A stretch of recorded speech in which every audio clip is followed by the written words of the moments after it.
Salutations everyone! Hello, welcome. So today we're gonna play one of my favorite games ever. Well, not really my favorite, but it leads to my favorite game.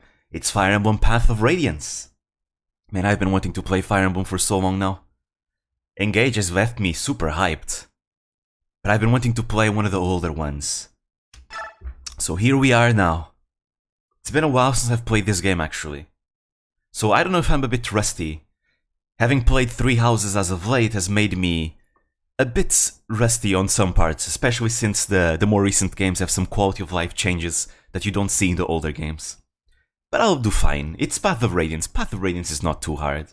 It's probably one of the easiest games in the series. So yeah, let us begin. A new adventure, and because I'm a veteran, I'll play on the hardest difficulty. Trust me, this is not that difficult as it sounds. Anyone who knows the basics of Fire Emblem should be able to play this in the hardest mode. Here we go.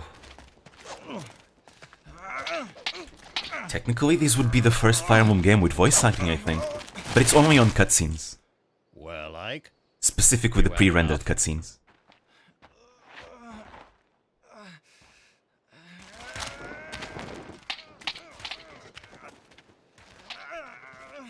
So, if you've played Smash but you've never played a Fire Emblem game, you'll finally know where Ike comes from. Oh, missed. Nope. He tried to go for a surprise move and failed. Ike? His dad is too much of a Chad.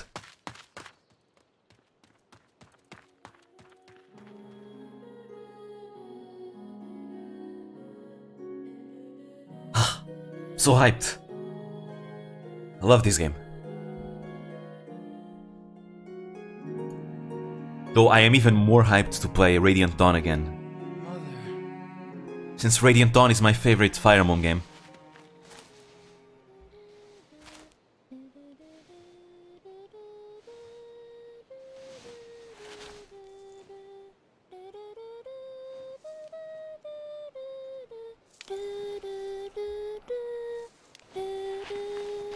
Missed that song. Ah, you're up. It reminds him of his mother.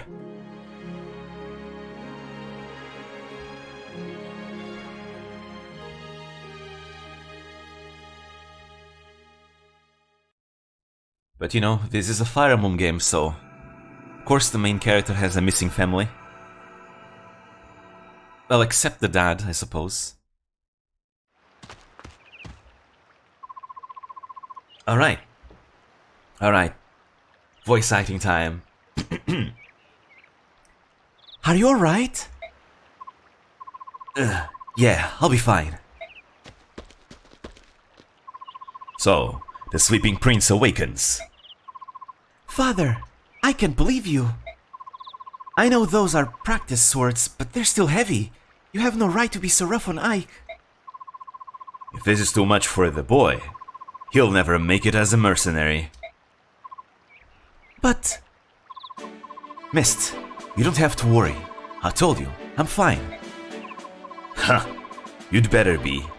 Now, grab your sword and get ready. What? Don't tell me you're going at it again. But... Just until I land a single blow. I'm not giving up until I can get one good hit on Father. Also, do tell me if the audio is too high. I haven't adjusted properly. Maybe it might be a little bit too high, I feel. The game audio specifically. I will decrease it slightly. There we go. I think that's better. Yeah, this is better. I like your resolve, Ike, but it takes more than a strong will to... It's Boyd. Aha! I knew I'd find you here. Hi, Boyd. What brings you here? Nothing special. You said you were going to get the boss, but you never came back. I got picked to check up on you. Oh, sorry I got caught up with the Ike and my father. It's nothing.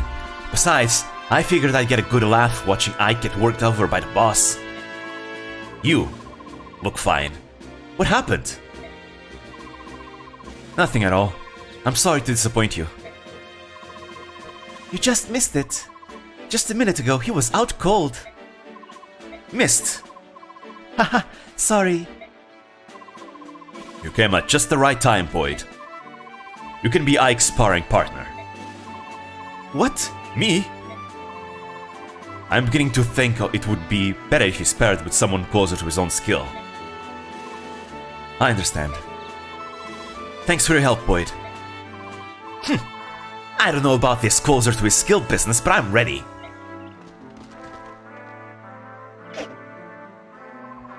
Alright, I'm ready for you. Let's go!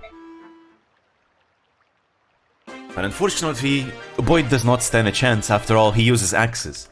So, in case you're not familiar with Fire Emblem, most of the games have this thing called the weapon triangle, where swords have an advantage against axes, axes have an advantage against swords, against lances, and lances have an advantage against swords.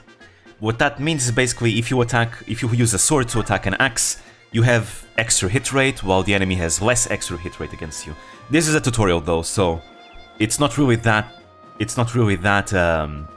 prominent here, but throughout the game it will be prominent.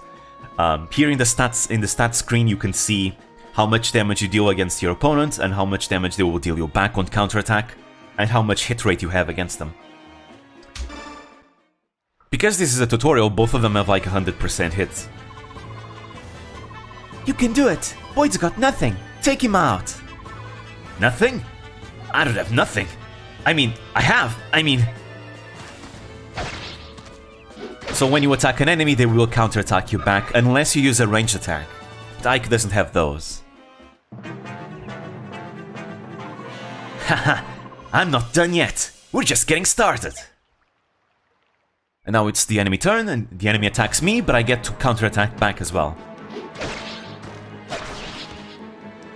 And that's Fire Emblem combat. Pretty simple. Ranged attacks attack at range, therefore you don't get counterattacked unless the enemy also attacks at range. It really does depend on the game though. Sometimes it's worth going uphill against weapon triangle because weapons of that type are just better. Yep, definitely. For sure. We'll see it here in this game. Axes are so good in the Tellius games that it's just worth to use them overall. Unless the enemy has super high evade rate. Boy, you're such a loser. Like, the weapon triangle is not an absolute. It's definitely something you can exploit to your advantage, but it's not an absolute. If you have an insane unit, they'll probably be fine even without it. Shut your trap! Good work, Boyd. That's enough. Oh, alright. Especially if you play the GBA games. The GBA games, they're so easy to beat.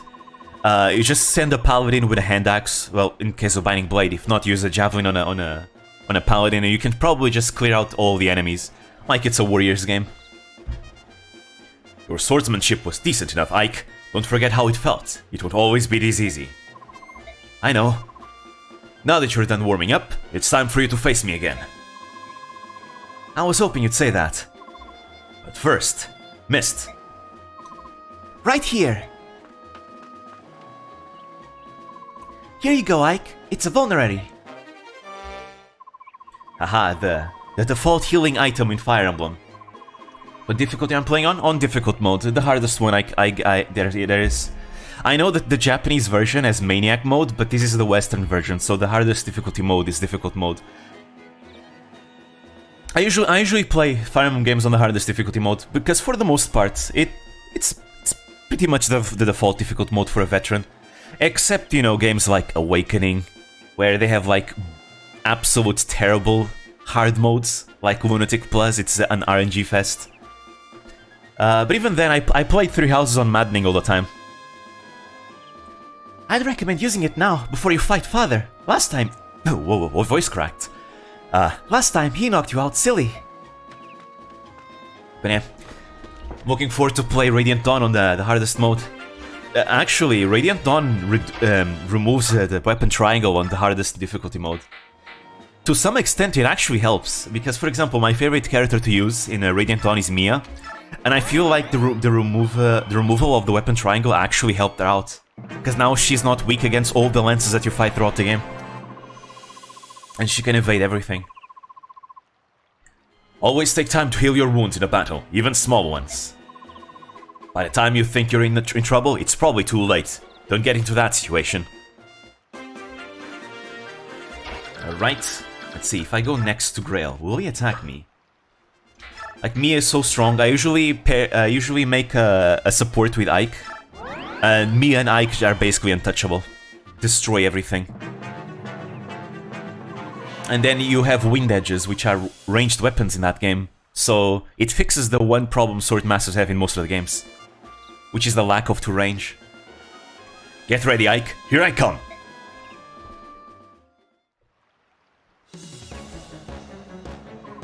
Give it your all. I'm probably gonna disable the animations later on. Because, you know, Path of Radiance animations are notoriously slow. I'm gonna keep them on for now. But once the maps start getting bigger, I'm probably gonna disable them. Because otherwise it's gonna take a long time. Come on, boy. You're going to give me a challenge this time around? Alright, let's see. It's alright. We can beat him. No need to heal. There's no crit chances either.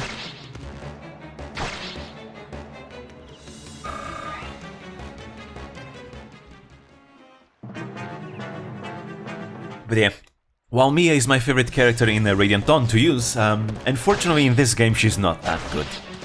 So I'm probably not gonna use her here. I'll use my other favorite character, Jill. That death animation took so long. Anyway, let's see what we get in our first level up. Oh, that's an amazing level up. Wow. Is this what they call streamer luck? I got all the good stats. Ike, you're great! It was so good. Father, you were holding back, weren't you? What? Is that true? If you could tell the difference, that means you're improving. You know, I wasn't really giving it my all either. That is such a lie. Bah! So, Father, does that mean you finally admit that I'm ready? What? To join the company? To take on a job? Yeah, I mean, boy's already out there on the battlefield. I'm ready. I'm tired of being a trainee. Listen, the difference between you and me is that I'm a professional. A professional who just got beat? That was just random chance. Random chance. I mean, keeping in mind we had a 100% chance to hit, I don't think that, Boyd. You've got a point, Ike. Alright. Tomorrow will be your first day as a full-fledged mercenary. Really? But if I think it's too much, you're back to trainee status. You'd better work hard. No problem. Watch. I'll catch up to everyone in no time. We'll see. We'd better be heading back to the fort. Everyone's waiting. And so begins our adventure. Ah. Looking forward to it. I think the Tellius series is probably some of the best stories in the series. In the Fire Emblem series as a whole. Like, if I were to rank Fire Emblem games by their story, I'd put both Path of Radiance and Radiant Dawn pretty high up. At least it's some of my favorites. Maybe I'm just biased because I like Radiant Dawn the most. Possibly. I've played Radiant Dawn so many times. Good morning, Ike. Today's your first day as a professional soldier, isn't it? Ah, Titania, I've missed you. Yeah, and I'm ready to go. What you are is late. The others were suited up and ready at the break of dawn. Sorry, I'll get up earlier from now on. So, what's my first job? I'm talking with Titania right now. Wait outside until we're done. Yes, sir. Very well, Commander Grell. Shall we continue? You were telling me about some bandits that needed taking care of, weren't you? Ah yes, the Fire Emblem staple. You always start with early game bandits. It wouldn't be a Fire Emblem game otherwise. Well, actually, Thracia 776 starts with actually fighting Imperial forces, though you fight bandits in the second chapter. Correct. The request comes from a nearby village. According to our reports, the bandits are not all that strong. I think it best if I ride out and take a look. I plan on taking Oscar and Boyd along with me. Just the brothers? Go ahead and add Ike to your team. Shinnon, Gatry, and I can handle the other two jobs easily enough. Titania, I'm leaving Ike in your care. I'm trusting you to show him the ropes. Understood, Commander. Come on, Ike. Let's get you set up. Alright. My first job.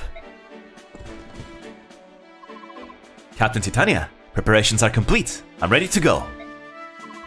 Impeccable timing. It's nice to know we can always count on you to be at the ready, Oscar. Don't forget about me. I'm ready for action. Is that so, Boyd? That's a surprise. Ha! Not today, it isn't. As of today, I am going to be an absolute model of perfection. I need to set a good example for Ike. I'll take your word for it. Your first campaign at last. I know you've wanted this for a while. Are you nervous, Ike? I think I was more nervous last night. I could hardly sleep. This morning, I'm feeling pretty good. It's the calm before the storm. You should try to relax. You're not going to be out there alone. Yeah, you're right. Right, everyone, let's go. To battle we go.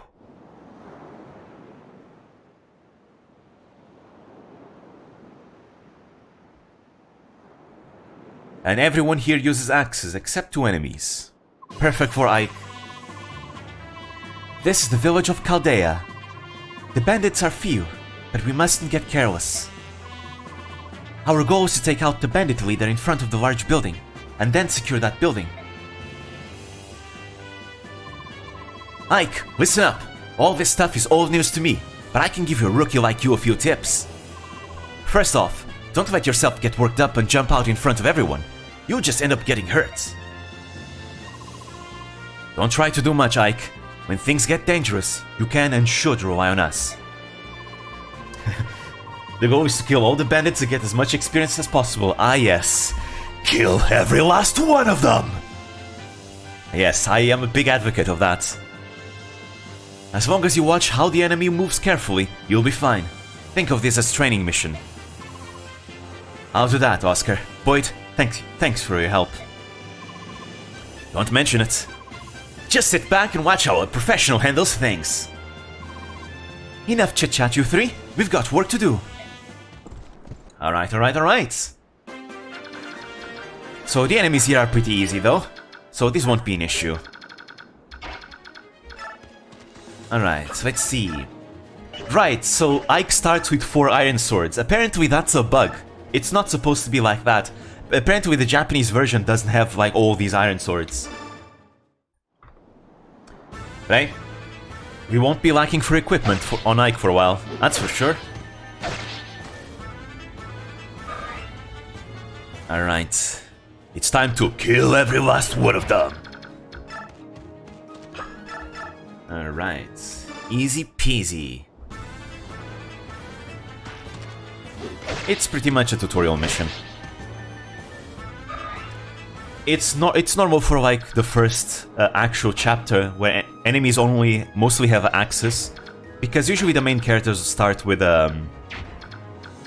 with swords, so the axes are there to make it easier on the lord. Ah, you're the mercenaries, right? Thank you for coming. We've heard a lot about you. Here, take this weapon. We're farmers, not fighters. Maybe you'll get some use from it. And here's a steel sword. For Ike. Now, putting Oscar right there might be an issue, but I think it'll be fine.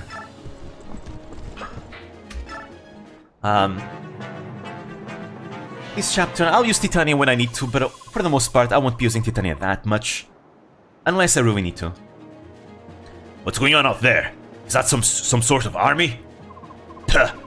Bunch of mercenaries looking for their next meal. The villagers must have hired them. Listen up, lads. Hurt them, and hurt them bad.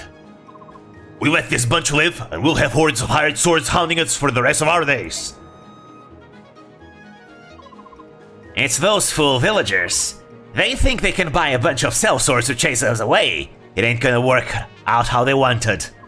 All they get for their trouble is a bunch of ruined houses. Tear them down, boys. That'll teach them. Here we go. We need to get to the houses before they burn them all to the ground.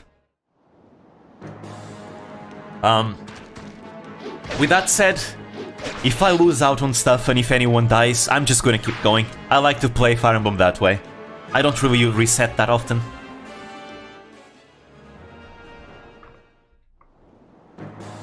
At least I think it's more exciting when you don't reset.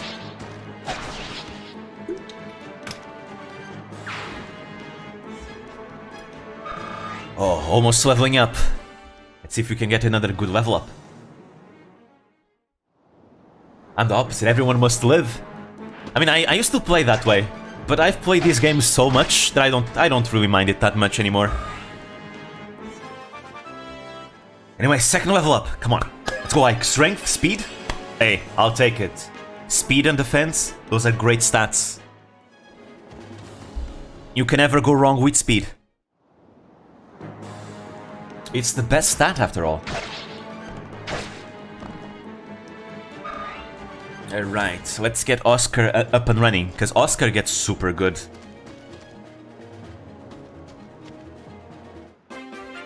Arena grinding in FE7. I remember when I used to do it as well.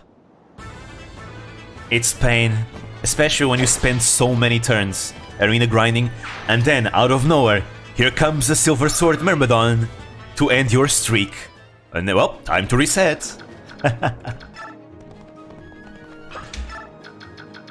Alright, Ike needs some help. He's a bit low. Yeah, I'll probably heal. They have vulneraries, right? Yes, they do. Let's make a wall and heal.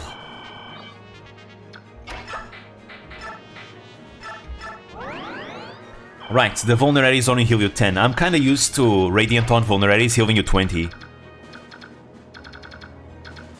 And I guess Titania, I'll put her here next to Oscar, build some support, I suppose. Actually, never mind, in this game you build support by just being deployed in the same map.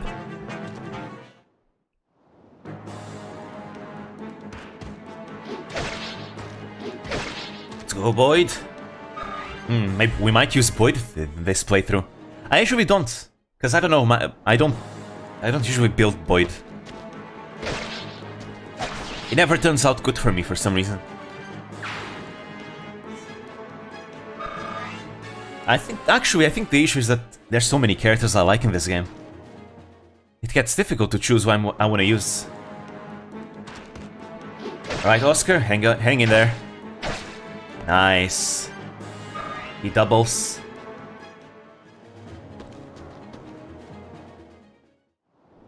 You'll be fine, right? You'll be fine, right, Oscar? Yeah, he'll be fine. Yep. Oscar's good. Yes, get stronger. Because late game Oscar and Kieran are gonna dominate the game. Alright, let's see. Let's have... Actually, can Ike reach over there? Yes, he can. You use Lagoos at all? I do. I use some Lagoos.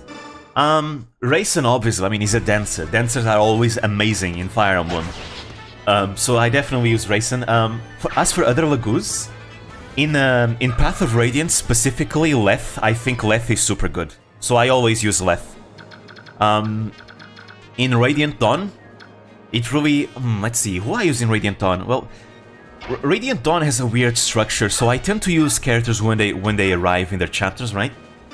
Outside of that, obviously the Lagoos Royals are insane. I like using Scrimir as well, I mean, because lions are awesome. Sometimes I use the Hawks. Though I mostly use Beork. but I use some Lagoos here and there. Since those bandits took cover, we can't even sleep at night.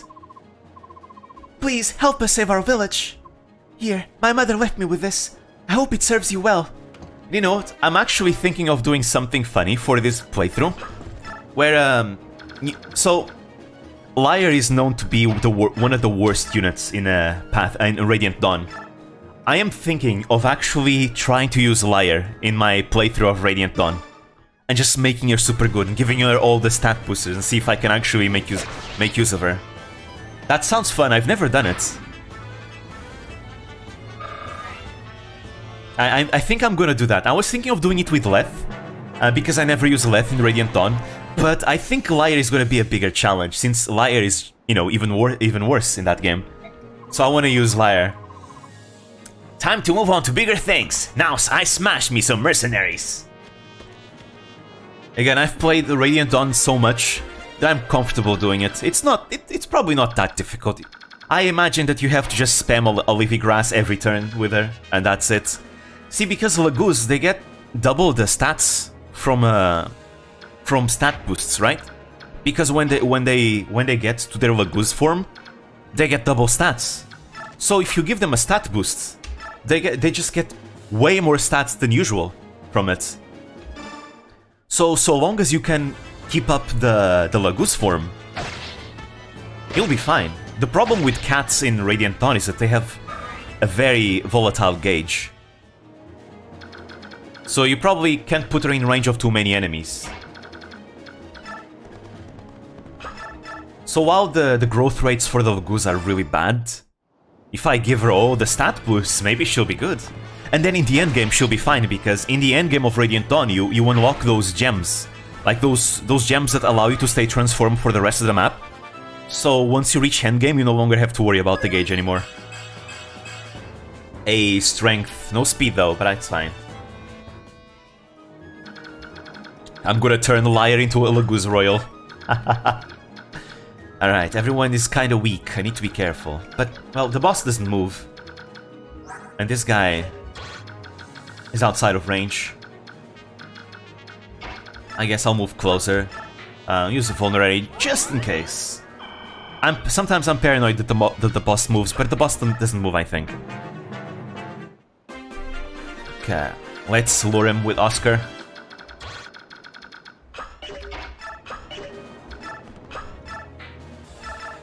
Actually, I should give the steel swords to Ike.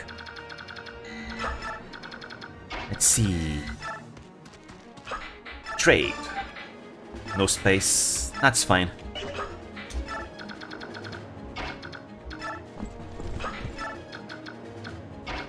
Yeah. The boss probably doesn't move at all. Though at least I don't remember the boss ever moving. But I've been a bit paranoid. In some games, sometimes the bosses move. But I don't remember exactly which games they are. I forgot. Alright, you know what? I'll give it to Oscar. Oscar's gonna be so good eventually. I mean, he's already pretty good. He's a cav. He has really high defense. Deals with his enemies really easily. It's a worthy investment. Another iron sword. As if I didn't have enough. Alright, I need to be careful because Ike is low health. Oh, I have no more vulneraries. I almost did a mistake. So I'm gonna keep that Seraph robe over there. Probably gonna give it to someone else. Actually, maybe I'll give it to Jill. When Jill comes out. Because man, I love Jill. Yeah, I'll use the iron sword because he'll double that way. Let's do like this.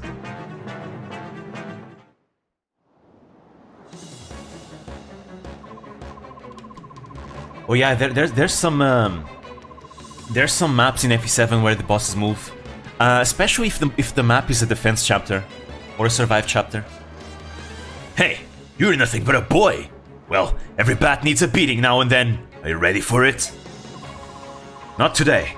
If you want to run away, now's your chance. Imagine that! You sassing me? Don't that beat all? Jill got one of the best character arcs in Path of Radiance, oh yeah. In terms of character, she's probably my favorite character. She has such great growth.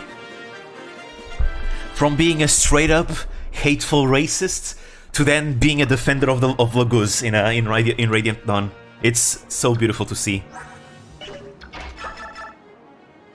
Actually, I need to be careful because if I kill the boss, because we don't have access to the convoy just yet, I'm gonna have to throw away a weapon, and I don't want to do that, so I'm probably gonna do this. There we go. Now the boss will drop the weapon, and we'll be fine. Jill is amazing. I love Jill. I don't play Fire Emblem Heroes, but I remember I installed Heroes just because Jill got added to the game. Like, when they announced her ban, I was like, okay, time to install Heroes. I installed Heroes, I managed to get Jill, and then I uninstalled. I just wanted Jill, that's all. Literally the one unit I was waiting to get, waiting for in the game.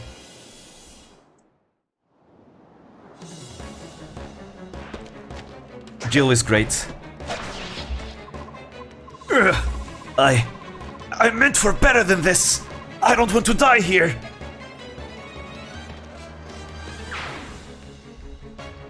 And there we go.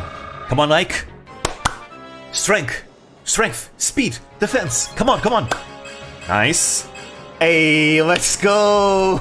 Another one. Holy shit, I'm gonna get such a good Ike. I really am starting to believe in streamer luck. Alright, let's see. Having good level ups early is always good, because the earlier you get good level ups, the easier it is to level them up. It's always better to be stronger early rather than late. So now Ike is gonna shred enemies even easier, which in turn means he gets more EXP, because he gets more kills. Which means more level ups. That's the end of it. Ike, are you alright?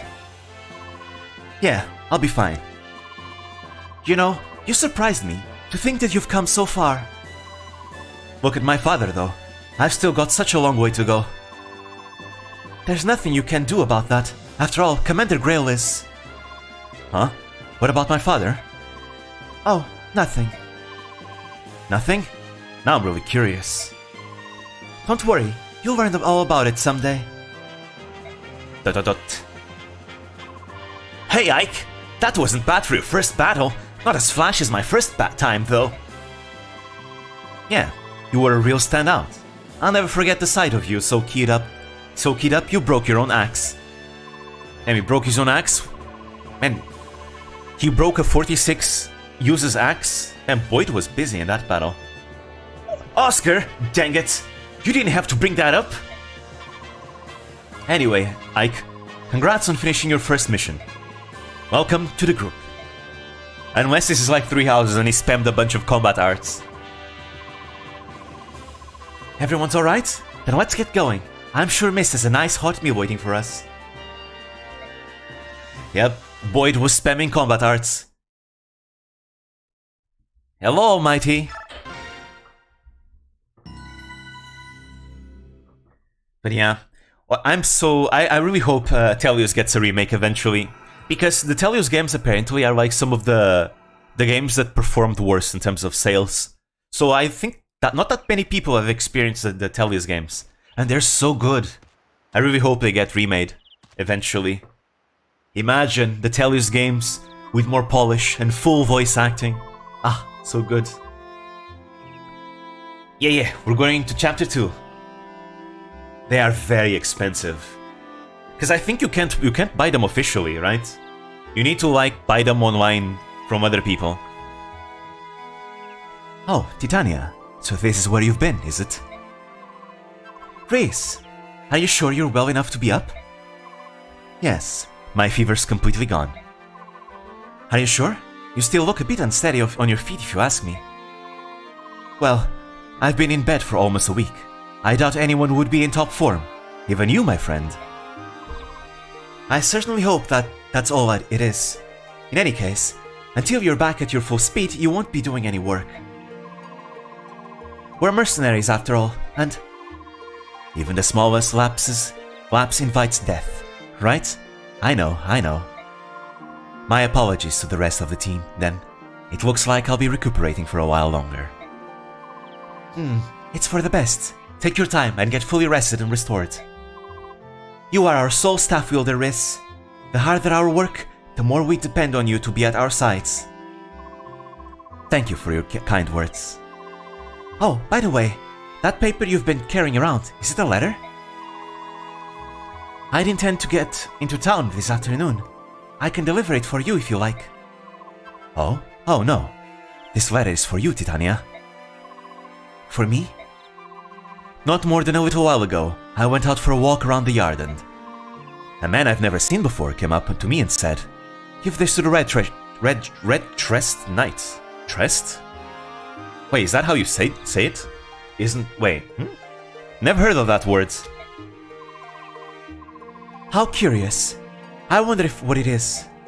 Yeah, I've never heard of that word. Tressed. Red-tressed knight.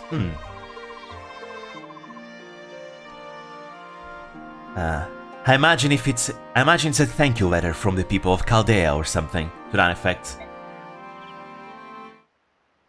Titania? I've actually always changed the pronunciations. Sometimes I pronounce it Titania, otherwise I go for Titania. Do we have our official pronunciation in Heroes? Oh no, how dare they? Though, you know, even in Heroes we need to take it with a grain of salt because they pronounced Yune's name as Yun. But I've been very used to pronouncing it Titania. But I can pronounce it Titania. Titania. Titania? What's the matter? What did the letter say? Riss, take this letter to Oscar and tell him to prepare for combat and wait for me. Tressed rhymes with dressed. Tresses equals hair, usually longer. But Titania? I'll be right back. I'm counting on you. What on earth could that letter have said? We've got trouble. But Titania is so cool. Everyone, come quickly. Hey, Riss. So how are you feeling? What is it? Why are you so agitated? Has something happened?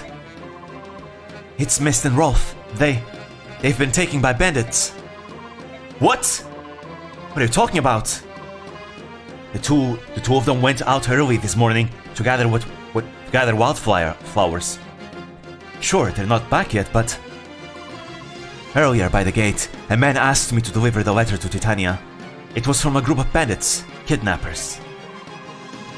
What are we going to do? Yeah, the blue-haired guy is Ike. Let me see it. Oh, if I'd only known. If only I'd known. He didn't seem like a bad person. Well, but you can't fight Riz, though. I get it. They're after revenge. They want retribution for the other day at the village. Chaldea, was it? We like Ike. Yes, we like Ike. Taking children as hostages? What cowards. Blast. Wait, Ike! Where do you think you're going? I'm going to get Mist. But, no, Titania, she said she'd be right back. You're supposed to get ready and wait for her. And do you honestly think we've got the time to wait? I'm going. What do you think you're doing? Wait, what do you think you're going to do on your own, rookie? Hold it, I'm going too.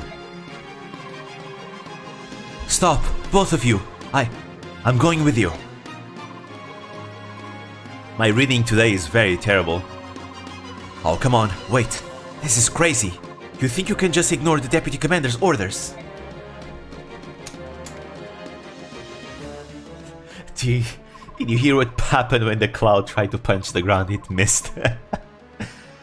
I've heard that mist is not called mist in the German version of the game, because apparently mist in German is a swear word. The road forks here. Well, which way do we go? How am I supposed to know? How am I supposed to know that? Hold it! Are you saying you don't know where we're going? Unbelievable! You'd better learn to think before you act, you moron! Shut your mouth, Boyd! You think you can make me? Come on!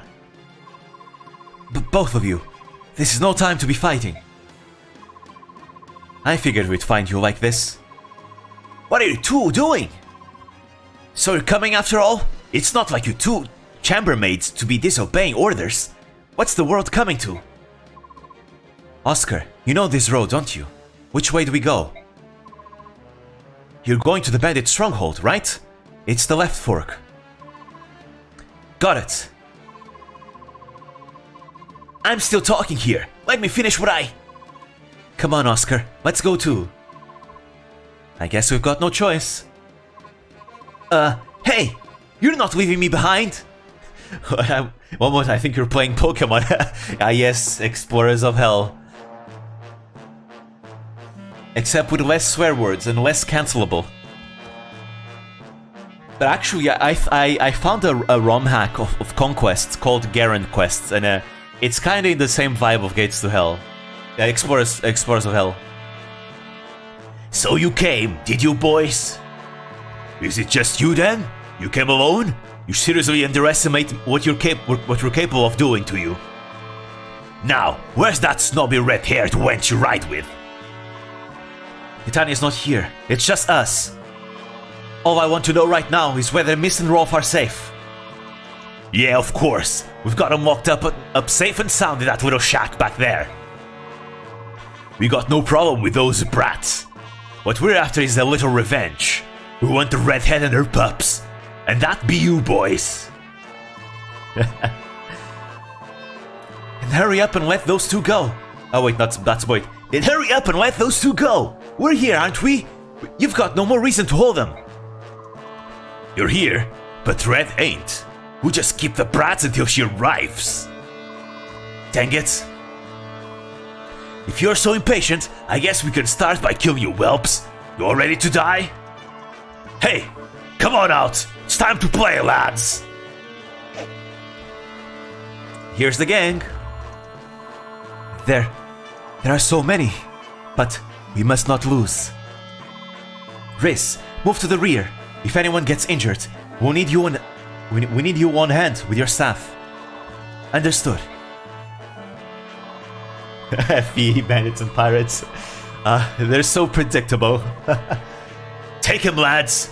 Without the red-haired knight, they're no match for us. What you say, dirtbag? We'll make you regret those words. Time to clear out some bandits. But we are very outnumbered and a bunch of enemies are coming after us. Alright.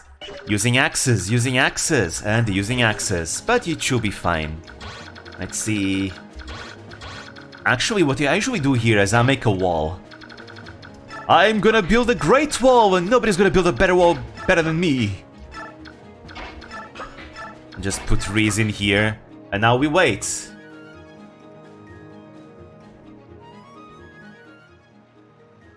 Oh, keep your chin up, Rolf. Boys aren't supposed to cry. But I'm so scared. Aren't you even a bit scared, Mist? Of course I am, but listen, we'll be fine. My brother will definitely come to rescue us. Yeah, you're right. I'm sure that my brothers will be right there with him. I'm sure they will too. So no more crying, got it? Actually, one of my German teachers from university was called Rolf. He was actually German. Let's go, Boyd! Hey, critical hits, let's go! Woo!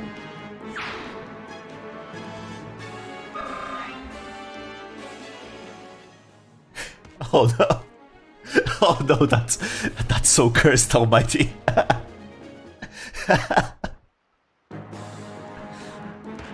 Oh boy. Hey, sometimes Fire Emblem plots do go that way though. Sometimes.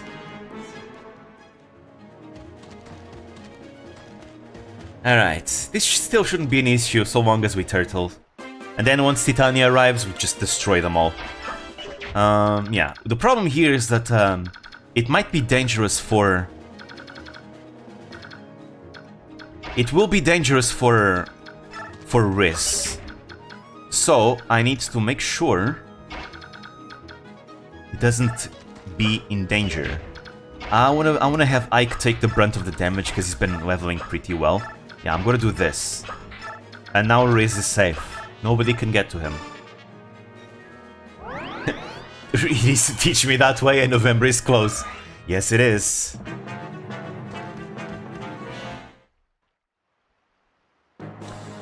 Let's go, Ike. Take them on. Hey, missed.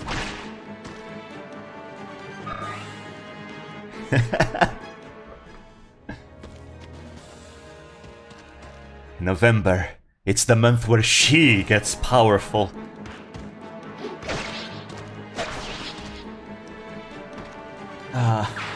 Yes. Now this is becoming a true Warriors game. Ike, just destroy them all.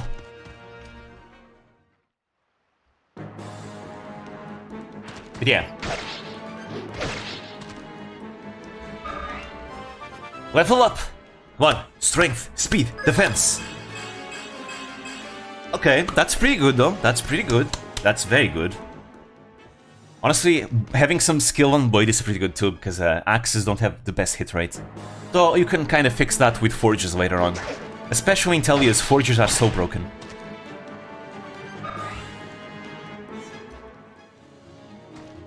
Alright. And oh, and then we have bonus experience, which is so broken in this game. I'm sure I told them to wait for me. I should have known they'd disobey orders. They have no discipline. As Deputy Commander of the Grail Mercenaries, I cannot allow any more of our people to be harmed. Let's go, Mommy Titania! Do you name your forges? I do, usually. I like to give them, like, the names of legendary weapons from mythology and stuff. Because I'm a Chunibyo like that.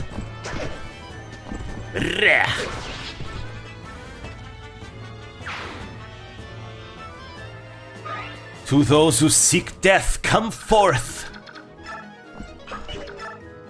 She will be your maker. The Red Valkyrie. Let's see, so... I can probably kill them all this turn. I'll do this.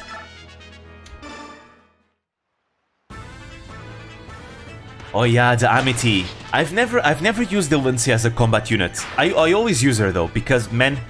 Her staff utility is so good.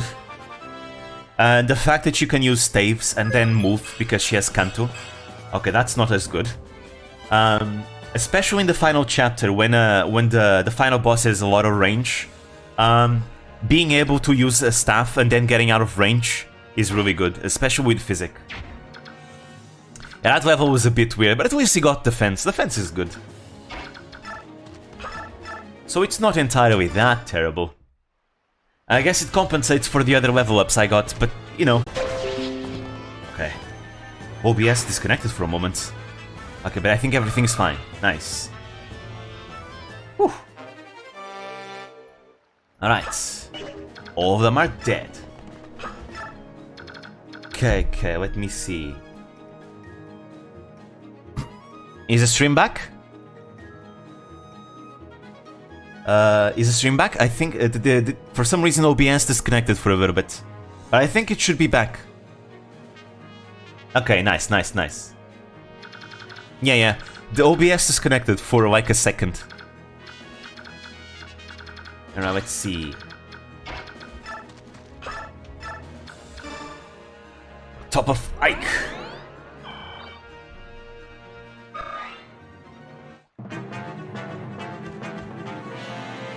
But yeah, so I assume some of you have never played Fire Emblem then. Fire Emblem is very fun, really. I really recommend Fire Emblem. In fact, this game, Path of Radiance, is usually one of the games I recommend to people that are new. Because overall, this game is pretty easy, even at the hardest difficulty. So it tends to be a pretty good first experience. It has a pretty decent tutorial, but it's easy, but not too easy as to the point of being too boring. And you cannot grind in this game, which I think is a good way to get into Fire Emblem. Because not all games allow you to grind, and if you get used to grinding, then it's much harder for you to jump into the games where you cannot grind.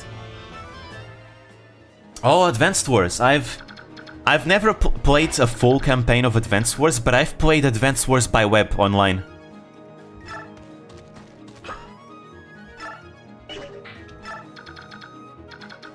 Let's see. Oscar will be fine even with weapon triangle disadvantage. He's strong enough for that.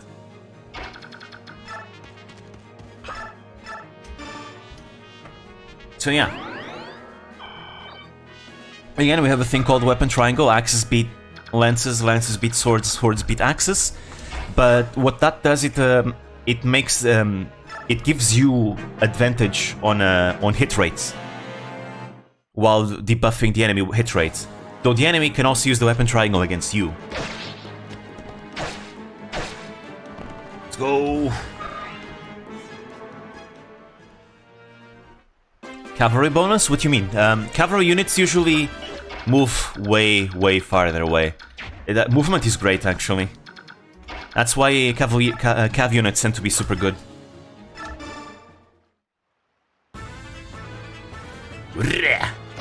Yeah, the GBA Fire Emblem games are very fun, too.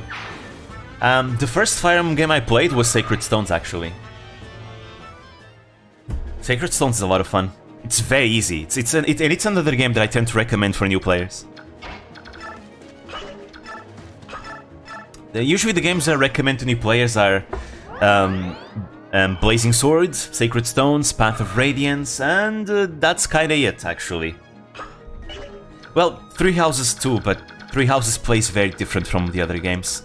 So the reason why I don't recommend usually Three Houses is because it might give you a wrong idea of the entire series.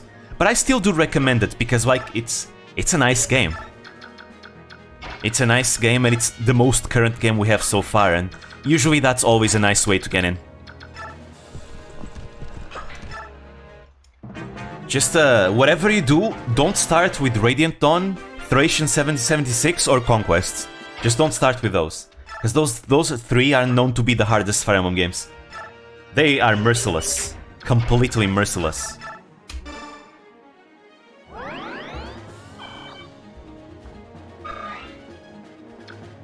Those are very rough. Especially Thracia. Man, Thracia is rough.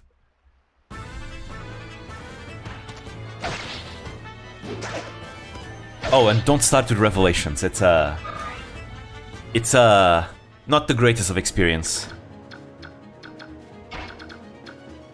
Alright, let's see. I think this boss moves, yeah.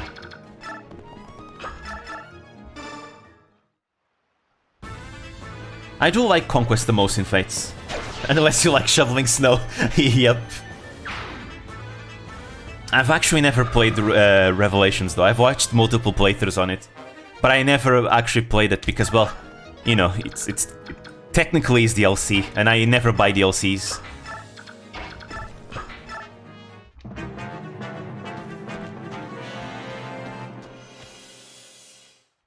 Now, Conquest is really good. The thing with Fates is Fates has terrible story, but man, Conquest has so much good gameplay. Which is kinda why I'm very hopeful for Engage, because from what I'm seeing, Engage seems to be taking a few steps from Conquest. Why everyone loves holding their weapons in one hand, and why nobody wields a shield? Oh, you'll see someone holding a shield later. The Knight class and the Soldier class both use shields. Though shields aren't actually equipable items, not in this game specifically. They are in Echoes though. But for the most part, everyone uses them with one hand.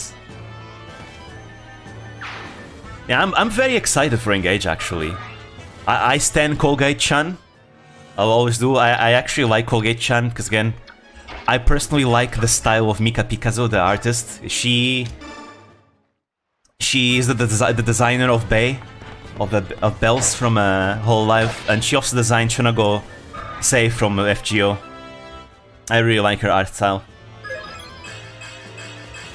Oh, nice! Let's go, Oscar. And from what I'm seeing, I think the map design is gonna be nice in Engage, which is really nice.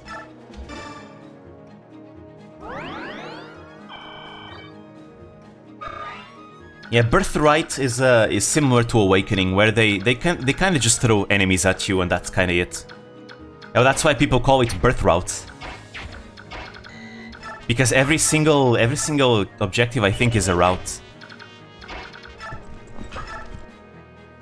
Alright, I'm just gonna kill this one with Titania. I'm so afraid that they might just attack Riz. I've been waiting for you, you red-haired demoness. You are going to hurt and hurt bad. This is for my mates who fell before you in Chaldea. No matter your motives, you've taken helpless innocents and as hostages. You're not fit to be called human. May the blessings of the goddess be kept from you for all eternity. And you're dead. You never stood a chance. Oh! He dodged! She just missed a 94%. Well then. Let me just do this before someone goes on Riz. He actually survived. Wow. Let's see. Can you hit? Nope. Let me check. Let me check one thing. Wait. Aha, I know it. Biorhythm. Boyd's biorhythm is super low. And he has the ability Tempest, which doubles the effect, so he has even worse hit rate. That's why his hit rate is so bad right now. Ah yes, biorhythm, my favorite mechanic from Tellius. Let's just turtle. We'll be fine. I hope. Yeah, I always forget about biorhythm too. Ike has gotten a lot of defense level up, so he'll be fine. Alright, enemies in this game, they actually escape when they're low. To heal. Ah yes, and they start passing around vulneraries like a joint. Alright, let's see. Can Ike get the kill? Not really, because he healed now.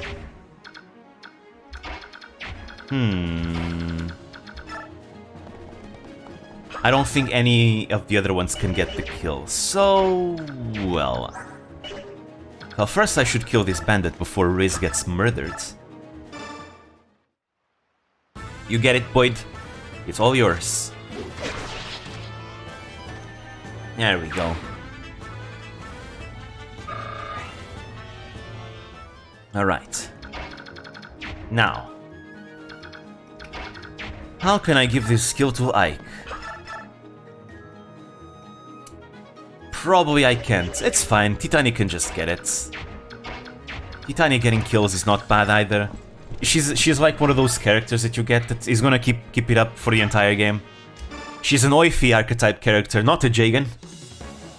She'll be good throughout the game. All the way to endgame. This can't be! I don't deserve to lose to sellswords like you! I once decided to play this game by using Titania as much as I could. And see if the other characters would be able to keep up in EXP. And yeah, I was able to have every other character keep up in EXP very easily. So using your Jagans really doesn't affect the game too much. At least in Path of Radiance it doesn't, because there's so much XP in the game. Even with bonus XP and everything, you'll be able to level up everyone you want easily. It really depends on the game. In Radiant Dawn I tend to be more careful about giving XP, but mostly towards the Dawn Brigade. Because the rest is fine. It's just the Dawn Brigade. Yeah. Most Fire Emblem games have weapon durability. If you use the weapons a certain amount, they break. Also, Fire Emblem games have permadeath, so if someone dies, they're dead. They're gone forever. So you better be careful with them. And I'm not gonna reset for them. If they're dead, they're dead. Alright, somehow we did it. Somehow? What do you mean somehow? We did it because we're better than them.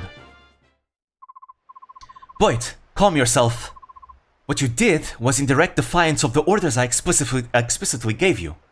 How it all turned out is another issue altogether. If Ike dies because he's the main character, it's a game over and you're forced to reset.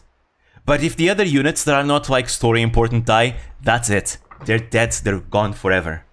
Some of them might still be alive, like in the cutscenes, but they're like dead in gameplay because you can't use them.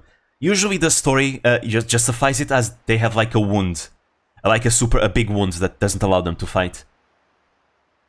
Yeah, some will be injured, but for the most part, they will actually die, like just straight up. Actually, it's really funny. If you play Three Houses and your students die, they don't appear in cutscenes anymore. But it's rare for you to see that, because the thing about Three Houses is that Three Houses isn't really balanced around permadeath. It's not like, for the most part, Fire Emblem games are games that you play like, well, they don't have classic, they don't have casual mode, right? All of them have permadeath. So when a unit dies, you either reset to start again, or you just keep going and they are dead.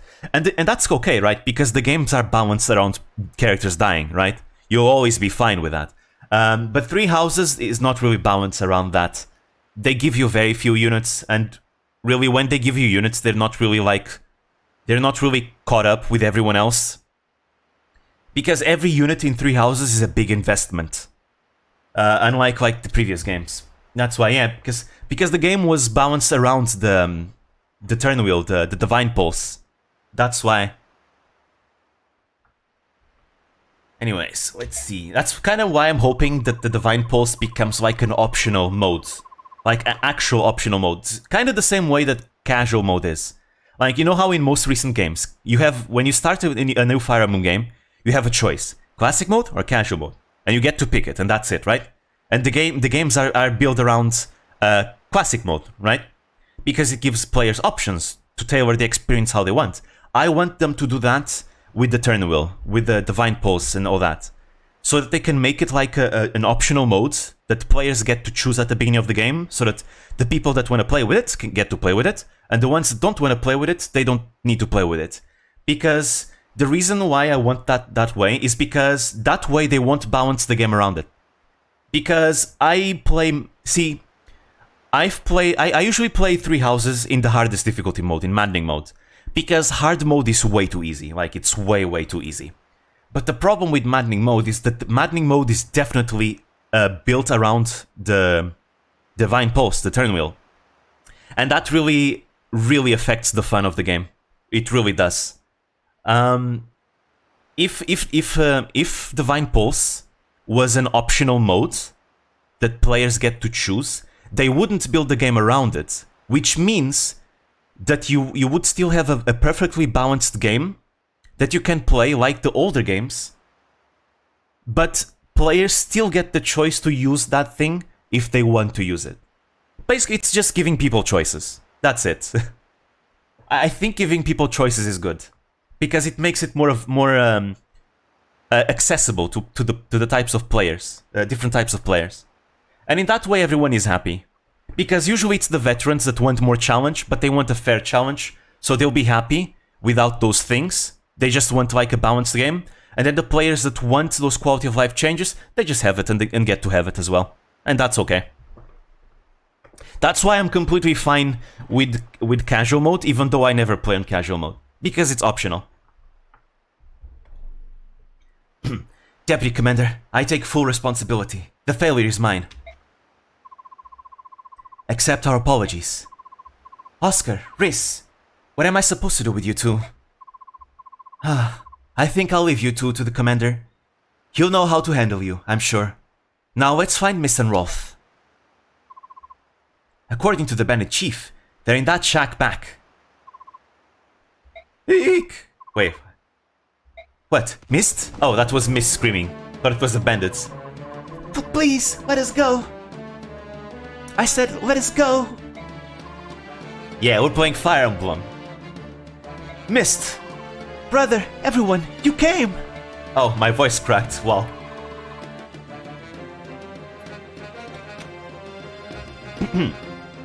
Oh, I'm scared. Rolf. Oscar, help me. Rolf, I'm here too. Boyd. Stop crying. You don't need to worry. We'll get you out of there. That's right. Back up, buddy. I'll try. You. Harm either of them and I'll see you dead. Shut up! Shut your stinking trap! If you want these two alive, you'll throw your weapons down. If you don't, I'll start with the girl. No! Stop! Wait! Huh? Yeah? I'm putting down my weapons. See? Smart move, wench. Deputy Commander. We're here to save them. Now all of you back off. Okay. Dang. And they actually are disarming in the cutscene there. This stinks. Alright. So now you're all unarmed. Which means all you can do is watch while I gut this whiny brat like a fatling pig. Nope, not today. Just leave it to the master. One swift motion, no hesitation.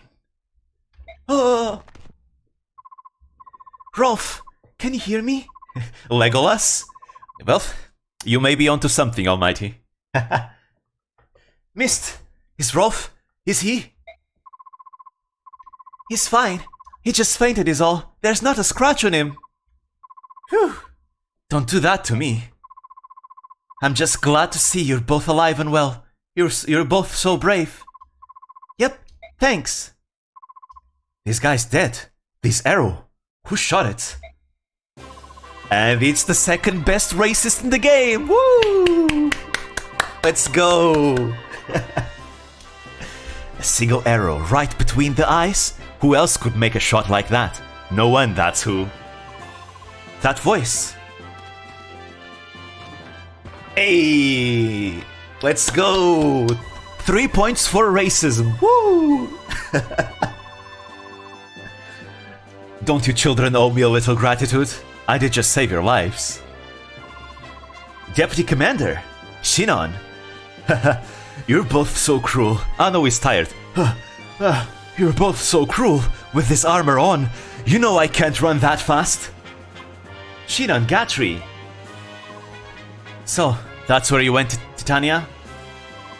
Of course. I knew we'd need reinforcements. I'm glad it wasn't a waste of time. Well done, both of you. In the end, I got to feather someone, so it was worth the rush. All I did was sweat. That was hard work. How that giant guy hiding behind the trees is smaller than him. We don't think too hard about that. Brother! Mist, you did well, sis. You must have been frightened. I never stopped believing. I knew that you'd and the others would come to rescue us. I knew you'd come. So I was fine. Really? That's an improvement on your usual sobbing and nose running. You jerk. My nose does not run. Alright, come on, let's head home. My goodness, what a day this has been. And there we go, that's chapter 2. Yeah, and Mist and Ike are brother and sisters. Their hair color is different, but Ike's hair color comes from his mother, and Mist's hair color comes from the father. Because the father and mother also have different hair colors. Because Ike's mother has blue hair. You wanted to see me, father? And this is the father, Grill, and you can see Mist. The hair color comes from the father here. Sit down, Ike. We haven't had a chance to speak yet. Titania told me what happened while I was gone. About the kill. I skipped by accident. Daddy Grill is not mad, just disappointed. True. I was the one who left first. I'll take responsibility for everything. No fair playing the martyr. Nobody made me go with you. I left of my own free will. I'm ready to accept my punishment too. It knows by genetics. Wait. Wait, what am I saying? Please, Commander Grail, Titania entrusted me with her orders. If anyone's to blame for this mess, it's me. I'm the one who should be punished. I set a poor example, Commander Grail. Any punishment should be mine alone. I'm pleased to see that you are willing to shield one another. However, regardless of your reasons, you disobeyed the orders of a superior officer. You are confined to quarters for 10 days. But father, they did what they did to help me and Rolf. Rules exist for a reason, Mist. Men won't survive on a battlefield if they do as they wish without so much as a by your leave. I understand, and accept the reprimand.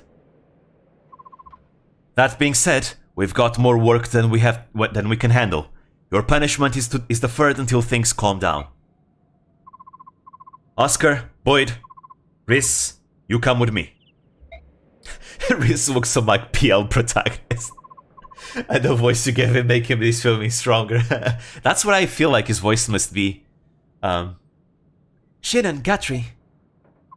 And you, Ike, you're with me. Though maybe I should have given the voice to Ike, since in Heroes he's voiced by Greg Chun. Here we go, I love this pirate. The pirates in Fire Emblem are always so funny. Har har ho! Me belly is emptier, me first mate's head! Fetch me some grub!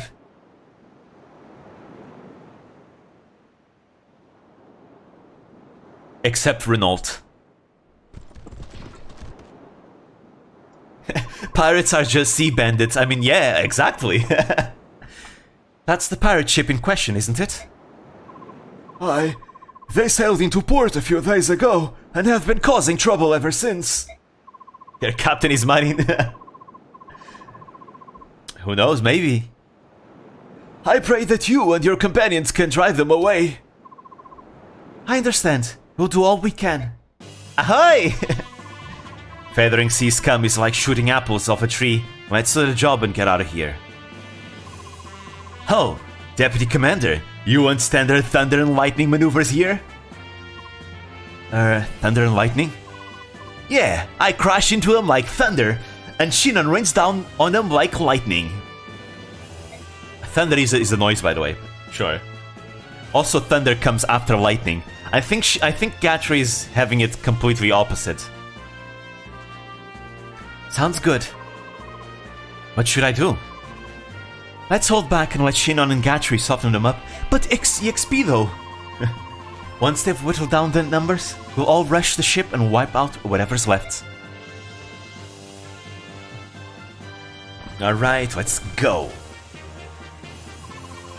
Are you all ready? Grill mercenaries, move out! On my way. Here we go! Ready.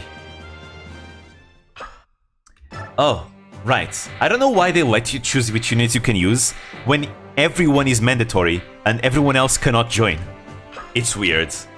I guess you can reposition them though. I suppose. What will I do? I guess I can keep things as they are. Conditions. Defeat boss, isn't it? Yeah, defeat boss. So we have 2 new units. Right, I may as well talk about the classes. We have Gatry. Gatry's an Armor Knight. Armor Knights are notoriously slow in movement and in speed too. They have super high defense but low resistance. And Gatry, well, he's gonna be good for now. But he's not gonna be good for long though. But he's gonna be good for now though. Then we have Shinon. Shinon is a sniper. Usually bow units tend to suck in the games, just like Armor Knights. But he's already promoted and he's super good in the game, so Shinon is good. And then he's not going to be good anymore eventually. But eventually it's going to be good. Yeah, so every character has biorhythm, and when the biorhythm is low, everyone has like penalties on hit. And when it's high, everyone has like bonuses on hit. It's a mechanic specifically to Path of Radiance and Radiant Dawn. Yeah. Usually you can move around units in the selection screen except the main character. The main character is the only one that cannot change. Titania is a paladin. She's already promoted as well because usually everyone starts on a base class and then can promote to a stronger class. In this case, Cavalier promotes to Paladin, and Titania is already a Paladin. She's super strong. You know, every single Fire Emblem game, for the most part, has like a super strong unit that you start out to make the early game easier. Usually they fall off through as the game progresses, but Titania is just insane and she doesn't fall off. She's always good. So yeah, she has high move and destroys everything. You can solo the game with her, probably. Ike is decent, but he later on becomes better once he gets the Ragnall. His biggest weakness is that the fact that swords do not have ranged options. Usually every weapon has like a range option except swords. Radiant Dawn does fix this. Yeah, Titania is one of the best units in the series. Up there with Seth. Yeah, Ragnall fixes the problem. But until there, he's gonna be decent, I suppose. Let's go! Strength, speed, defense. Hey, let's go again! Woo! Strength, speed, and defense. I know it. Woo! Streamer luck. Anyways, level ups are random. Every single character has like a percentage on how likely they are to level up a specific stat. You can actually look it up online, the stats, because you can't see it in game. But online, every character you can see that.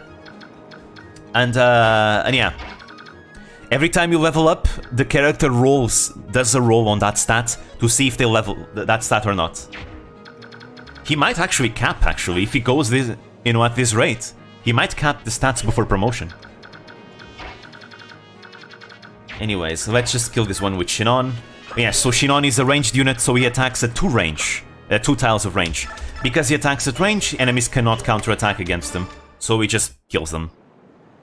Usually early game archers tend to be very weak. Oh, he crits. That was a critical hit. Critical hits do 3 times damage. So they tend to be lethal immediately. But Shinon doesn't suck because he's already promoted to a sniper, which is like the promotion of archer. And I'm gonna block them off here. This enemy is gonna be at 1 HP, which means it's gonna attack Ike. Unless Titania crits, which I hope she doesn't. So, another reason why Jagan characters are good, these like super strong promoted characters, is because they weaken enemies.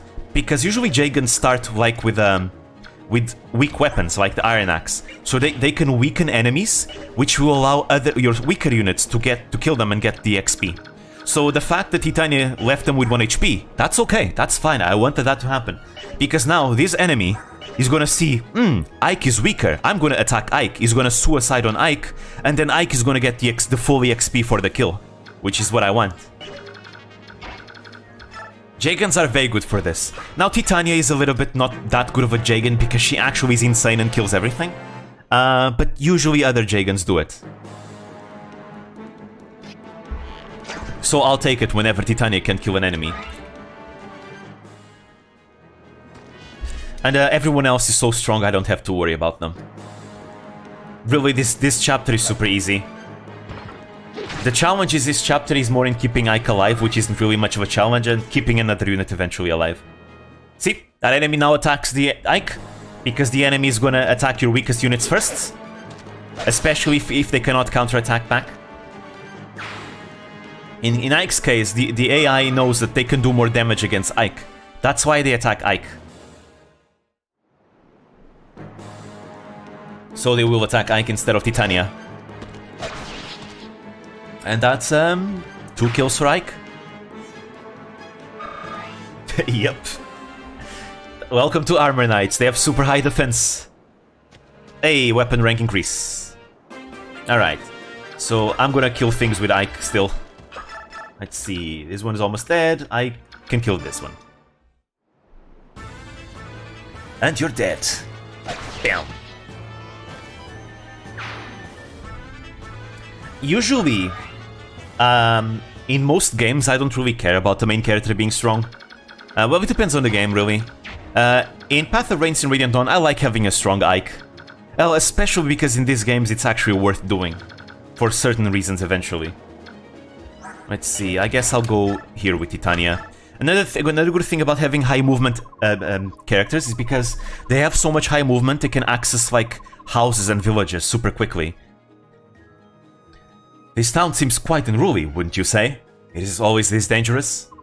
Oh, so it's plagued by pirates, is it? I see. That would explain why the people here seem so anxious. Oh, hi, unknown. I'm certain we're not gonna see him ever again. What a weird name. You appear to be a mercenary. Would I be right in supposing that you were hired to clean out the pirates? Here, perhaps you should take this. It might help you if you run into trouble contending with the pirates, but do hurry. I came all this way to see the world-famous fish market, and I'll never do so with those ruffians around. Best of luck to you. An elixir fully heals. It's basically a better vulnerary. It fully heals you. An elixir fully heals you. Also, these are stat boosts, but I'm saving them. I don't want to use them right now. I'm saving them for Jill. Because I always like making Jill strong. I don't usually give the boosts to Jill, because Jill is just good by herself without stat boosters, but I feel like giving them to Jill. Maybe. When she joins. Or Marcia. Marcia also is great. I like flying units, usually. But yeah, in some games I like to train the main character, in others I don't.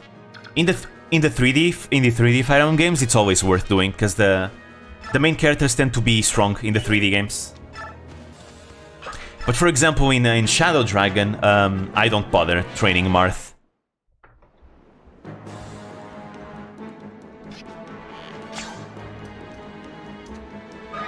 Same thing with games like FE7, I don't bother really training Eliwood or Lyn. Well, sometimes I do train Lyn, because I like her animations. Her animations are super cool. Now, Hector, I think, is worth training. Like, he is strong. Yeah, Marth has villages to visit, exactly.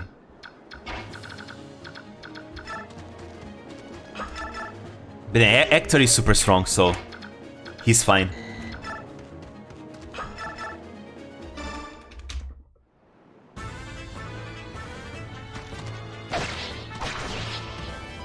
Then we have Sacred Stones. I usually don't train Erica, but I do train Ephraim, because I think Ephraim is strong. I mean, Erica sometimes I feel like training her, but you don't really need to.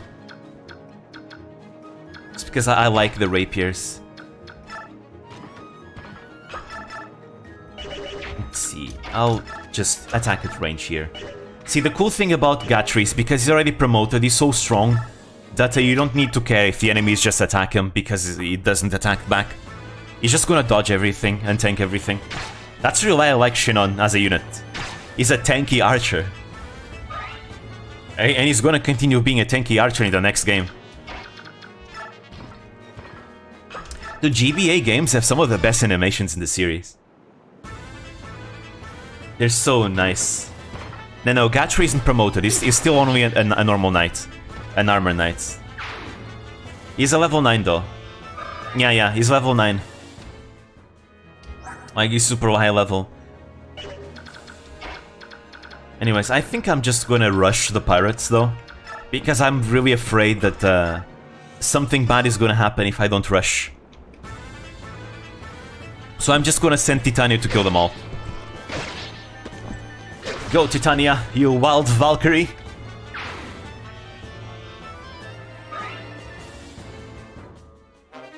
Alright, vulnerary. In Radiant Dawn I don't train Micaiah though, because it's not really worth training her. Because the thing that holds Micaiah back is that her promotion is so late. After the time skip that... actually no, it's not time skip. In part 3 I mean. Part 4 actually, she only promotes in part 4. Anyways, here's one of the best characters, Marcia. Woo, she has the best vocabulary in the series, probably.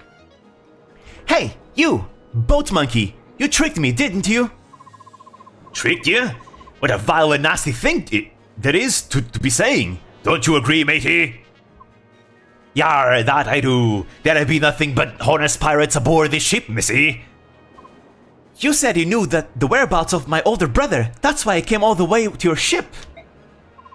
Aye, and we do know. He was on board for a while, and then... Do you recall where he went, matey? Yar, that I do. He was a penniless oaf, so he tossed his worthless carcass into the rolling waves. Yarharoo! My brother? That's horrid. Horrid? Did you say horrid? Your scurvy brother was a horrid one. He lost the game of chance, he did. He sounds like Arnold Schwarzenegger. If you lose, you must pay, and the scallywag tried to cheat me. By Shanty Pete he did. Shanty Pete is deep lore of Fire Emblem. All pirates in Fire Emblem like to reference Shanty Pete. Arr, calm yourself, me hearty. Yar, yar, yar. After all, his darling sisters come to pay us a visit. What say you work off your brother's debt? What say I run you through with my lance and call it a day? Hoo-har! It matters not what you be a Pegasus Knight, you lassie. A wee minnow like yourself is no match for us, sea dogs. Prepare yourself, you flying wench. I'm not afraid of you, clambake. I have no idea what a clambake is. If your axe is as dull as your wit, this will be over in no time. Actually, let me look it up. What is a clambake? Clambake. Alright, Google. What does clambake mean? An outdoor party? Wait, what? The food served at a clambake. Wait, what? Wait. It's a dish. It's a dish, wait. What kind of insult is that? Alright.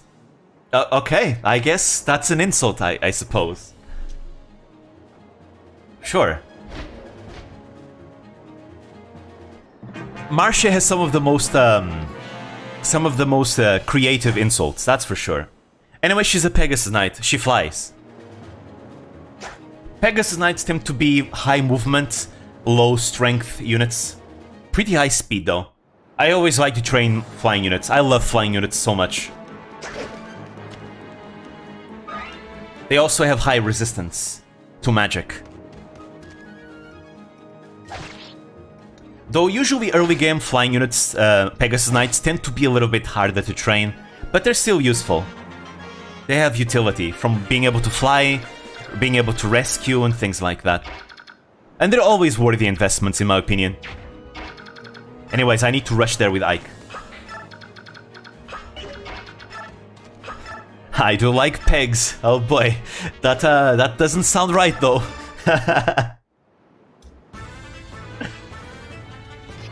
Hey, another crit. You never stood a chance. Looks like mess on plate, but seafood. Maybe that's why she called them that. I see. Anyways, I need to kill them quick. Let's focus on the axes. Especially this guy, because this guy hits harder. The brigands hit harder, I feel. We must save her! I must talk to her with Ike.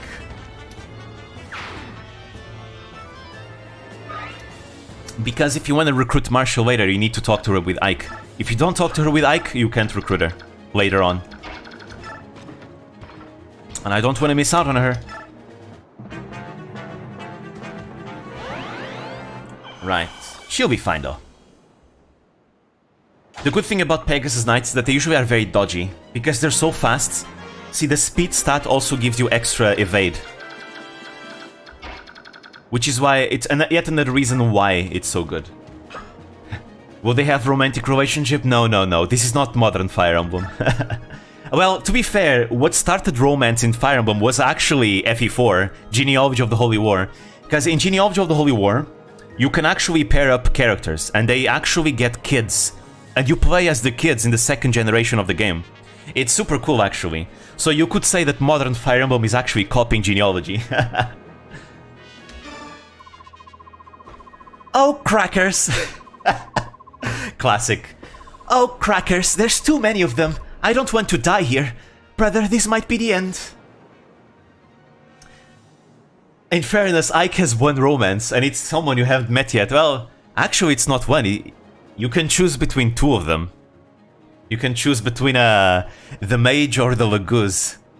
So, he's got his choices. Brother, this might be the end. Hey, are you alright? So cold. So... Huh? Don't give up. Who are you? I'm a mercenary. The villagers hired us to get rid of these pirates. No. Riz is not a mage, Riz is a cleric. It's different. Actually, Riz also has a romantic option. I think... Who is it? I forgot. I think it's... Yeah, I think in I mean, I don't know if this counts as spoilers. It's like when you finish a game, when you finish a Fire Emblem game, you get like endings for like every character, right? And the endings will depend on who has the highest support points with that character, right? So you might not see some of the endings, right? So I don't know if this counts as a spoiler or not. I mean, to be fair, the pair-ups that Riz has, I'm not gonna really do it because I don't usually bring Riz anywhere in Radiant Dawn. But I guess, yeah, Mia is one option. He can pair up with Mia and Titania, so Riz can also have an ending with Titania. I'm a mercenary, and the villagers hired us to get rid of the pirates. Are you going to help me? Of course. Let me and my companions take it from here. You can escape while the pirates are distracted. Titania can also have a pairing with Oscar, though. So it really depends on who you pair them up with. Oh, hey. That would be fantastic. Thanks so much. I don't know what to say. You don't have to say anything. It's all in a day's work. Pshaw. You're helping me out. I should show my gratitude somehow. That's nice, but I can't think of anything off the top of my head. Just get yourself somewhere safe, please. Well then, I'll come talk to you about repaying my debt later. What's your name, handsome? I'm Ike. I'm with the Grail Mercenaries. Ike, got it. And I'm Marcia. I'm a Pegasus Knight from Benyon. Don't forget me. Alright, I'll be seeing you later. Ah yes, Benyon, the capital of racism. Well, technically in this game, Dane is the capital of No. Which one is the most racist country in this game? Is it Benyon or is it Dane? I actually have no idea. They're both super racist. Like, Benyon has like a slave trade of Laguz, and Dane conducts like Laguz hunts for a sport. So pick your poison. Which one is the most racist?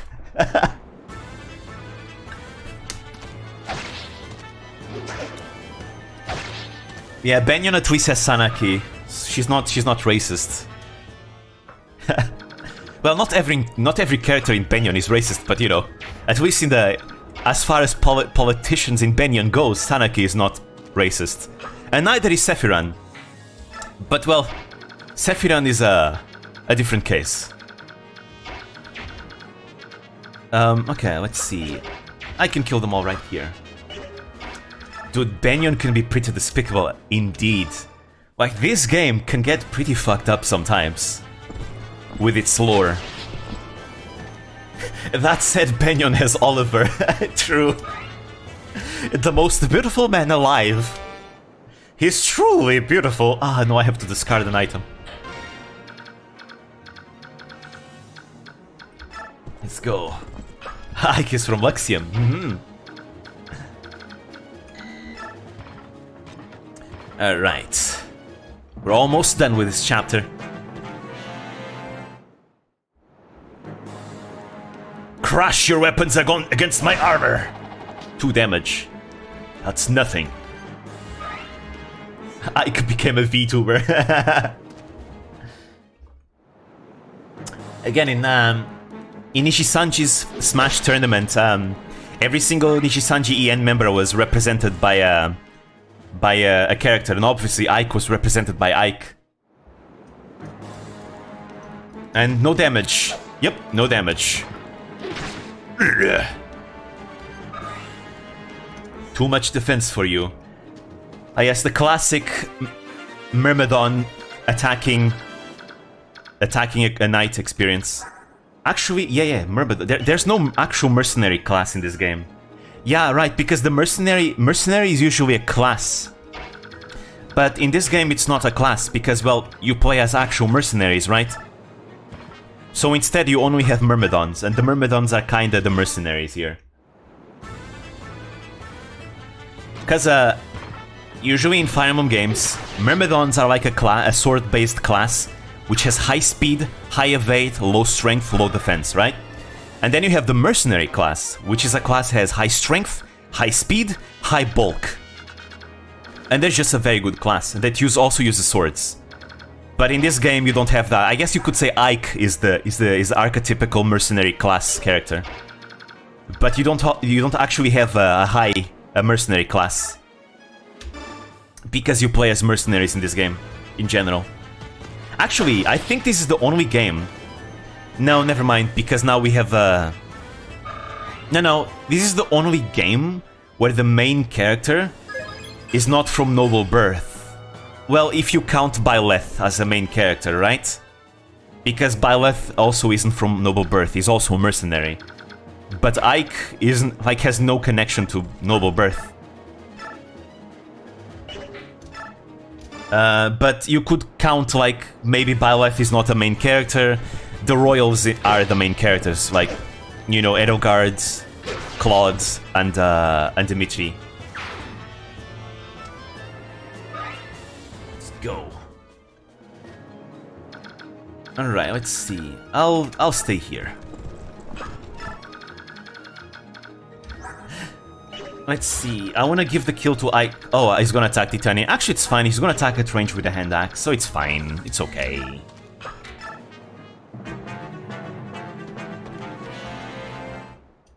Here we go. Yar har har har! You're bursting me guts, you rudderless fool! Rudderless, I guess. You truly think you can face me, mighty axe, and live? Yes, this is Titania we're talking about. In fact, I don't think this guy can kill any character in this party. Maybe Ike, but really, you need to outposition your Ike super hard. He'll be fine. So yeah, earlier I was talking about how every class has like ranged options. Obviously, magic can attack at range, bows can attack at range, and then lances you have javelins, which can also attack at range. And finally, ooh, I'm feeling a bit risky. I'm gonna risk it.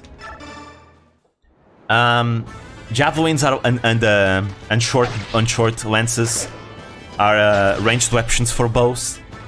Not for bows, for lances, I mean. And axes you have like tomahawks and hand axes, but swords don't have anything.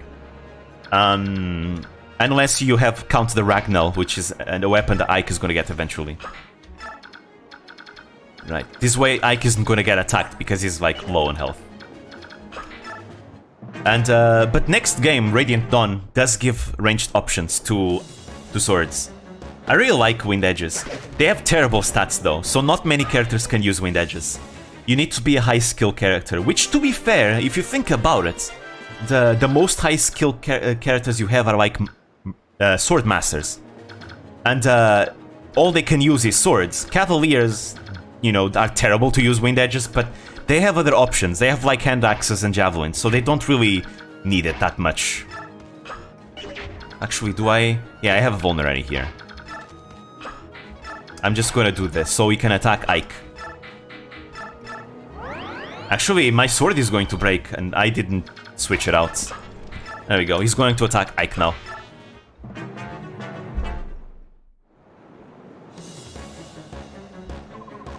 Give back what you've stolen from the good folk here and set sail.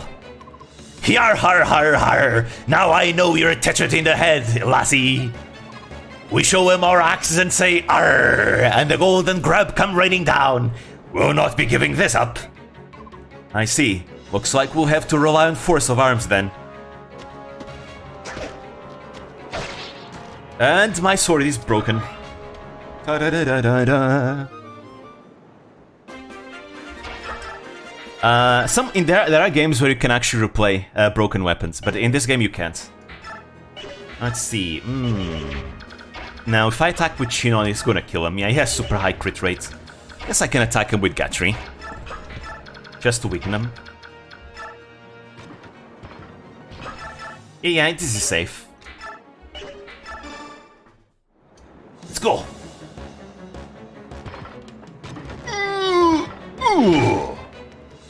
That's still not enough. I don't think I can kill.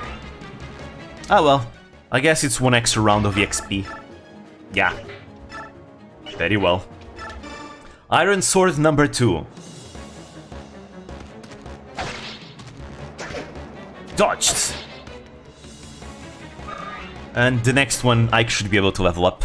And let's aim for strength, speed, and defense. Oh, he's attacking Titania. Alright, sure. Oh yeah, I haven't talked about. So in this game, weapons have weight. And in this game, if you have... your strength is very important.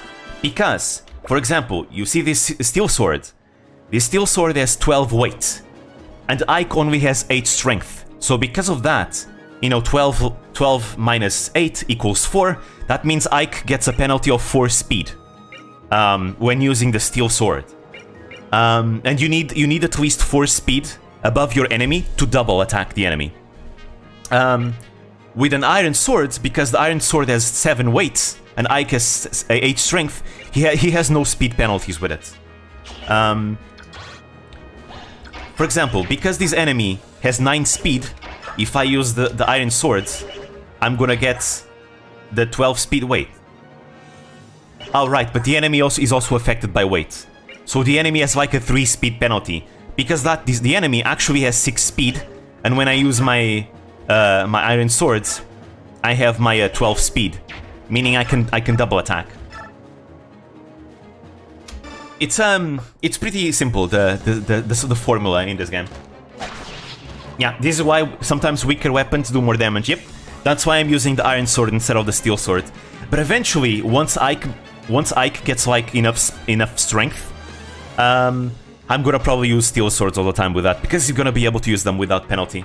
I really like the way this game does things. Help me! Older games have like a constitution stat, and I think FE Engage is gonna go with the constitution stat, which is also fine in my opinion. Which is why I want strength, speed, defense. No strength, that's fine. Speed and defense, that's okay. That's very good. I'm getting so much speed actually. But yeah, that's why it's very important in the Tellius games to get strength very early. It's especially very important for Boyds to get strength actually.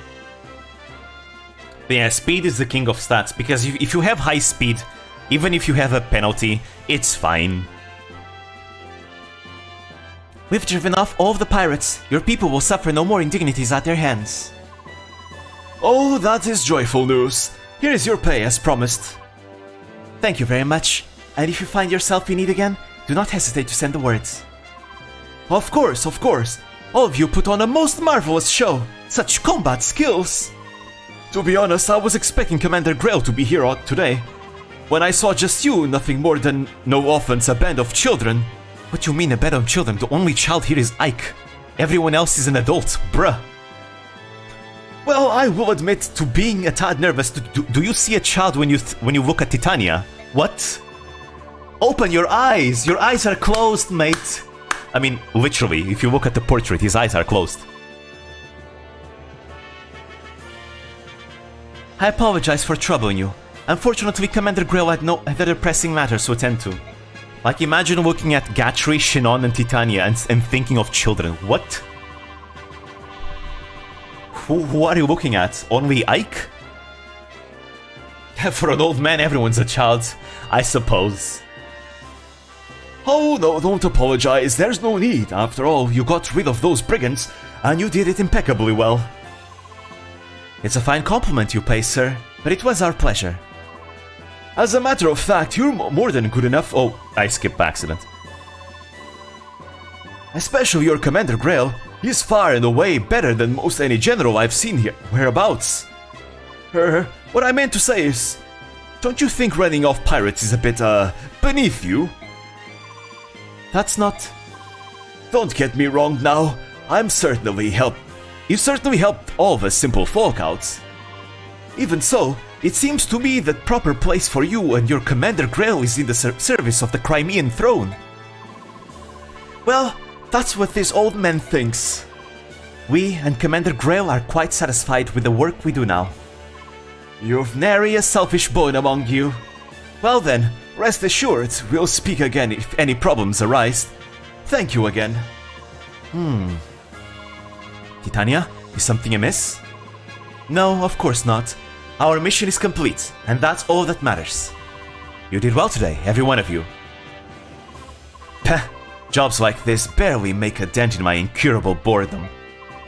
It's like that old buzzard said, there's better work out there, something with a bit of a challenge. Shinon? I'm joking. J-O-K-ing.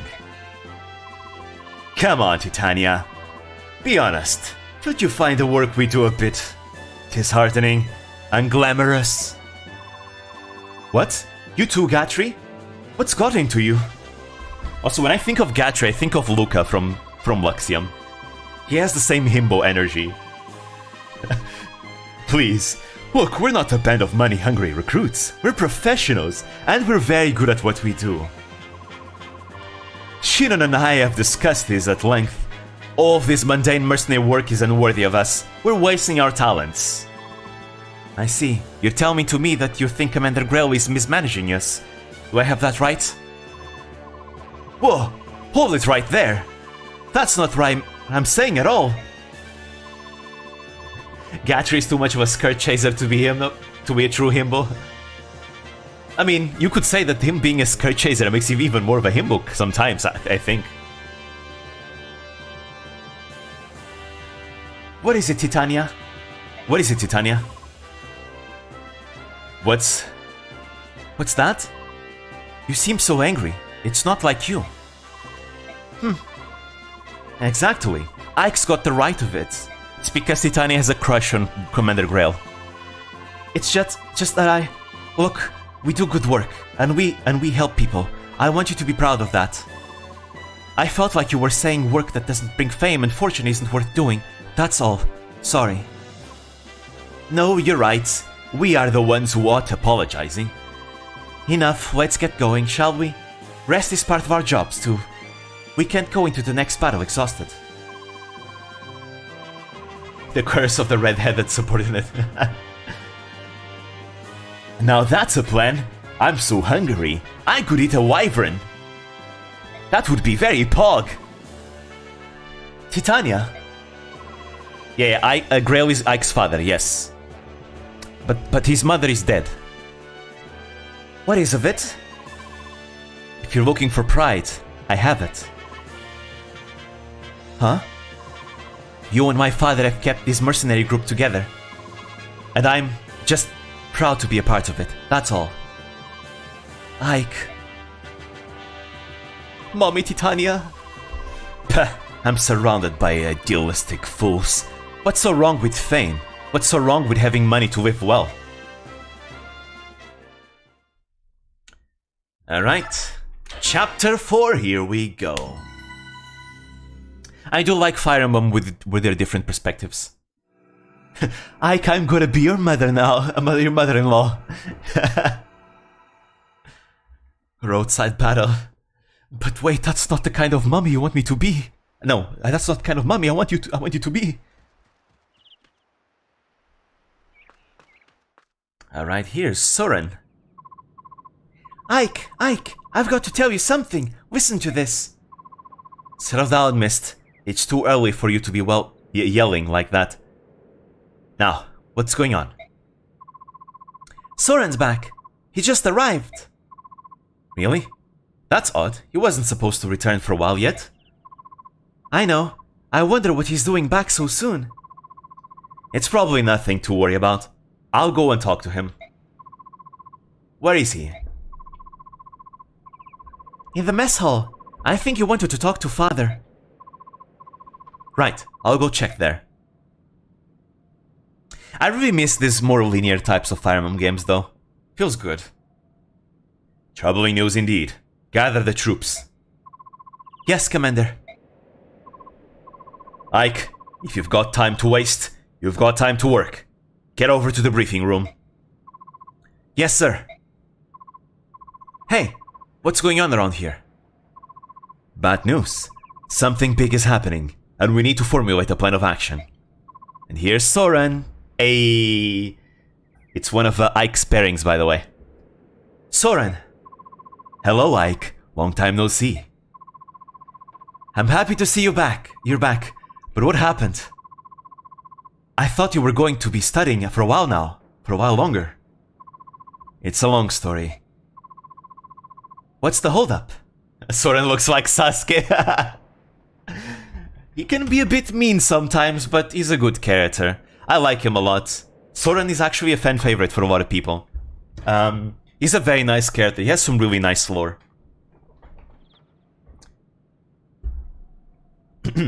What's the holdup? What's the holdup? Get over here now.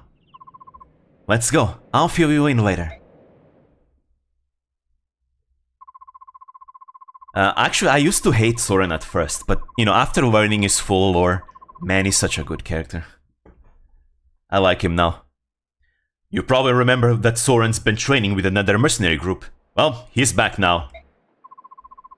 And he has some unbelievable news.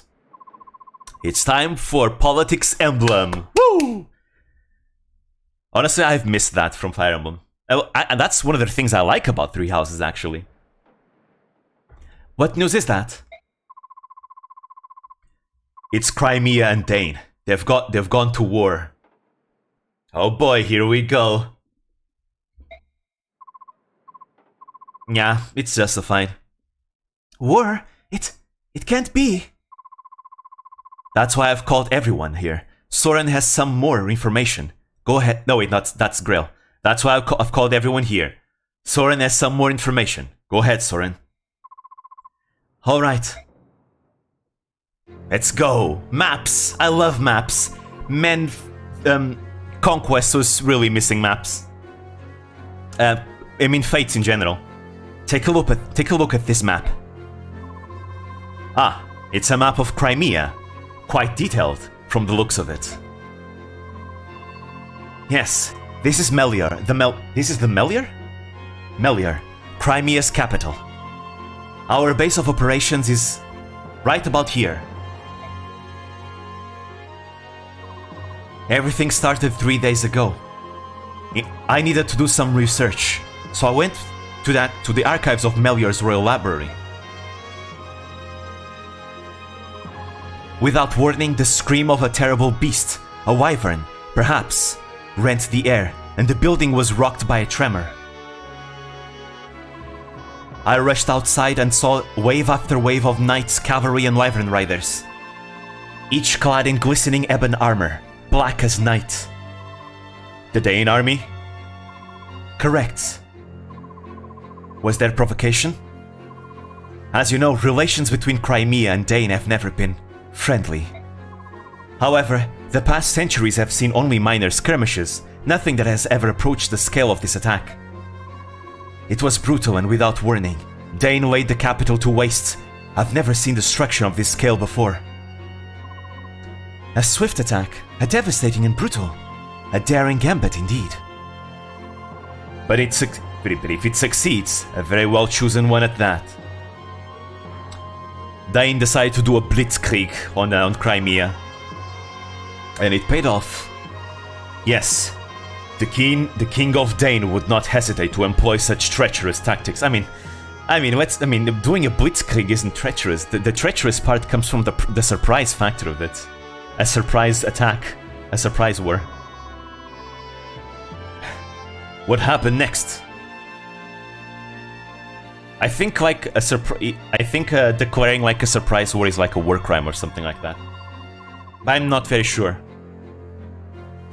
King Crimea's brother deployed the Crimean army to meet the attack. The king ordered his people to flee the city before the battle reached them. Fearing the worst, I also fled and made my way here. Fight back with combined arms, eh? They have an air force. It's the Wyvern Riders. War crimes in FE? Surely not. Actually, there's a video proving that like most characters in Three Houses that you play as are war criminals. It's super cool. I mean, it's medieval times. War crimes are like, you know, committing war crimes is like breathing. You know, it's normal.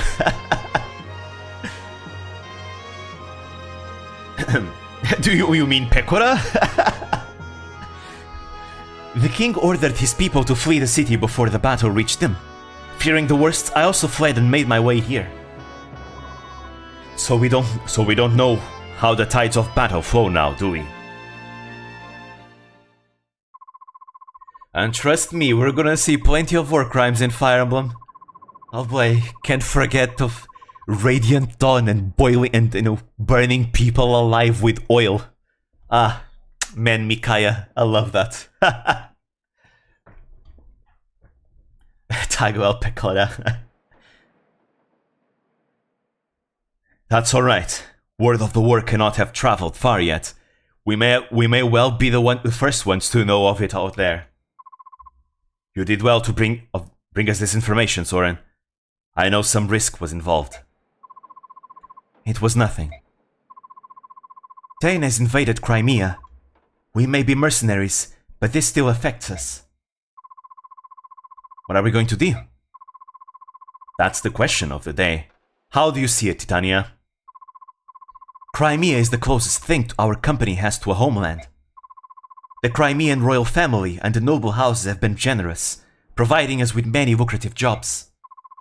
From a moral standpoint as well as a business one, it's in our best interest to help Crimea. And you, Soren? I agree on one point. We are mercenaries. We are not Crimea's private militia. No coin has crossed our palms, so I think we should stay stay out of it. So you would have us sit and watch as Crimea is overrun? I would.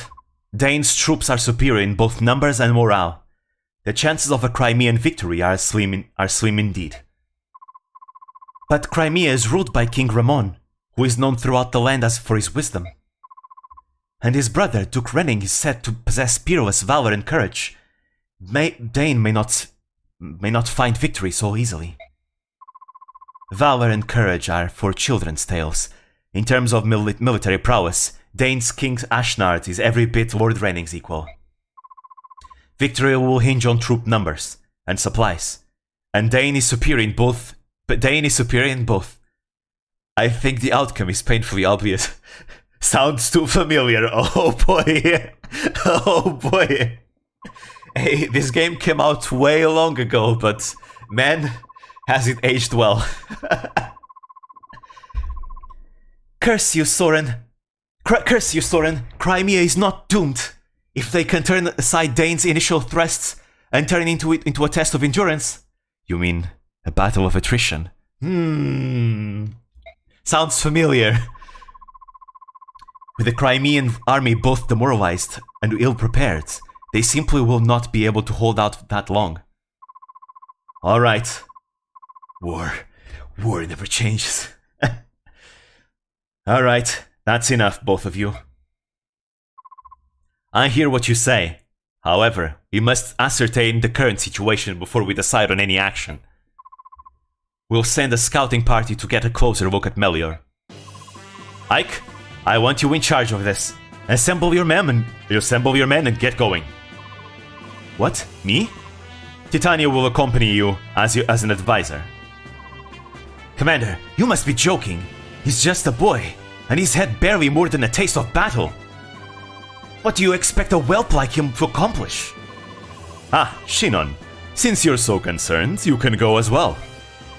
Wait, that's not right. Blast. Who else? Gatri, Riz, and Soren? That should do. Father, wait. Why do you want me? Did Grail pulling a fast one on him? That was an order. Get moving. There's no time to waste. I mean, Ike is his son. He wants his Ike to be, eventually, to be his successor, so it makes sense that he would, attribute some responsibility to him after the successes he's been having. Yes, sir. I'm pretty sure Geralt will do the same for Byleth. I mean, that's why he gets the Geralt's mercenaries in the game. He is a big Chad. Titania, I'm going out for a bit. I want you to give Ike some direction. Understood. Yes, sir. And let's just say that Geralt and Grail are very similar in many aspects. In many aspects. You know what I'm talking about if you've played the game. Ike, wait up. What? Here, this is for you. The regal swords. It's Ike's personal sword. Like in color schemes, yep. A sword? Where did you get it? From father. He told me to come and give it to you. It's beautiful. This is the first sword you've gotten that wasn't a hand-me-down from somebody, isn't it? That's great. Yeah. Well, be careful. Oh, and bring me a souvenir. Something nice. I've never been to Melior before. Mist, I'm not going on vacation. Sheesh. Sheesh. Here we go, the capital way. Time to do some scouting. It's the calm before the storm. Hydration check, everyone. Dot. Are you feeling alright, Ike? You haven't said a word in quite some time. I don't understand my father's doing. Why put a new recruit like me in charge of something so important? You're going to succeed him as our commander one day. Don't you think he wants you to know how to lead? Me? I don't know if I'm capable. No, wait. I don't know if I'm capable. And even if I am, that day's a long way off, right? Are you sure about that, Ike? I mean, I'm inexperienced. Weak. I'm nothing compared to my father. I'm not so sure about that. When I look at you, I see a young man full of promise. Commander Grail is a great man, but I think you'll be every bit his equal. In time, you might even surpass him. Don't be ridiculous. It's just my opinion. You need not pay it any mind. Yet, if you fear your own weakness, why not take this chance to go out and better yourself? That would be more in keeping with your personality, no? I suppose you're right. Oh, what's going on? How did things look over there, Soren? Same as here. There are corpses strewn everywhere. There are quite a lot of them, especially when you consider how far we are from the capital. Are they Crimean? Judging by the armor, the vast majority of the dead are Dane soldiers. So Crimea has the upper hand. Just the opposite, I think. The Crimean soldiers were members of the Imperial Guard. That means King Ramon, or another member of the royal family, was on the move when Dane soldiers fell on them. Could it have been Lord Renning? No, as long as the Crimean army still draws breath, Lord Renning will not leave their command. Perhaps another member of the court. We've got Dane soldiers moving in our location, and they don't look happy. Uh-oh, here they are.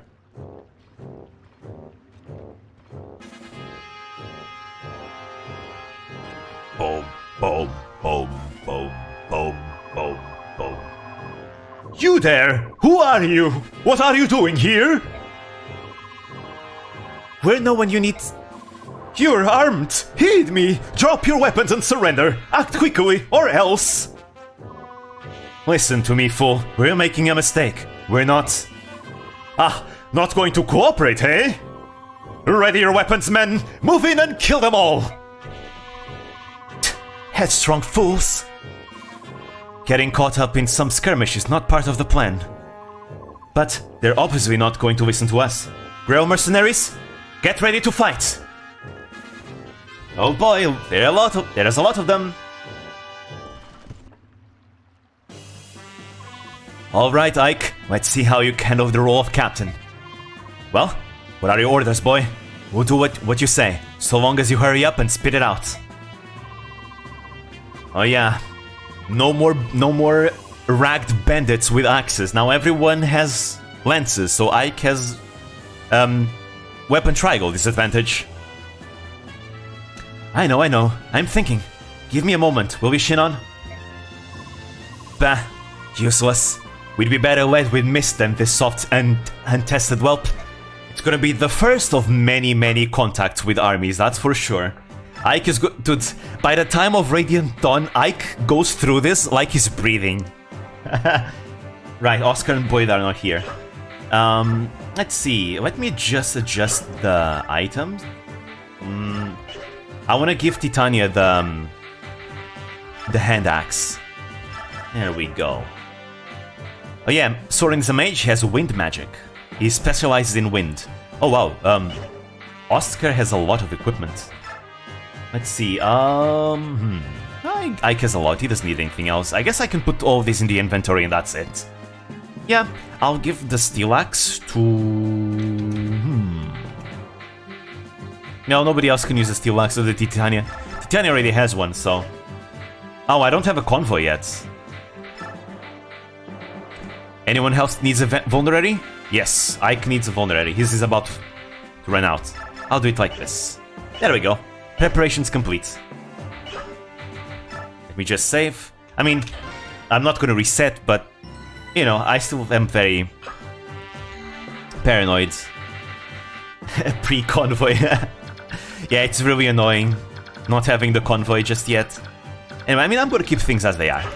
The deployment seems fine. Usually I like to kind of turtle in this stage because I feel like there's so many enemies, they're all gonna come out at you rushing. Though to be fair, you may as well just destroy them with Titania and everyone else.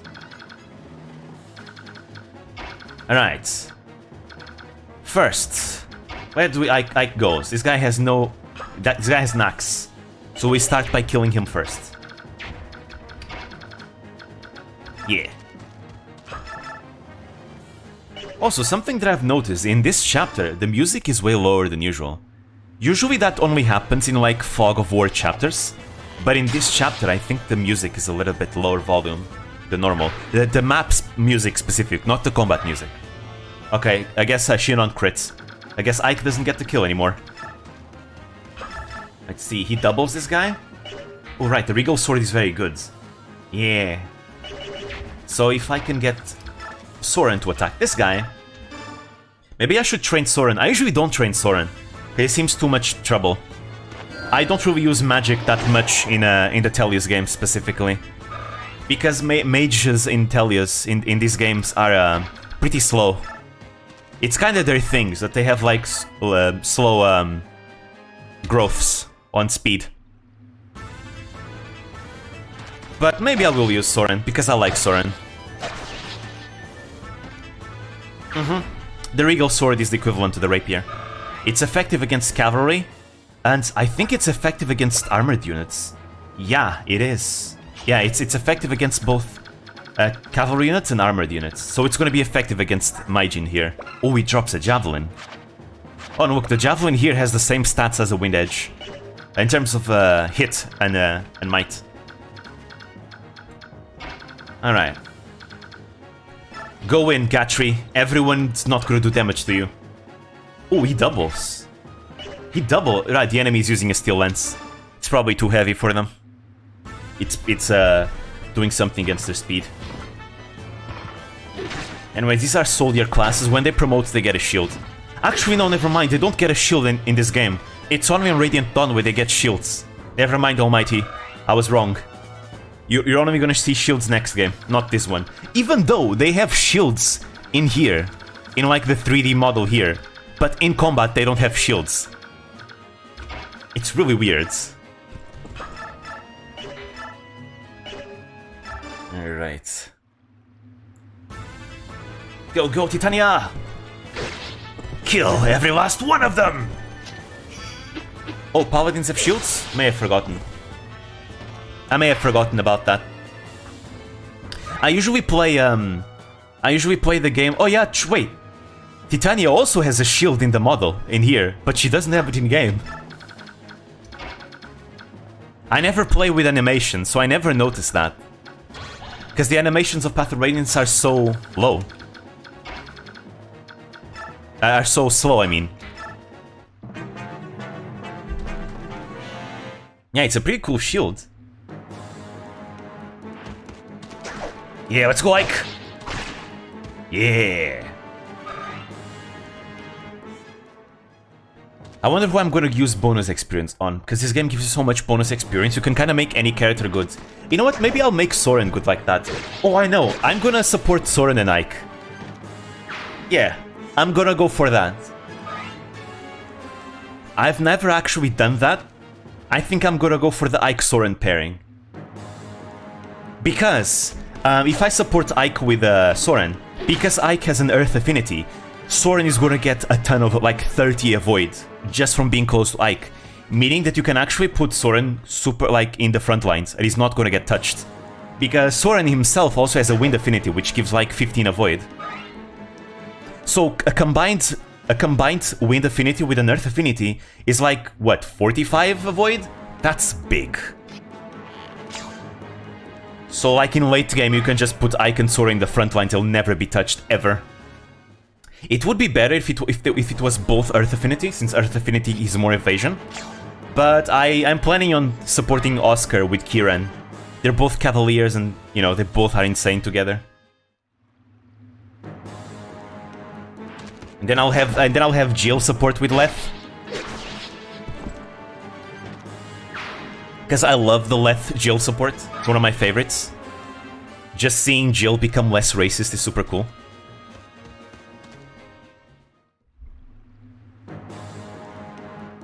But yeah, can't wait to get to Jill.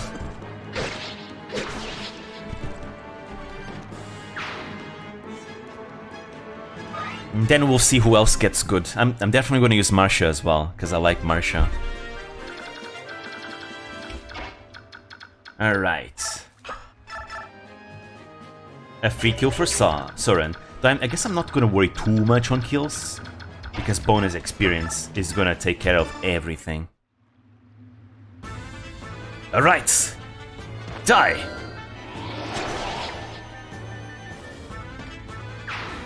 I do like how magic looks in the Tellius games. Because I think magic looks kinda boring in some of the more recent games. Like in Fates, magic looked very boring. At least in my opinion.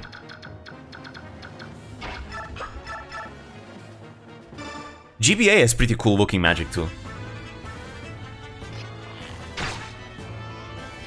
Let's go, kill them all! Leave no one alive. I think this is the kill boss chapter, which means we kill him last.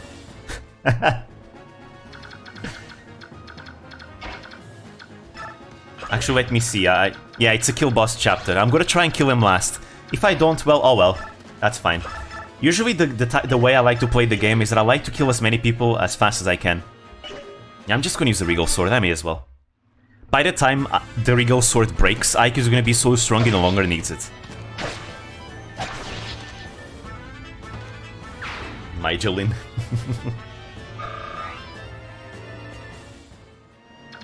Let's see.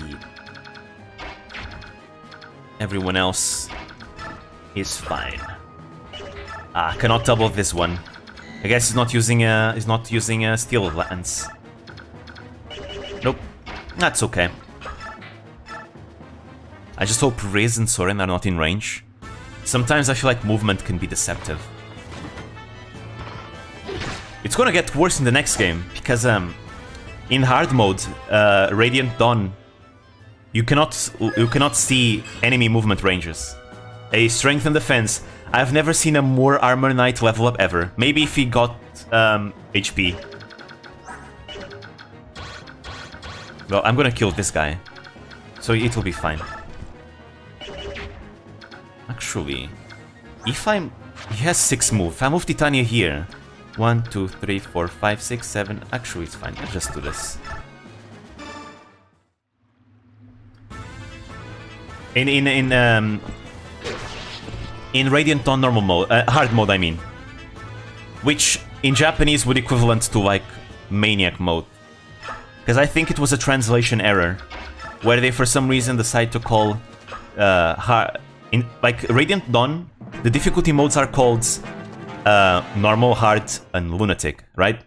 But in the Western version, they translated it as easy, normal, hard.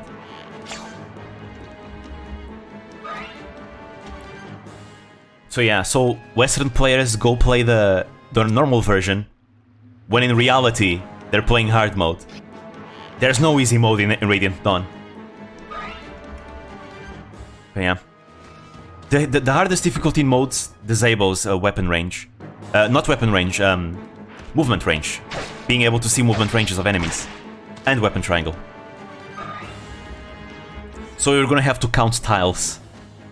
Especially in the early game, when you use the Dawn Brigade. And the Dawn Brigade is not very strong. Let's see, I have 4 units. Yeah. But I think that ended up affecting the reviews of the game. Where reviewers would come to play the game, they would choose normal modes, and then they would get destroyed because they're actually playing hard mode. And this is Radiant Dawn. Radiant Dawn packs a punch. Radiant Dawn is merciless, especially the early game of Radiant Dawn is especially brutal. Hey, critical hits. Yeah, Radiant Dawn is brutal. The Dawn Brigade is pretty... Though the stages of the Dawn Brigade are pretty brutal. Hey, more speed, let's go. I came to like the Dawn Brigade stages, especially in part 3. Because in part 3, like almost all of their stages are like defense chapters, and in my opinion, defense chapters and things like that are like the most fun objectives. Like even the chapters that are not defense chapters for the Dawn Brigade feel like defense chapters because they're just so weak. And you get to go nuts with Jill in them.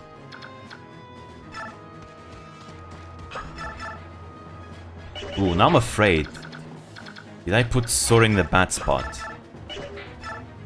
Hope not. What I can do is that I can kill the archers.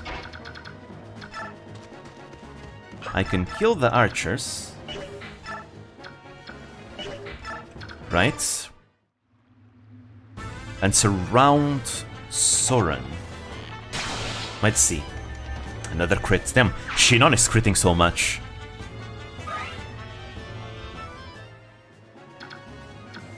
Let's see. Yeah, we'll be fine. He's safe. Soren is safe. Yeah, just kill the archers and they can't get to Soren. And now with Kanto, Titania can move back. Right. Because in Tellius you have like the experienced classes, or... No, it's not experienced classes. It's called, I forgot the name. I'm missing out the name. What is it called? It's the specialized classes. Yeah, that's what I mean. It's the classes of characters that they specialize on one weapon. Even on promotion, they don't get a new weapon. So because of that, to compensate, they get like extra crit rates on attack switches in general.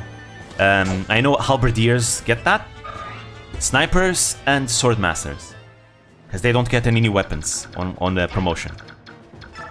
And they can also get their weapon rank way higher. So if you want to use like S rank weapons, you're gonna have to use a specialized class. The same thing applies to magic, though mages can use other types of magic. But for example, Soren is a wind mage, so his wind magic rank will progress way further than all the other ranks.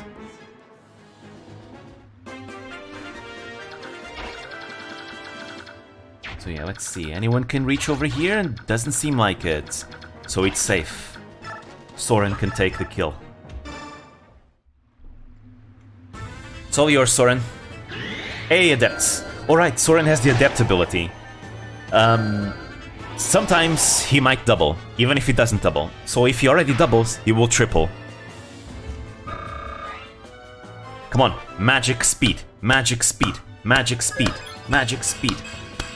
That's not good, Soren. You got defensive stats. You are not an armor knight, Soren. Well then. I don't ask for strength because, well, he's not gonna level strength. Defense. I mean, actually, his defense growth is super low, right? This is a rarity.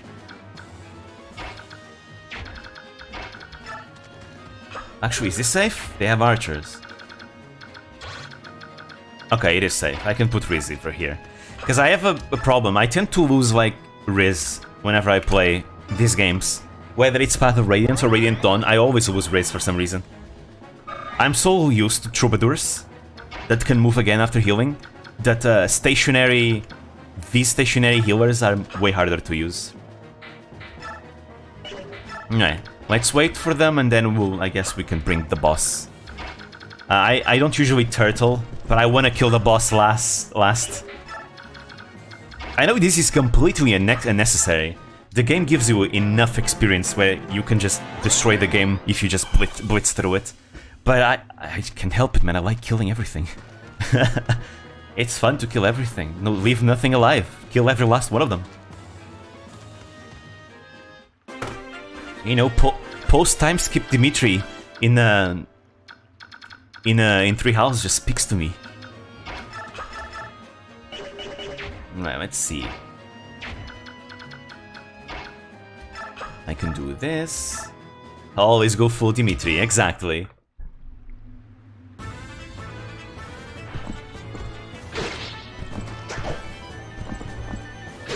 Nice.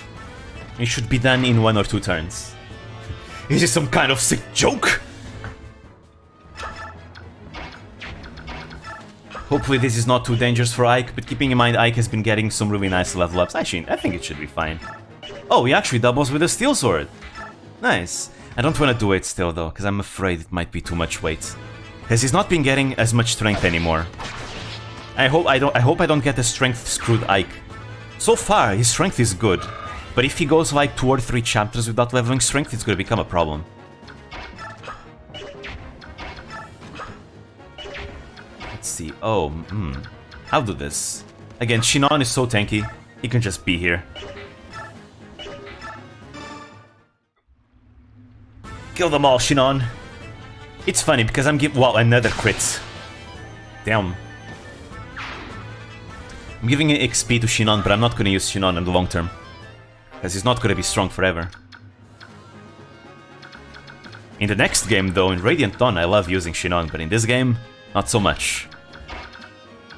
Now I'm gonna do this. Just... Oh, I could have attacked. And now you can go over here. The enemies can attack at range, so I'm not gonna put Soren in range. Too risky.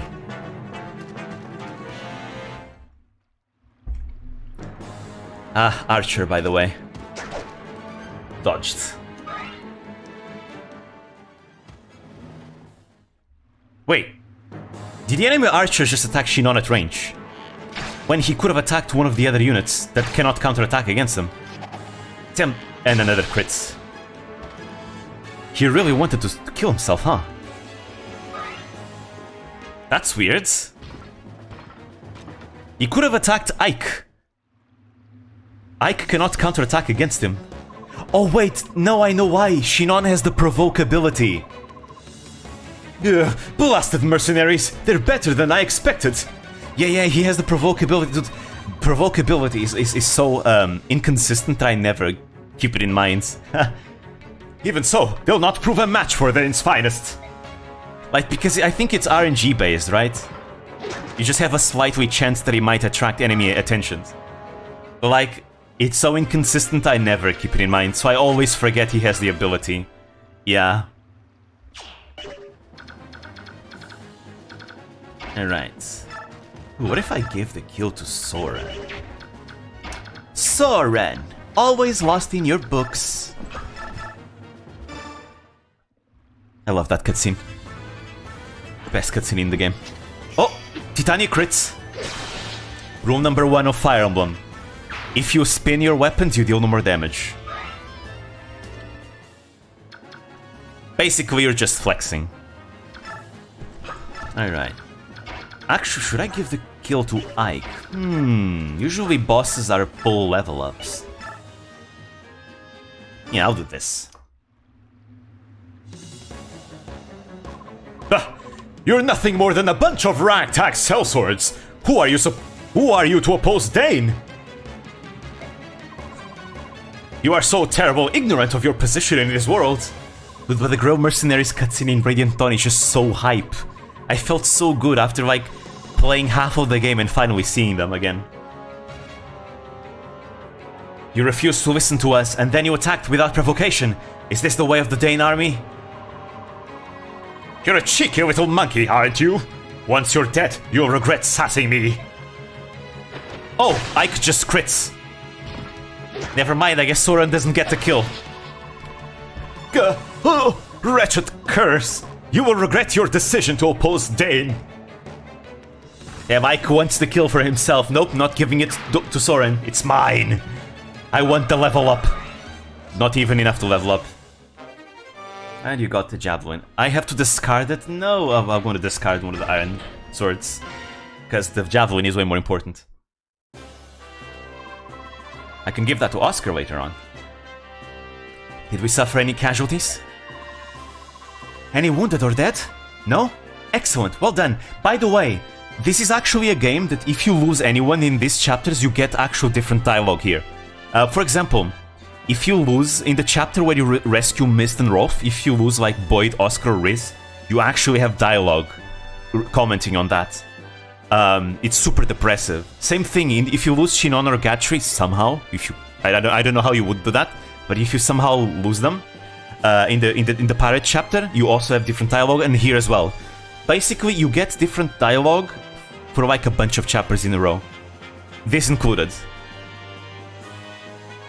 No? Excellent. Well done. Yeah, it's super depressive because the thing is that every single character you use in these games is like an actual character with a personality and a face and an identity. And that's made on purpose. It's because the game wants you to care for them.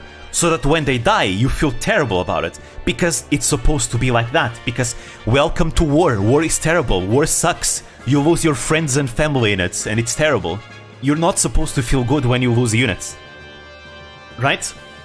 This is why I once had a debate with someone else saying that they hate the fact that old games are all like casual, do not have casual mode, and that permadeath is a stupid mechanic.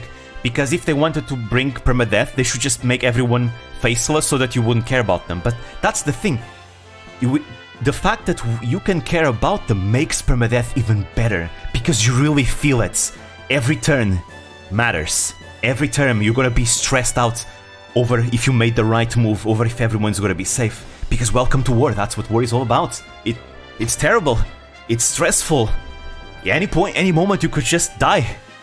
Any moment your enemy could have a 1% crit and kill you, I guess. That's why I love it. Yep, that's why I love permadeath in Fire Emblem, because I care so much about the characters. I love this. I don't know, taking on out of these Dane soldiers may have been a bad move. Hey, Shinon, what are you doing? Though to be fair, good players will be able to play around crits. It's kind of like doing a Pokemon Nuzlocke, you can play around it.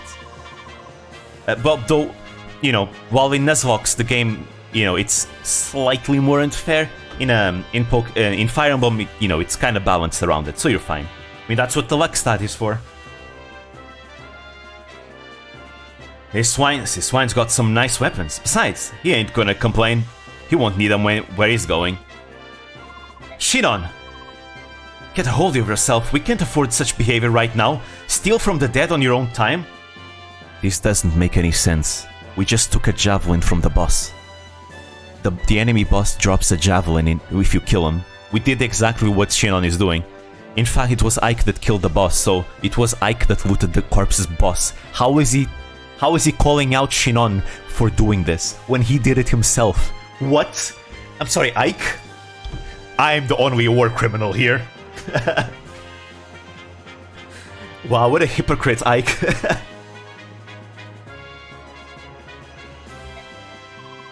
What?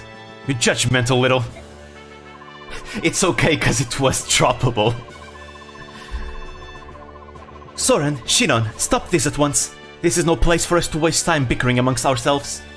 Actually, in the medieval times, it was very common for, people to, loot corpses off of the people that they would kill. Because think about it, you are a peasant soldier. You came to fight with your, axe that you used to cut trees. Your lords didn't give you any equipment because they didn't give you equipment at all. You have to bring what you get. You barely have any armor. You have your axe from work. You kill an enemy on the battlefield. It's like, well, I'm gonna loot their corpses. They have they have a piece of armor that I want to use, and that sword looks pretty shiny. I'm just gonna take it.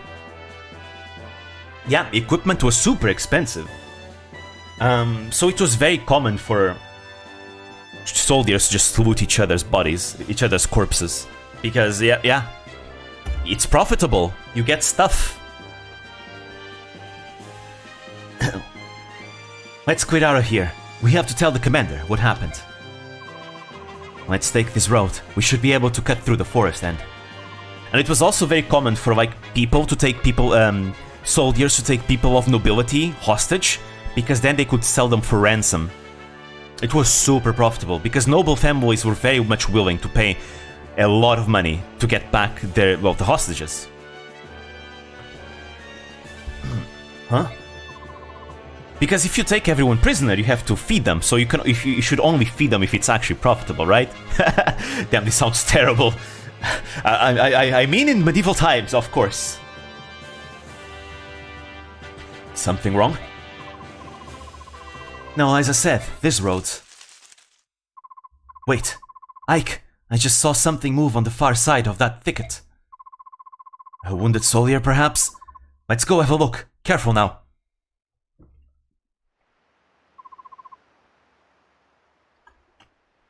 Oh no. Did you find anything, Rhys? It's a woman. Leave her. We shouldn't get involved in matters that don't concern us. And here's Alincia. Speaking about character development, man, Alincia is great. Oh. Thank goodness. It looks like she's merely fainted. Right. We'd better take her with us for now and make sure she's alright. Give me a hand, will you, Rhys? Of course. I don't like this. Yeah, I like Alincia a lot. She has such great development as well. Again, I like how a lot of characters in Tellius are very much imperfect. They are not perfect at all. They have very visible flaws. But man, they're still so awesome. I mean, look at Jill.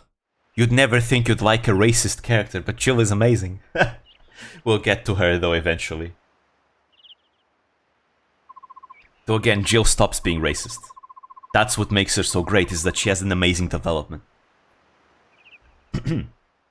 Father, brother, it's that lady Ike rescued. She's awake. Really? Come on, let's greet our guest. Which makes it even more tragic in Radiant Dawn, actually, what she has to do. So, how are you feeling? Shinon stays racist. True, Shinon never changes. He stays the same. Racist forever. Hey, you know what they say, not everyone changes. That's just as true in real life. So, how are you feeling? And that makes it more realistic, actually. How are you feeling? Oh, I'm fine. And you are? The name's Grail. I'm the commander of this mercenary company. My Lord Grail, you are the one who came to my aid, are you not? I don't know how to thank you. Hold on. The one who found you and brought you here is my son, Ike. If you want to thank someone, thank him. No, please, that's not... Lord Ike, was it? You have my gratitude. Oh. Pardon my bluntness, but I have some questions for you. Tell me, who are you? What were you doing in that place? The place where Ike found you was evidently the site of a fierce battle between Crimean and Dane forces. Do you have some relation to the Crimean royal family?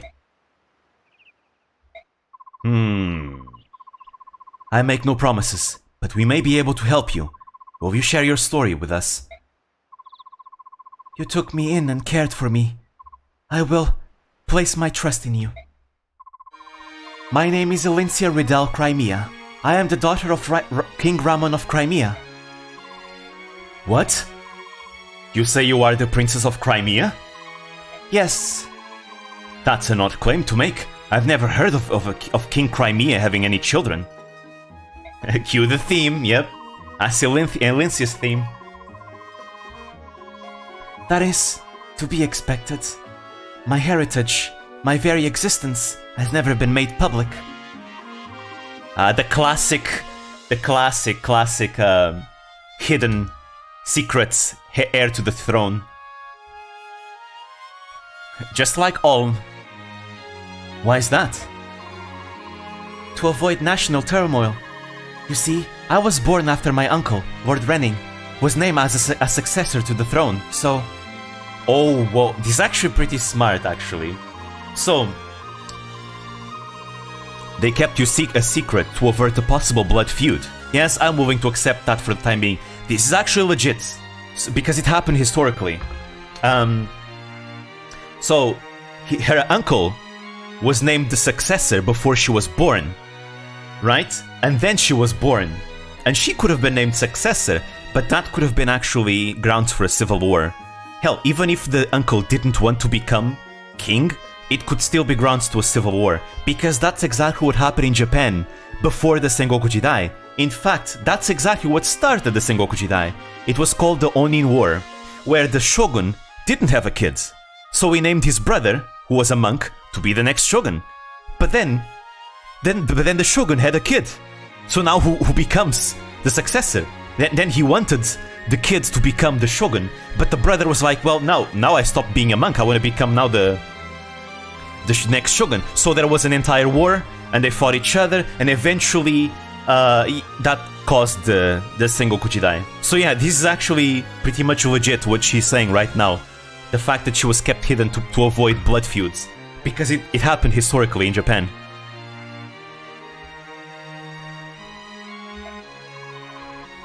Very well, let's suppose that you truly are Princess Crimea. You must know what's become of the king and your uncle. I would like to hear that news. My father and my mother are dead. They fell at the hand of Ashnard, king of Dane. My lord uncle and the royal knights are still battling the Dane army, I believe. I see. I fled the castle to follow my lord uncle's orders and seek refuge in the kingdom of Gallia. In Gallia? Yes, we believed that King Kenegis would grant me sanctuary, so that's where I was going.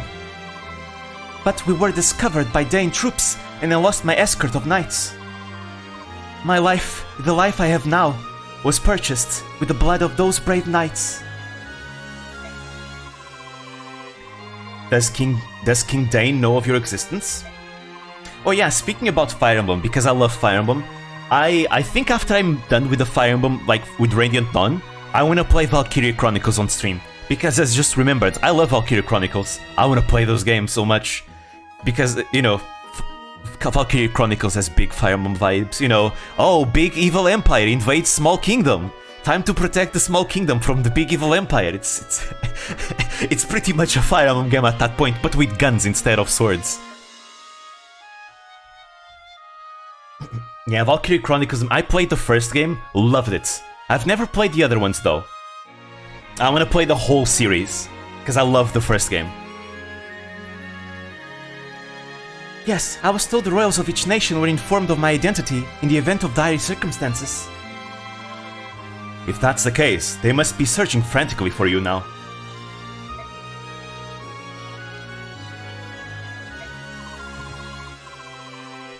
Master Grail, my lord Ike, you said that you were mercenaries, did you not? Please, would you help me to gain Gallia? I beg of you, I have no one else to turn to.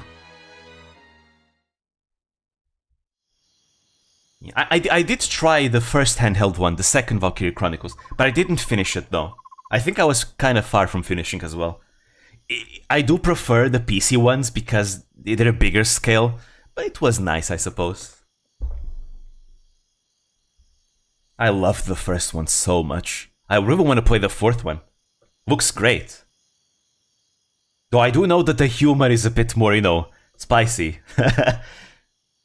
Princess Crimea? Truly? Father spoke to her as if he believed she were telling the truth. I see. What is it, Titania? It's nothing. I was just remembering something from the past. From the past? Back when you were still a Crimean Royal Knight? What? How do you know about that? I read the wiki. A long time ago, I overheard Shinon and some of their talkings about it. They keep such loose tongues. They sure like to wag, that's for sure. Was it a secret? No, it wasn't, but much like I have more experience than you, I also have many more things to worry about. Like Princess Crimea? Well, yes. I myself was unaware of the princess's existence, but now that I think about it, she does bear a striking resemblance to both the king and the queen. So she probably is the true princess. I wonder what father will do. Will he take on her request? I'd say Titania is probably in her late 20s, early 30s. Somewhere around that.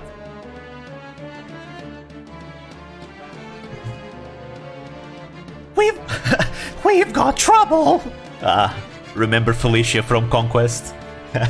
We've got trouble! Outside! There are more... Okay, I'm not gonna do this. There are more soldiers! A lot of them! What? Oh no, it seems like the Empire is coming. The Dane army is here. She got memed super hard. I like Felicia a lot, she's so cute. She's so clumsy. Is everything here? Yes. Commander, what are the Dane dogs saying? Turn over the Princess Crimea and leave the area immediately. Comply now, or we will attack. Pretty straightforward. What are we going to do? That's what we're here to decide. One thing has been made clear by the arrival of our friends outside. So, I would say this confirms her identity as Princess Crimea, wouldn't you? Yes, but what do we do now? I'd like to hear the opinion of everyone here. Titania, I'd like to hear from you first. The blame for this war rests on Dane. If we ally ourselves with them, the company's reputation will surely suffer. Conversely, if we deliver Princess Crimea safely, our stock will rise in the eyes of our primary employers. Can speak. Our road is clear. Soren, how about you? There's nothing to think about. We must deliver the princess to Dane immediately. Even if Crimea is in the right? We are mercenaries. Our actions are dictated only by self-interest. If we want to ensure our future, we need Dane in our debt. They will win this war after all, and nothing else serves us better. Damn, Soren. Shinon? Gatri? Soren's a pompous, superior whelp, but he's got the right idea. Besides, the destination's Gallia, so it's a moot question. Yes, because that's where all the filthy subhuman degenerates live, quote-unquote, right, Shinon? I don't care how much we get paid. There's no way under the sun I'm going to stinking beast country.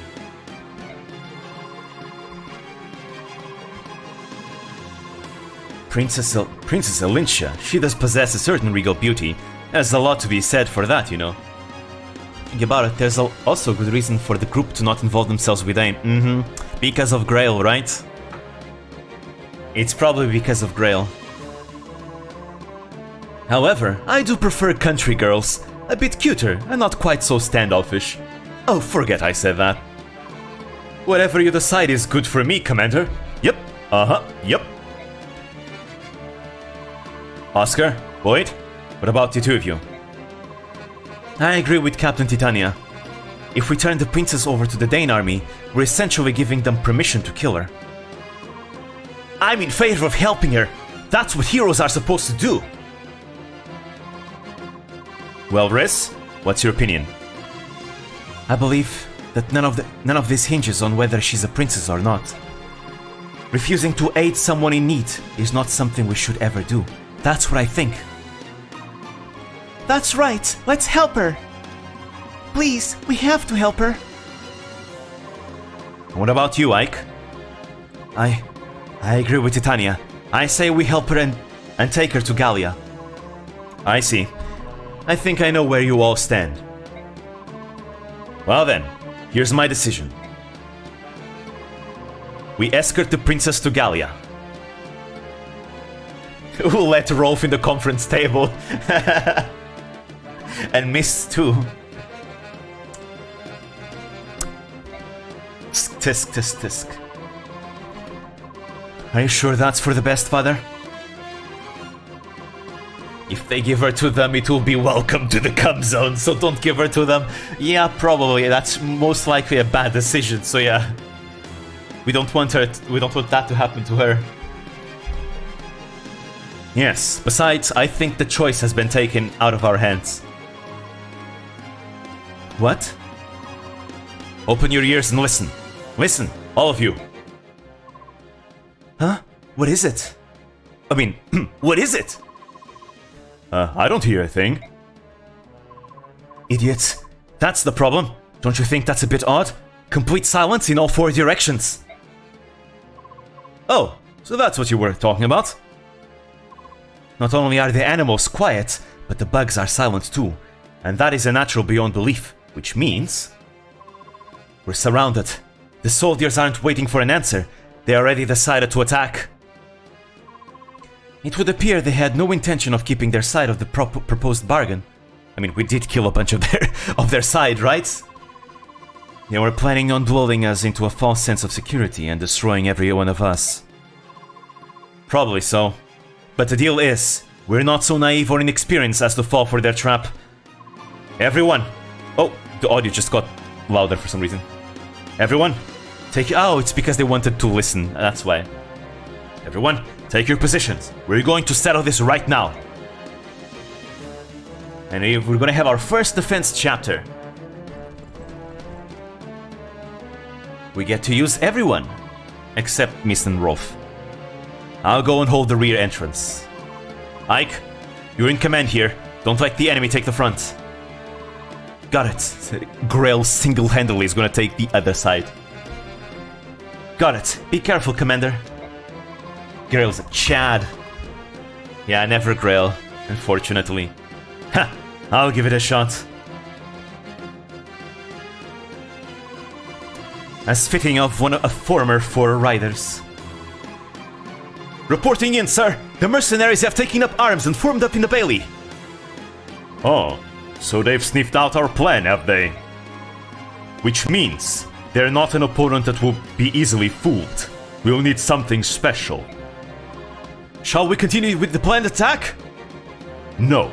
Princess Crimea is somewhere within that fort. If we use flaming arrows to try to smoke them out, we might bring the princess to harm. We've been told to do our best to deliver her alive and uninjured. It would be preferable if they were to come out of their own accord, but if they do, slay all but the princess. Yes, sir. Here we go. Let's see. Do I have the convoy? No, I don't, but that's okay. Alright, I'm going to give... I mean, I'll give this to the elixir to Ike.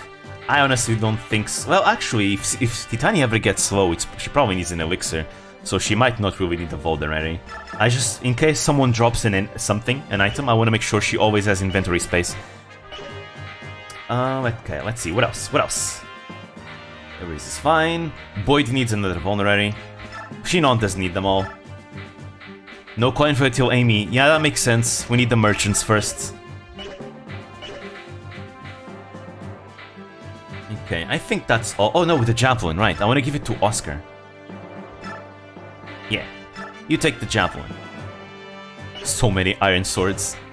You know what, maybe I should give the iron swords someone like Soren. He's not going to be carrying anything anyways, so it's fine. Yeah, no need for him to be carrying all of this. Soren, here, you carry the swords. I don't need too much inventory. Too many on my inventory. Okay, that's it. Let's get fighting. And now I'll save because I'm paranoid. Oh, and let's see, reposition. how am I gonna do this? There's gonna be enemies coming from here, and enemies coming from here. And the boss is also here. I'm gonna put Titania in here, because I'd like to kill the boss. I liked always to kill the boss. We need to only to survive for 6 turns, but I think it's boring to just lie in wait, so I wanna advance. I'll put Oscar here as well, because I'm gonna be forming a wall in here, but I'm gonna be advancing here. So, I'll put Gatry in here, Boyd in here, I can put Shinon in here. No, Shinon can be more or less in the 2 sides.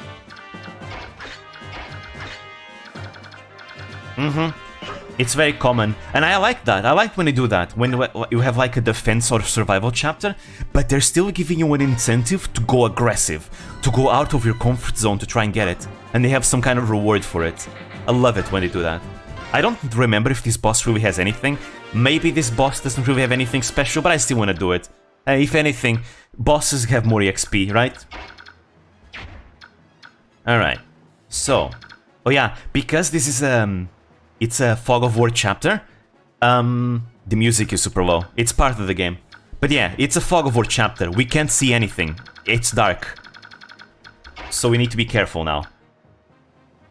So I am going to put Boyd here. Yeah. With an iron axe. And you go here. Because then Gatry can be afforded to be attacked by 2 enemies. And I can give him the steel lance. He's fine, he can do with it. He has how much strength? He has, yeah, he can use the steel lance without weight penalties. He has 13 strength.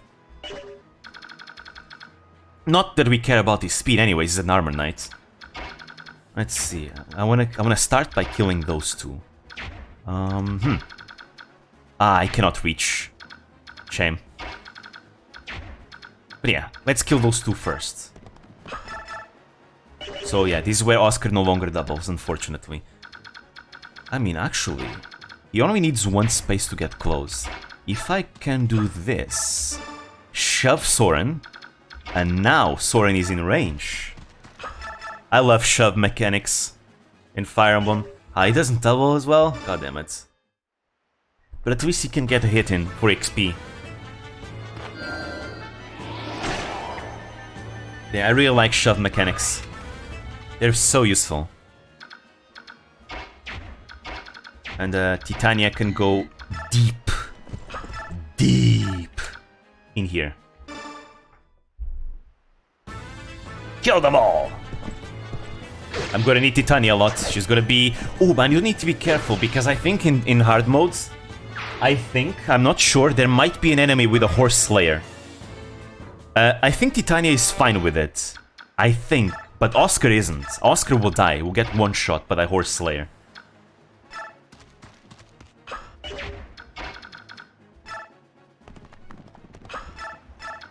Yeah.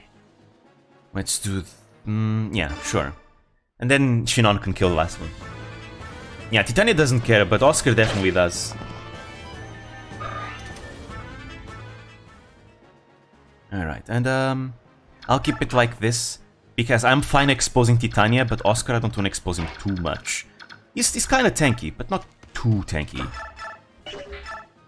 Yeah, this is fine. Die! There we go.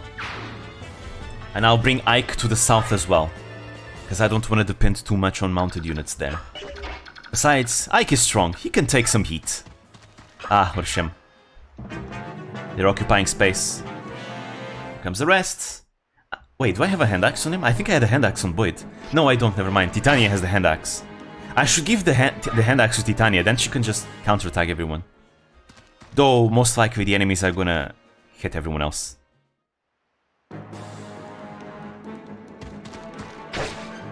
Oh boy. Oh, he doubles, let's go!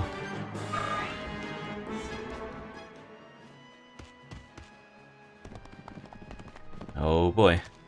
That's a lot of enemies. Though I don't remember if there's anything worth in that side. Sometimes they like to hide things. If it's something, like, worthless like a coin, I don't care. Steel lance is heavy.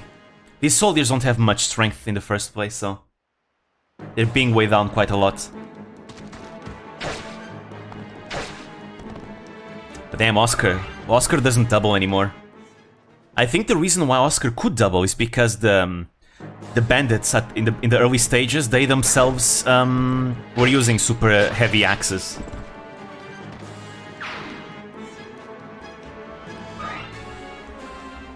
It's fine. It will be worth the investment. Oscar is always worth the investment. He's so good. Cav utility grows pretty well, honestly. Trivializes the endgame. And he's pretty good in the mid-game, honestly. He just needs a little bit of help in the early game, but it's not that much. He gets good pretty easily.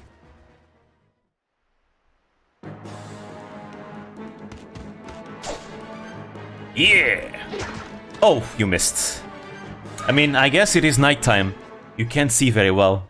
Imagine if Fog of War gave everyone a universal penalty to hit rate. That would be so terrible. Ooh, enemy mounted units.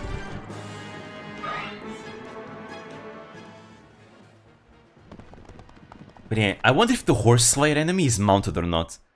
Or maybe I'm just being paranoid with another game.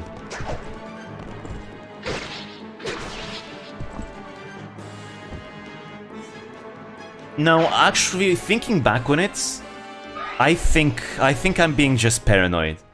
Because... yeah, they don't have a Horse Slayer this early.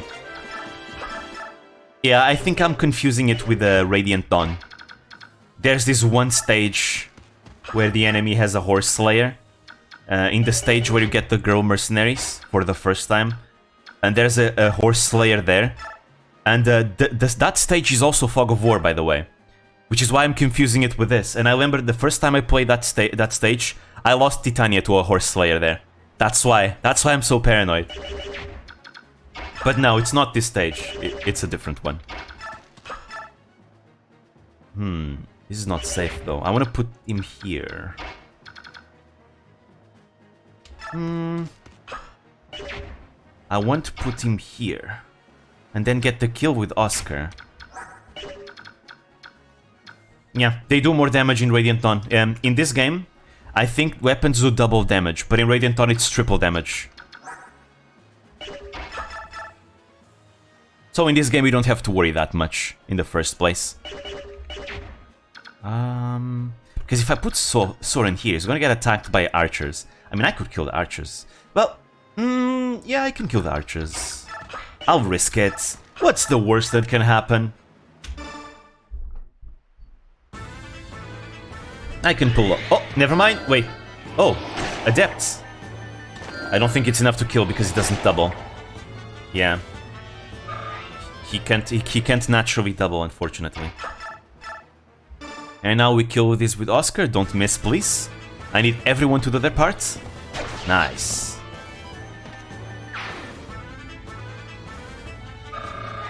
Nice. Almost leveling up as well. What can we do here? I can put him here. And then Titania goes here and blocks this part. And then Shinon kills this guy and Ike goes here. Yeah, I can do something like that. Like this. Ooh, there's a lot of enemies. Actually, Ike can also be in the middle. He can take heat. Ike is not weak.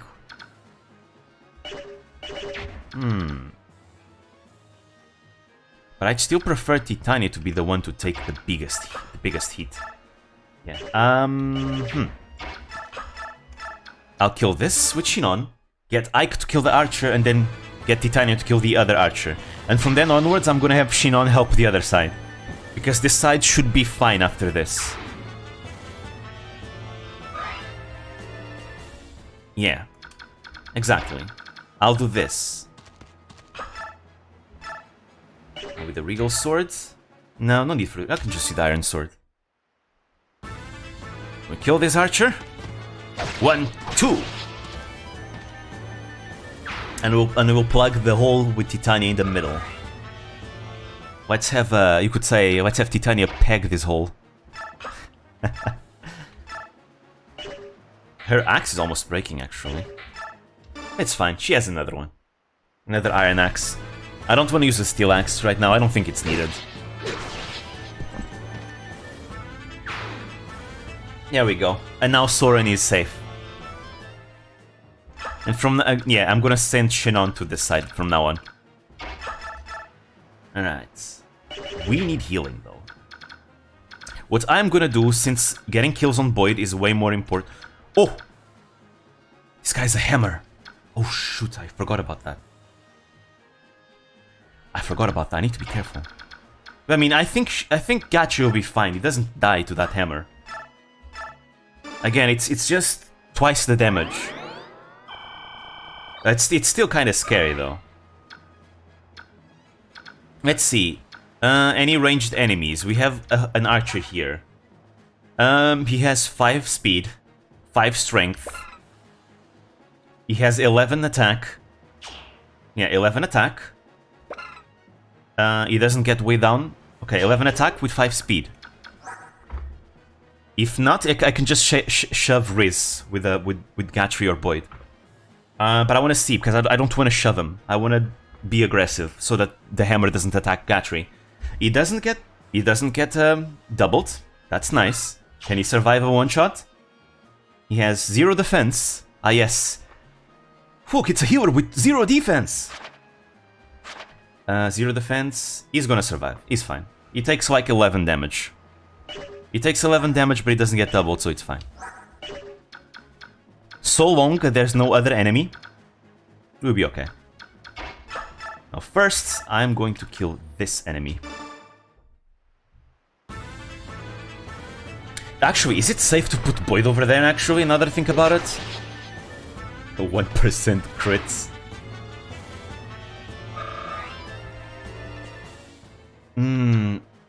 But now I don't know if it's safe to put him here. Because if I put Boyd here, he's going to be attacked by 2 sides. And what might happen is that the Cavalier will attack him first, and then move out for someone else to attack. It will depend. I mean, he has a lot of HP. 5 defense. If he doesn't get double, he might be fine. I mean, I think it's Boyd. Boyd might be fine, right? Oh, wow. That hammer hurts.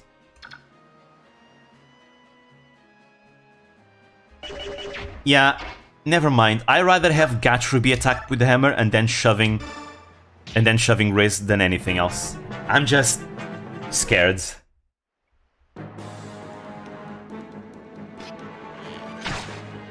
Alright, Boyd. Hang in there. Alright, the Cavalier is not gonna attack. Gatry should be fine. He cannot double. Yeah, it's gonna hurt a bit. Oh, we double. Because that hammer is really, really heavy. So yeah.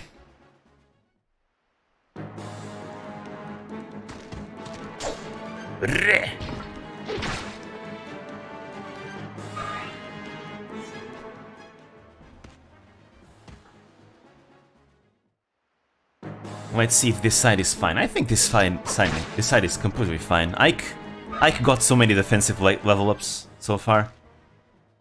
These are just soldiers, they're nothing special. I mean, the steel lance is a bit scarier, but it's still fine. Level up! Strength! Speed! Defense! Strength! Speed! Defense! Strength! Let's not talk about this level up. Oh, Kaio's gonna get a vacation. She should. She's been working super hard. With her concerts and all that. Yeah, that level up was terrible. Luck and HP, wow.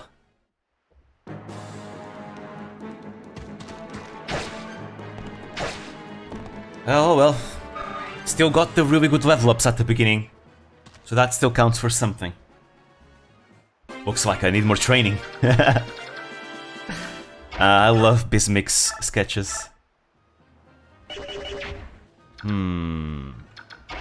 Let's see. I'll kill the guy with the hammer. Actually, Boyd can kill him immediately, just like that.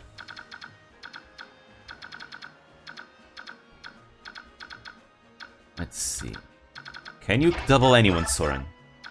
No, you cannot. Can you proc Adept? Please, proc Adept. Nope, he didn't. That's okay. Now, do I want Shinon to shoot here or there? I wanted to bring him there. But now I'm a bit...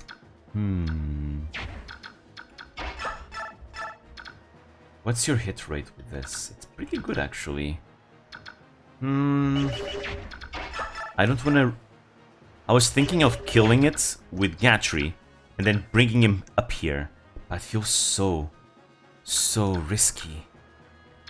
I need to heal both Boyd and Gatry. Gatry needs the healing the most. Yeah, I think what I'm gonna do is I'm gonna stay put here. Just choke the point. Just gonna choke the point and shove so that he doesn't get ranged attacked. And then attack here.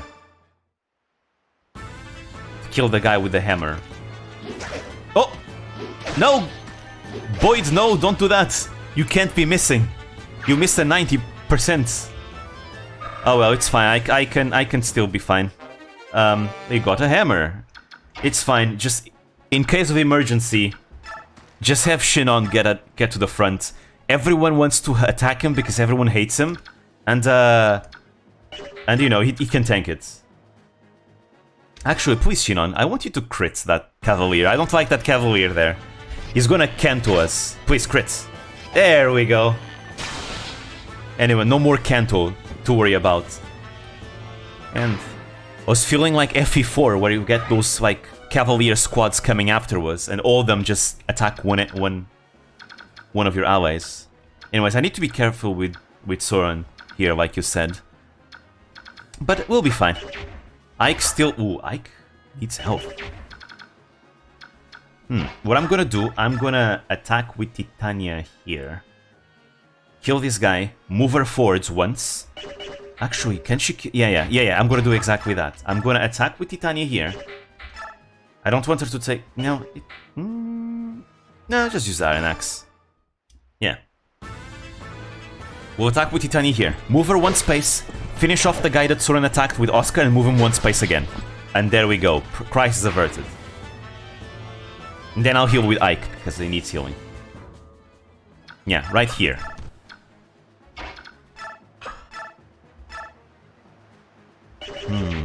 It's kinda scary, though. If Oscar misses, Oscar is gonna be in a bad position. Come on, Oscar. I missed Tempest Lance from 3 houses. No, Oscar, come on, you can't be doing this. God damn it, I missed an 84%. Speed. Oscar, no. No, Oscar. Oh no, this is so bad. This is not looking good, guys.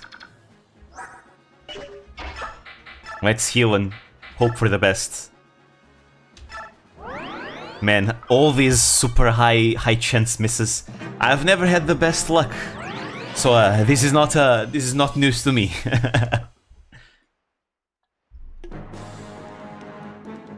Oh shit, Boyd. Oh right, because he missed. It's fine, I think there's only one ranged enemy. He'll be fine. Everyone else is gonna attack Shinon. That's why I brought him forwards. Whew. I can feel my heart palpitating. This is the thrill of permadeath. Whew.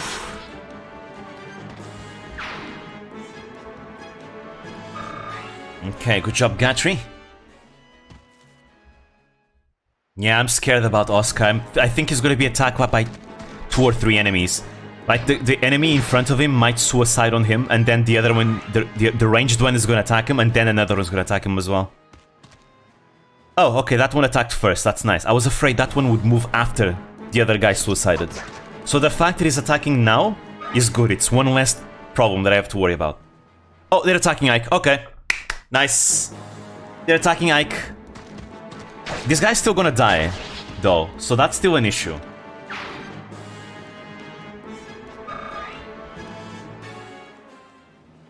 Oh, they're still attacking Ike. Damn, it's because he's the main character. Yeah, Ike will be fine. He has enough defense. Oh, nice crits.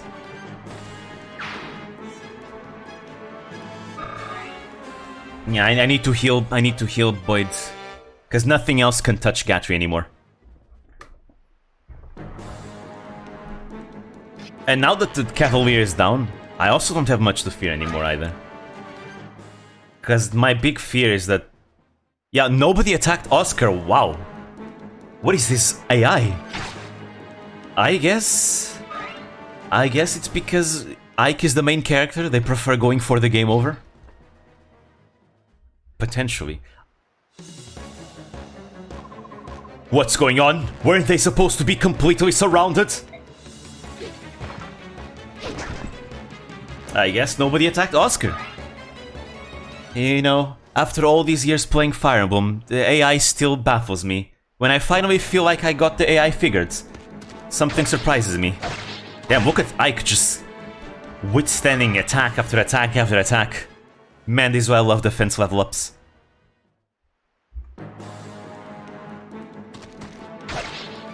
Them iron blades though, that's scary.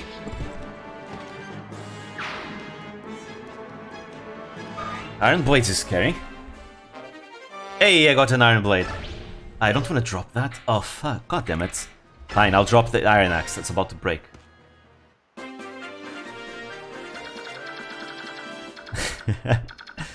Look, he was like half health. He's weaker than Ike.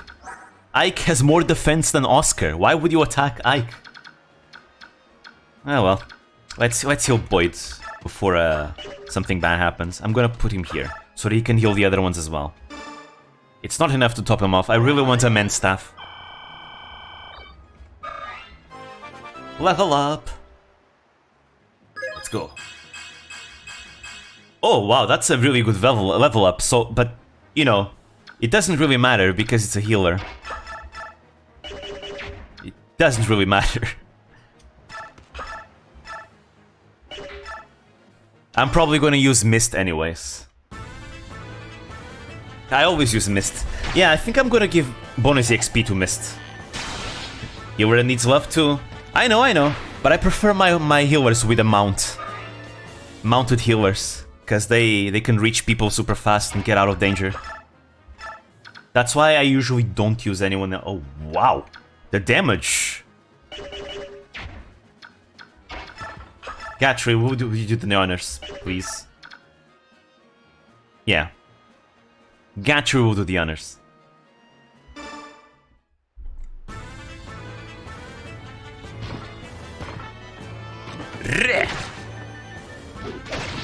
Kill, kill, kill! Nice! And armored darts that can double. Actually, you can do it as well in Radiant Dawn. Wow, that's an amazing level up. He got speed. He actually got speed. I'm still not gonna use him, but hey. Here we go. I don't think there's that many enemies left in this side anyways. I think there's more reinforcements, but it's not really an issue. He's in the grass as well, which heals him. Come on, strength, speed, defense. That's good, that's very good. In fact, the fact he got strength and speed essentially means he gets 2 points of speed. Because he's getting speed, obviously, but he's getting strength, means he gets less penalties from using the axe, which means it's an extra point of speed. So he got 2 speed from this level up, you could say. Alright. Yeah, he can double this guy. It's because he's using an iron blade, and iron blades are super heavy. Oh yeah, Almighty, he's using a weapon two-handed. There we go. Myrmidon's two-hand weapons. We're gonna get one eventually, though I'm not gonna use it in this game specifically. Because Mia, I like using it in the next game, not in this one. Mia is a lot of fun to use though, in Radiant Dawn. Oh, I need to heal. Like, right now. Both of them. Who has the highest attack? 14 attack? 10 attack? 12 attack. Okay. Titania? Kill this one. Zihark? Zihark is fine too. I used Zihark once when I did an Ilyana Juggernaut run. I'd say Zihark probably is better, but I just don't like using Sword Masters in Path of Radiance. But Radiant Dawn is a completely different story. Yeah, maybe I should just heal with everyone. I'm just so afraid. Yeah, I'll heal. Everybody No, because Soren came close. But that's okay. That's easily fixable. Oh, Stefan is super strong. I use them sometimes, yes.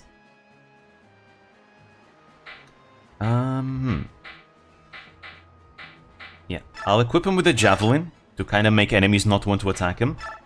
Heal. I need to be careful with Soren. Right? Stay here. Ike goes up 1. Equip the Regal Swords. Vulnerary.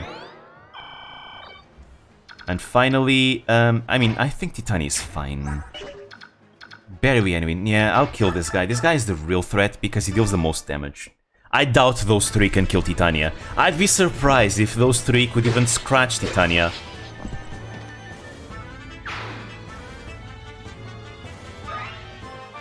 Hey, level up. Come on, strength, speed, defense. Amazing. That's a very good level up. No defense, but that's okay. It's still an amazing level up. There we go, and Soren is fine.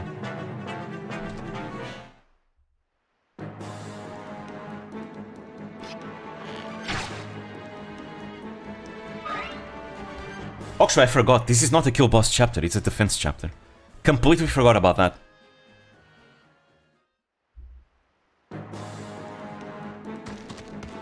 Missed! Nice crit, Ike. Ike is on fire. I'm actually getting way more crits with Ike than I usually get. Oh, that guy's a Javelin. Unfortunately, this game does not have high ground like Radiant Dawn does. Enemy moves, oh, you haven't seen anything. Just wait until you see the Sword Masters. And then you'll see what an enemy move is. Or even Ike's Ether's skill, eventually. Now that is super anime. Oh, hello there. I guess he wants to attack Oscar now. Good thing I healed him, so he's fine. Oscar is not gonna hurt this guy at all. Oof. Okay, he dealt some damage, I suppose. Oh, reinforcements. Okay. Let's finish up the guys over here. This guy's at 10 HP, this guy's at 20 HP. I wanna plug the hole though. Yeah, I'm gonna plug the hole first. Die! I have the power of God and enemy on my side. By left be like... Literally by left be like that. Literally has the power of God and enemy. Okay. Now we do this. I think Boyd will be fine. I think there were reinforcements, but Boyd is still like... Boyd is not that frail.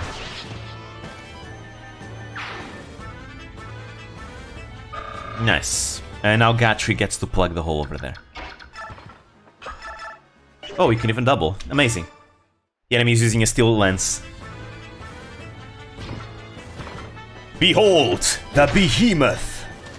Gatry! A giant walks among you. Very good. Now the hole is plugged. I'm gonna bring Riz over here. We need healing. I need healing. Now, this can be kinda dangerous. I wanna give the kill to Ike. Yeah, I wanna give the kill to Ike.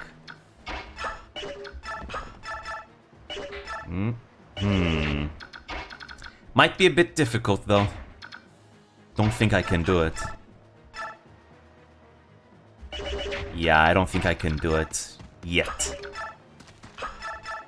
Can I kill this guy? I don't want Ike to be there with a steel sword. I need to be careful. I think what I'm gonna do is this.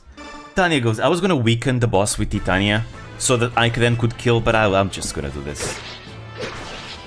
And now I'll surround the boss and the boss cannot escape. There might still be other enemies. Well, I guess it doesn't matter if the boss can escape or not. Yeah, let's heal, because it's not safe for Reese to be here since the boss is a javelin. Oh yeah, I can instead do this. That way the guy with the javelin up down there cannot attack us. Oh, using an Iron Lance. I can do something better yet. I can oh wow, he does no damage. I was thinking of attacking with wind and then have Ike shove Soren out of the way. But it deals such little damage, I don't think it's worth it. I could attack here with Ike, but I'm just afraid someone else might appear. Yeah, I'll just go for safe damage. And attack with Soren.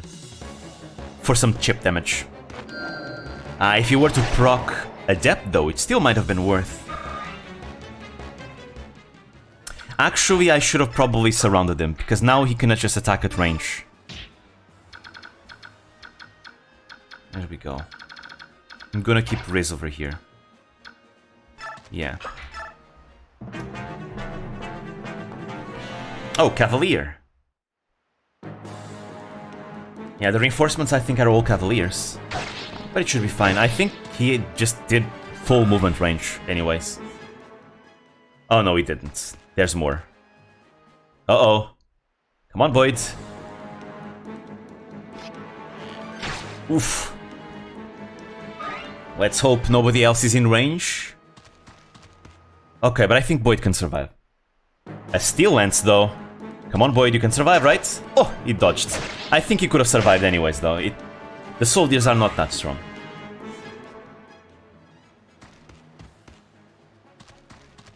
Ah, I knew it. Good thing I didn't risk it with Ike.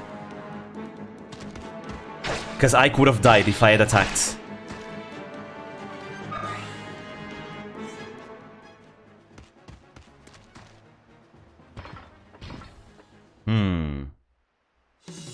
One more turn left, so if I want to kill the boss, now's the time. Are you the commander of this battalion? Order your men to retreat and I'll let you escape with your life. I like this about Ike. Every time Ike has like a boss quote, he always gives them a chance. They never take the chance. They always die. It's like this in this game and it's like this in Radiant Dawn as well. Don't push your luck, you mercenary dog. They never learn, eh? Ouch, though. Okay. Let me just check to see if it was luck or not. 16 attack. Oh my god.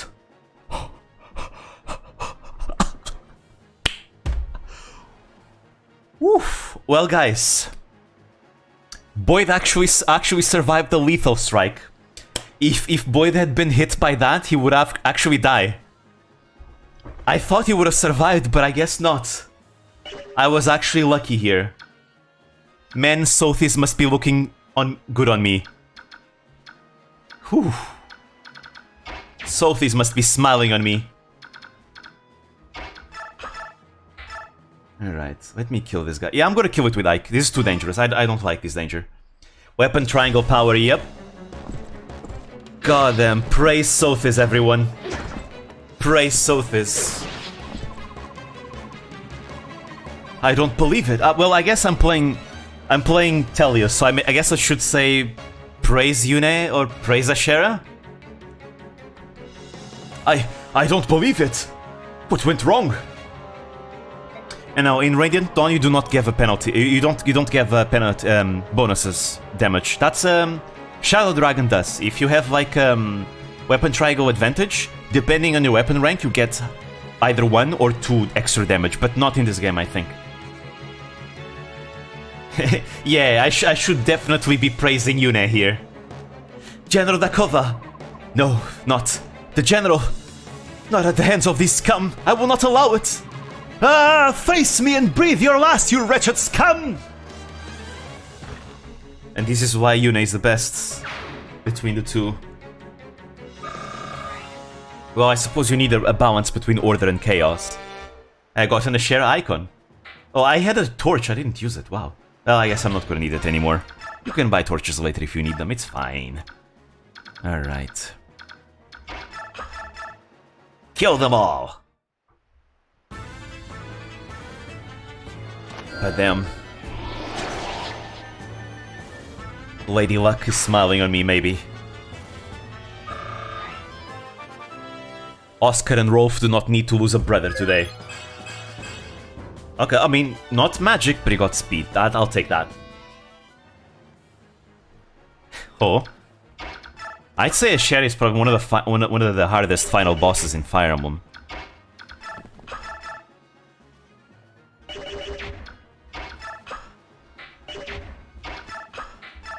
I'm gonna do this. I'll keep the Regals. Yeah. Oh, wait, I was gonna heal. No! Wait, Ike, no! Oh, no. Well, actually, I'm fine. I was gonna heal, but Riz is here. And the enemies do not have javelins. It's fine. It's okay. Crisis averted. I waited without healing. It's fine. God damn it. Well, the enemy has a javelin, but it's a sword. It's not gonna kill Riz. It can't even double Riz. Is this safe? I'll just throw a javelin. It's been a long time since I've played the older Fire Emblem games. You know, having Divine Pulse, I felt has given me a bad habit. Because if Ike dies, I have to restart, and I don't want to restart. I don't like restarting. I like if people die, they are killed, and they stay dead. But I can't do that with main characters. Kill him.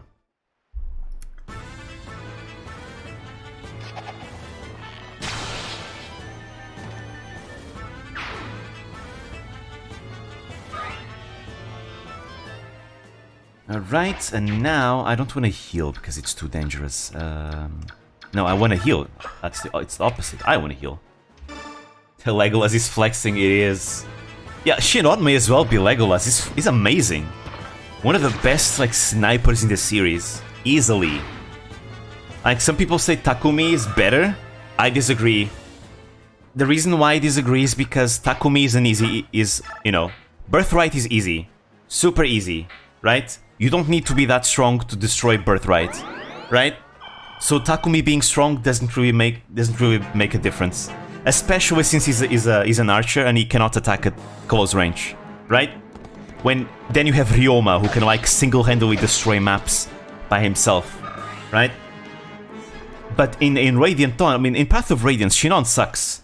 But in Radiant Dawn, Shinon does not suck. In Radiant Dawn, Shinon is actually really good. And because Radiant Dawn is hard, I actually feel justified in having a unit that can kill others really easily. Also, the other guy didn't have a javelin, right? I think he didn't have a javelin. I think I checked. Nah, he didn't have a javelin. We're fine. Nice. Ooh, that was complicated. Oh yeah, I said I was going to release a video this week, but I'm going to delay it to either Monday or Tuesday. I've decided to take a little bit extra time with it, just to give it some extra polish. Oh, that guy didn't have a javelin either. Whew. Because I'm really liking how it's turning out. I'm really enjoying how it's turning out. Okay, it's over. Whew. Man, that was nerve-wracking. I mean, it's only nerve-wracking because I decided to be greedy and go and kill the boss, right? It could be way easier, but I like living in the edge, you know? Oh yeah, I have a Discord server. Here, I'll send you the link. That is it. There we go. It's still not really completely open. Eventually I'm gonna make it like completely open to everyone. But for now, basically anyone that comes to the streams and I put the link can join. Eventually I will make it more advertisable. For now I haven't been doing that. I've been taking it slow because I'm still very nervous in the whole Discord thing. General Dakova's gone. We're being beaten. We don't stand a chance. Retreat! Quickly now, retreat! But yeah. But I'm very excited to show you guys the beginner's guide when it comes out because man, I'm so excited about it. I really like what I've been doing. We've cleared the surrounding area of Dane troops. There's no question about it. We're enemies of the Dane Kingdom now, aren't we? Yeah, it's a Nishi-Sanji member, by the way, this time. A certain foul-mouthed individual. And I won't give any more hints. But she's one of my favorite VTubers ever, actually. If I had to make a list of favorites, she would be there. We've got no time for rest. Oh yeah, it's I'm trying to make rules for mods before opening the server. Just because I think that's good. Because one of the things that I don't want people to have is I don't want people to distrust my mods. But the only way for me for that to be possible is if I make clear rules for the mods that are publicly available that everyone can look at. That way, the mods can be accountable when they're like breaking a rule or not, right? So by doing that, I think it ends up generating more trust between everyone in the community. That's why I want to make first like a code of rules for mods specifically, separate from the other code of rules. That's why. We have no time for rest. Everyone, pack your things now. We leave at once, before the enemy brings reinforcements. Understood. Boyd, come with me. Right behind you, brother. Oh no, the almighty.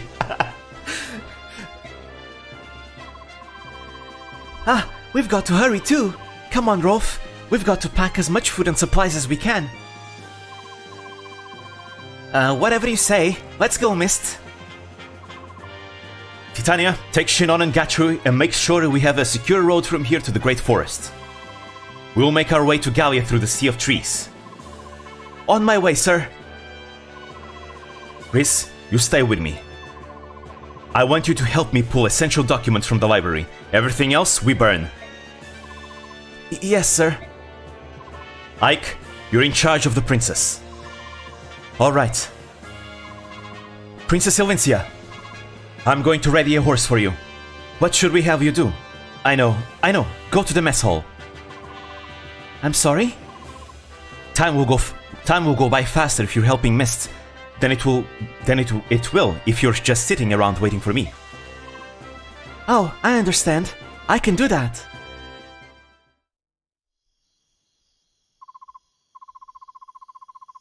Sorry, this is kind of awkward, making a princess help with packing. Please, don't worry, Mist. I just hope that I don't end up slowing you down by getting in your way. Don't be silly. You're so much better at this than I am. It's a big help. Are all princesses as good at this sort of thing as you are? Haha, I wasn't raised at a court, so my life was a bit different than other princesses. You need to get labor. I cooked, I cleaned, sewed. Why, I did all manner of things. Really? That's surprising. I would never have guessed it by looking at you. Let's see, I also rode horses, practiced sword fighting. Mist, what's that around your neck? What? Oh, I'm sorry, I didn't mean to. Female VA practice, true. I only have one voice. It's one female voice and that's it. And even then, it's not the best. I guess I can show it to you, Princess Ilvincia. It's the medallion. The Leran's medallion. This, ladies and gentlemen, is the Fire Emblem. Oh, it's so lovely.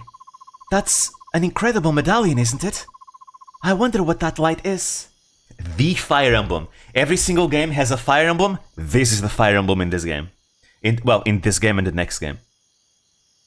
Laren's MacGuffin. Yep.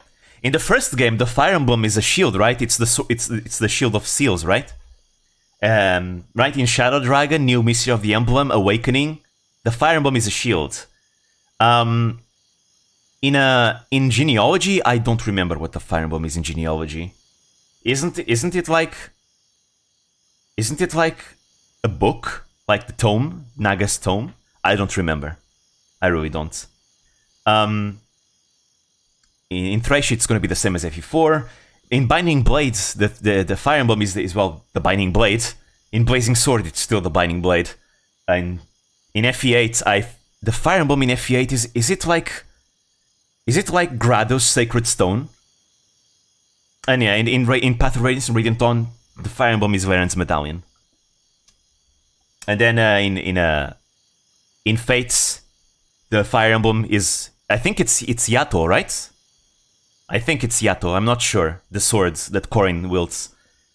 And then in Three Houses, the Fire Emblem is you. It's the blood. It's the blood. The blood of flames. The crest of flames. It's Sothis blood, pretty much, could say. The crest of flames and Sothis blood.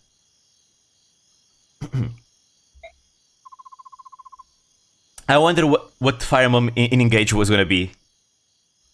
It might be a swords. Maybe it's Aaliyah himself or herself. Colgate-chan. It used to belong to my mother. It's all I have to remember her by.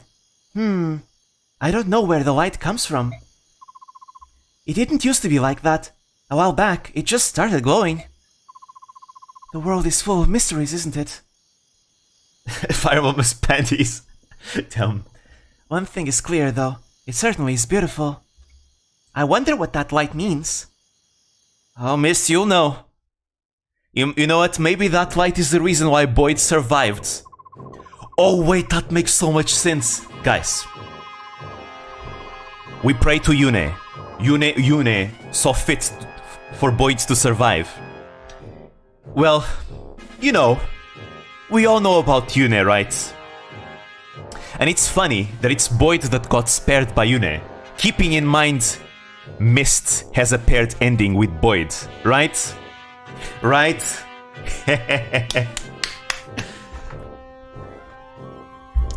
Goddamn, that makes so much sense. I guess Yune is trying to ship Mist and Boyd, and she didn't want Boyd to die. Anyways, here's General Petrine, one of the 4 riders of Dane. She's very, very bountiful, let's just say. Don't get too attached though, she's a boss, we have to fight her. Anyways. What? What did you just say?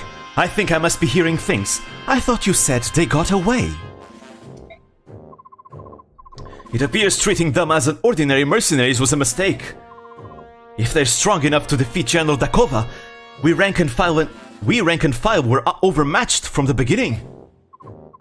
So? You tucked your worthless tail and came running back here, is that it?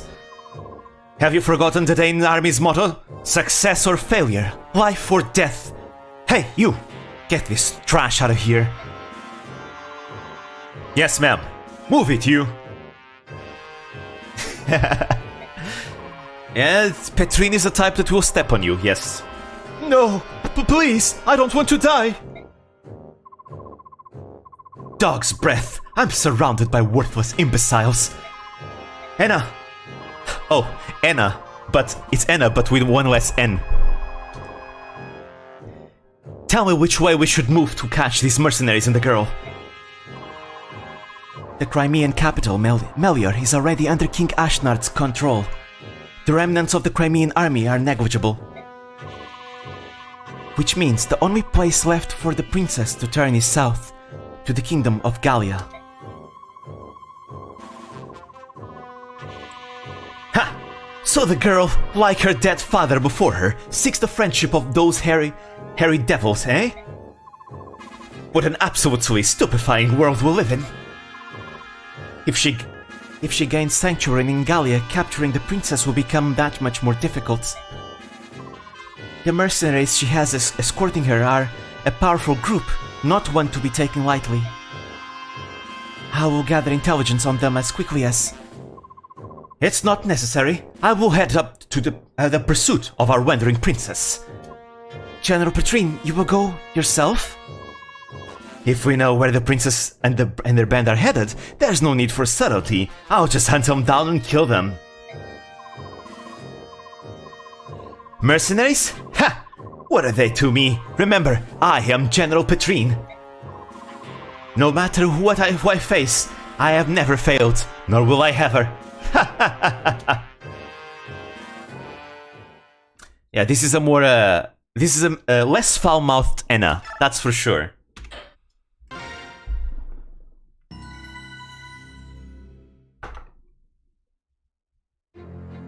Oh, let's go. This game does not have a narrator. Radiant Dawn has a narrator, but this one doesn't. So I guess I will be the narrator in this. The continent of Tellius, blessed by the goddess. To the northwest lies the land of Crimea, home of the Grail mercenaries. The only one who could match it would be another Rider of Dane, right? Yep. Without warning, Crimea's eastern neighbor, the Kingdom of Dane, launches an attack on Crimea's capital, city of Melior.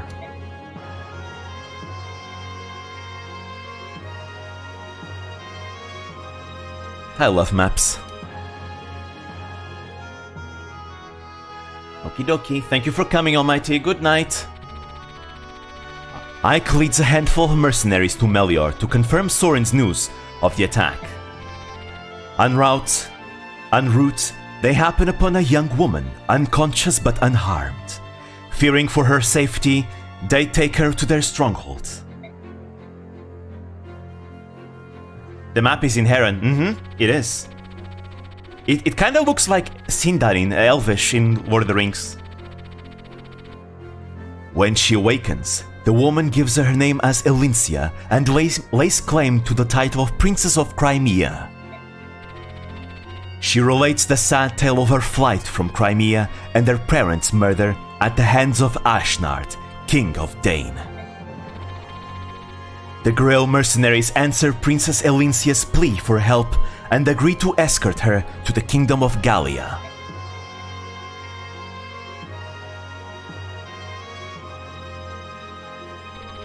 We get to meet Catgirls, woo! Located to the southwest of Crimea, Gallia is home to the Lagoos, a race quite unlike Ike and his fellow Beorg.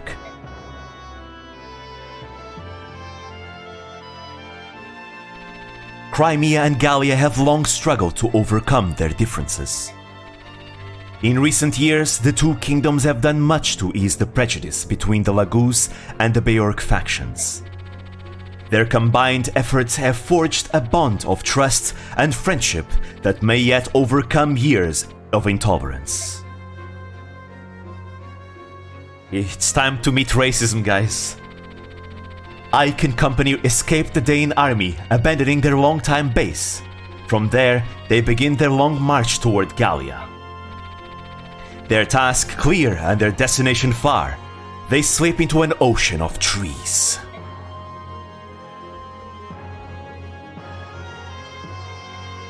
Here we go. It's time to say hello to racism. Woo!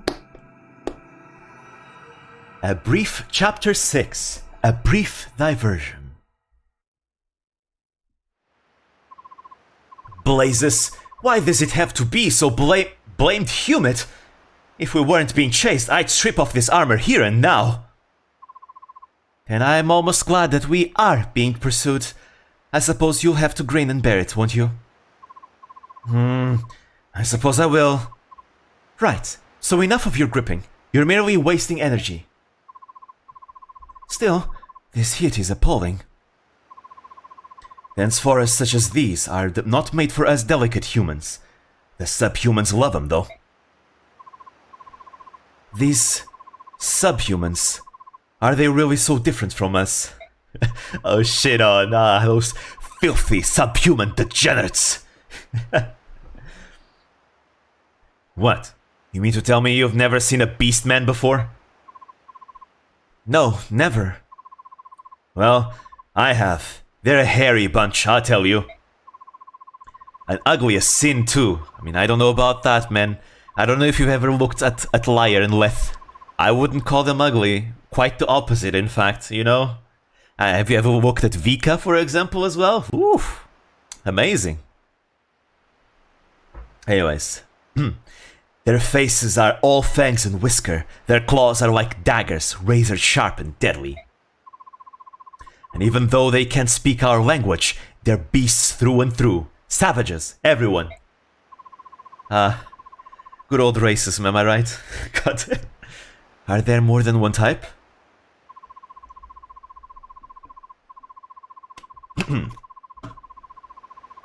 And we also have Nyla. Nyla is nice too. The ones Shinon calls subhumans can be divided into 3 groups, each one named for its physical characteristics. First, the Beast Tribe. Next, the Bird Tribe. And finally, the Dragon Tribe. And well, the Wolf Tribe, but we don't talk about that yet. They are traditionally called Lagoos. The Lagoos tribe residing here in Gallia is the Beast Tribe, who possess the feline qualities of which Sinon spoke. To the south are the islands where the Birdmen live. The dragons here are in Goldoa. Now, I think the wolves have their own definition, I think. Or maybe they are Beast Tribe. No, they're not, because the Beast Tribe are specifically feline. And the wolves are canine, so they don't really count. The dragons are in Goldoa. It's something every mercenary should know. Looks like you know even less than I gave you credit for, Ike, my boy. Perhaps. A little farther and we'll be out of these trees, Ike. Really? That means Gallia proper. Compared to this forest, even a kingdom of half-breeds will seem like heaven. Oh no. Yeah, no, they don't know about Wolfagoos yet. Like, nobody knows of their existence yet. Oh, also Shinon calling... I wonder what Soren must think of Shinon when he calls them half-breeds. Because that kind of hits harder on Shinon, on Soren, you know? And that's when we lost track of them. I signed a squad to pursue them and returned so I could give you this report. Understood. You may step down.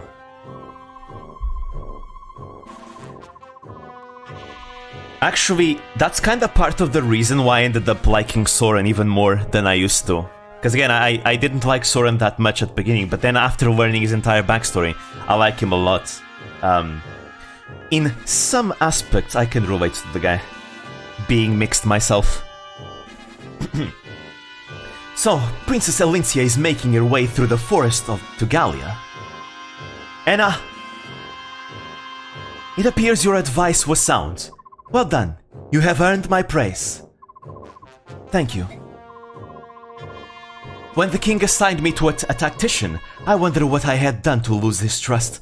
When I saw it was a young girl, I burned with anger at the king's judgment. Still, it's worked out better than I had expected. Keep up the good work. Of course. Now then, it's time for the hunt to begin.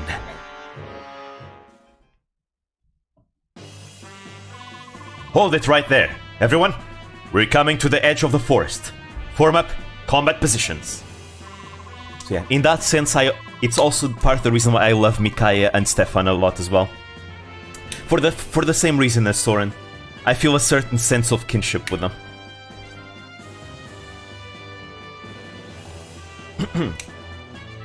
I don't suppose our Dane pursuers were willing to let us just slip away. There is no doubt that they will attack again.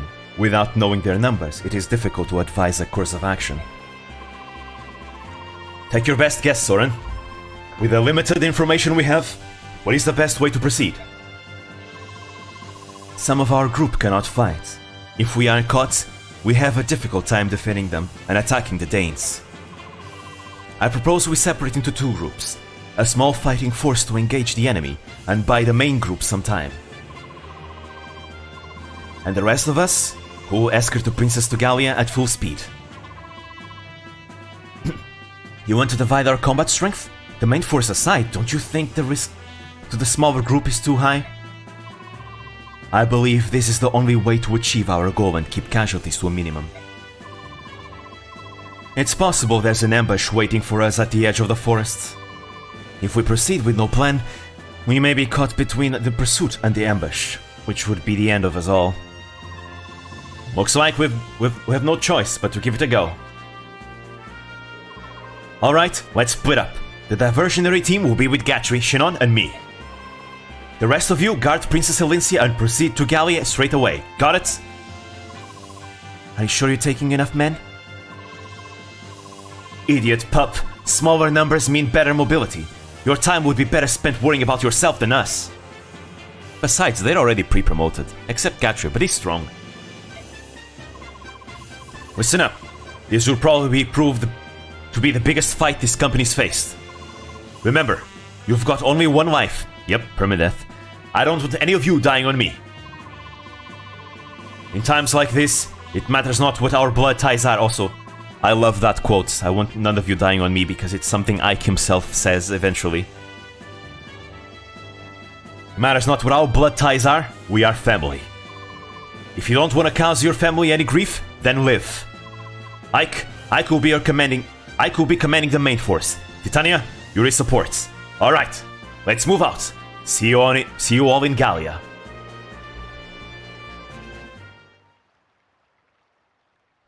Oh, gotta hydrate.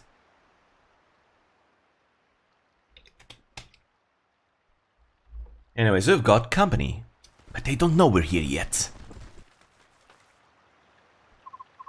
So they're waiting for us after all. There are more of them than I'd imagined there would be. I thought they would have been spread out across the forest border. I didn't expect to see so many in one place. Do we rethink our strategy? No, we've already split up. It's too late to reconsider now. Isn't there some way we can at least get the Princess, Mist and Rolf to the far shore safely? There are two bridges. This thicket extends to the edge of one of the westernmost bridge. If we can use the trees as cover, we might be able to reach the bridge and detect it. From there, we can launch a surprise attack. We'll be creating a diversion, right? Correct. While we keep the enemy's attention, the princess and the others can cross the bridge to safety. I have no time for discussion. That's the plan we go with. My lord Ike, I will fight with you. No, you won't. My lord? I cannot let you expose yourself to danger of any kind. Everyone here is risking his life to ensure your safety. If you understand that, you'll cooperate and do as I ask. I see. I will do my part. Oh boy, could Soren be looking a bit jealous? It's settled then. Right, let's break through their lines. Mist, Rolf?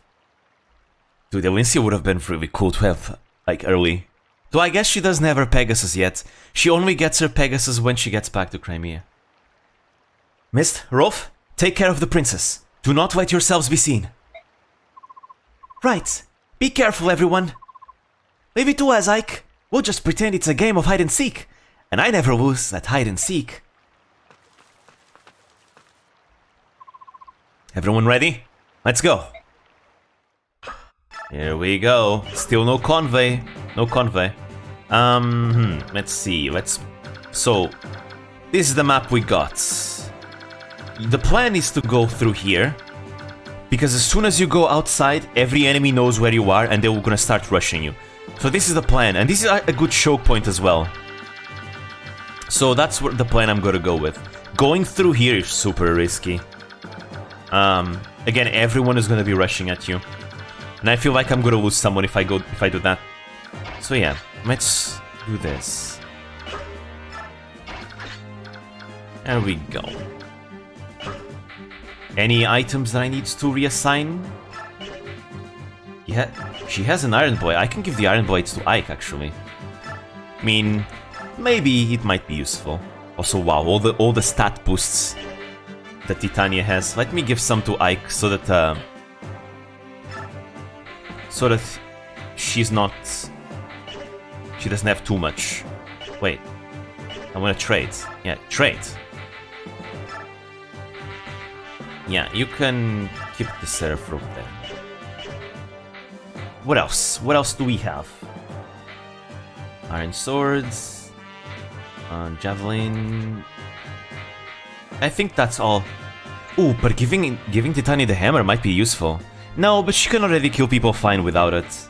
She doesn't need it. Yeah, she doesn't need it. It's fine like this. Yeah, let's proceed. Actually, isn't there a way to trade with units that are not here? No. I guess no, it's only Radiant Dawn. Radiant Dawn is the game that allows you to do that, not Path of Radiance. So sure. Alright, time to fight. So yeah, the enemies don't know you're here until you show yourself out of the trees. So we need to put ourselves in a good position before that. Also, if you leave the trees but you then go inside like this, don't worry, they don't know. They have no idea. It only counts if you end your turn in the forest. So yeah, let's go. Just put myself in a good position. Must have been the wind. Truly. Alright. Go over here, Soren. And Riz goes over here. Okay. I'll put Ike and Boyd as a front line just because they have less move. Titania and Oscar can follow up pretty easily. There we go. Well, I guess I can do this. Yeah, nobody saw her going across here, you know? She's just that good at stealth.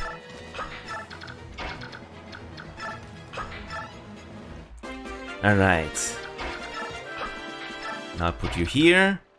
And I'll put Titania here. And I'll put Oscar here. And I'll put Boyd here. Actually, maybe it's better if I put Oscar and Titania to the sides, because they have movement penalties on forests, since they are mounted units. Yeah, I'll do exactly that. First I'm gonna put them to the sides. Actually, can they even go there? No, those are thickets. No, they can. Wait, no I can't. Oh no, that's a tree. That's different. Yeah, that's a tree. Let's see. Ooh. Over there. Over here. Here. Right. Just one more turn, and we'll be able to go through. Also, I just remembered one thing. Isn't there like a bonus EXP kind of thing? Oh, I want to put this so fast. Isn't there like a bonus EXP thing that allows you to see how much bonus XP you get every game? Or is that only Radiant Dawn? Yeah, maybe it might be just Radiant Dawn. I'm too used to Radiant Dawn having it. Okay, put Titania here. No, put Oscar here. Then I put Titania here. Because this is not... Oh no, this is a thicket. Because in Radiant Dawn, when you have a special thing you can do, where if you manage to do certain things, like imagine finishing the stage fast enough, you get bonus XP from doing that, and you can trigger a thing to tell you how much you got. But it might just be Radiant Dawn that does that. I always like having that to see if I did well or not. Oh wow, look at that! Oscar can double. He's back to doubling because the enemy has a steel sword. Anyways, from now on, everybody's gonna know we're here. There we go. Nice. Grow big and strong, Oscar. Alright, and here's an enemy with a javelin. Is it too dangerous if I just rush in Leroy Jenkins style with Ike? Yeah, probably too dangerous. Let's just have Titania take care of it. Ah, she's actually missing out on that hammer. Ah, she's not in range. That's okay. I can do this. Titania goes forwards, weakens the enemy, and then Ike can finish him over with his regal swords. Oh, look at that. She's like a true Jagan now. She doesn't kill everything. Perfect. And now, Ike, would you do the honors? Kill, kill, kill! Nice. You're down. Nice. Also, do tell me if the animations are like starting to become a bit too much. Because again, like I said, Path of Radiance animations are notoriously slow. So if you guys want me to disable animations, I'm completely fine with that, because I usually play without animations. I'm just keeping the animations on more for the sake of, you know, the playthrough itself. Maybe some people prefer the animations.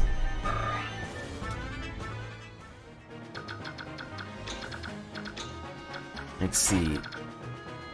Actually, this is the only game I play without animations. Every other game, like, I play with animations. Especially Radiant. I mean, I love Radiant animations. They're so smooth. Here we go. We've spotted the mercenaries. You're there. Inform General Petrine at once. Request that she gather the troops. Yes, sir. Alright, alright. I can turn them off then. Because I'm completely fine with that. That's how I usually play this game. Because they're so slow. My god, they're so slow. So I'll do that. It's just enemy phase to end. Radiant Dawn is different though. I will keep them on for Radiant Dawn because man, I love Radiant Dawn animations. They're smooth and fast. They really fixed the problem. I love it. Especially when you send like Mia and Ike to like in the middle of a bunch of enemies and then the enemies attack, but then Mia procs Vantage, Cancel, and Adept and kills them to oblivion. It's insane. I love it. Just to see her Sword Master animations shredding everything. Yeah, it's amazing. I can never get tired of it. Like, I know that the Radiant Dawn has huge ass enemy faces. I don't mind. I really don't mind. I love watching the animations. Yeah, I love that when crits send enemies flying. It's so cool. Like when the Wyvern Riders, for example, they get all angry and stuff, and they go back and then they come out and trample on the enemies. It's so cool. Man, I love Radiant Dawn. Okay, is this a good idea? Actually, yeah, let's try and control our backline a bit, because I don't want these enemies to just surprise me and attack Riz and Soren. So, oh, critical hits, let's go! Next stab! Nice. You spin your weapons, and you get extra damage. Oh well, there we go, our backline is under control. Now I need to be careful here. Come on, wait, kill him.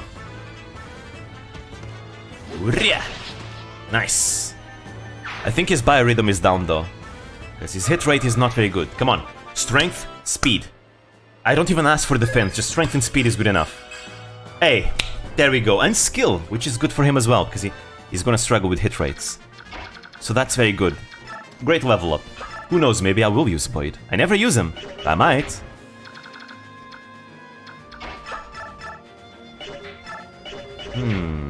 Ike will be fine, I think. Well, I mean, Soren is not that frail. Hell, even got the defense level ups earlier, so...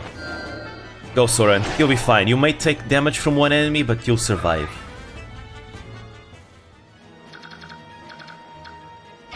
Yashu, yeah, he will survive. I can just kill the archer, and there we go. Problem solved. Right? Yeah. Or... if I put Ike over here... No, I'll just do this.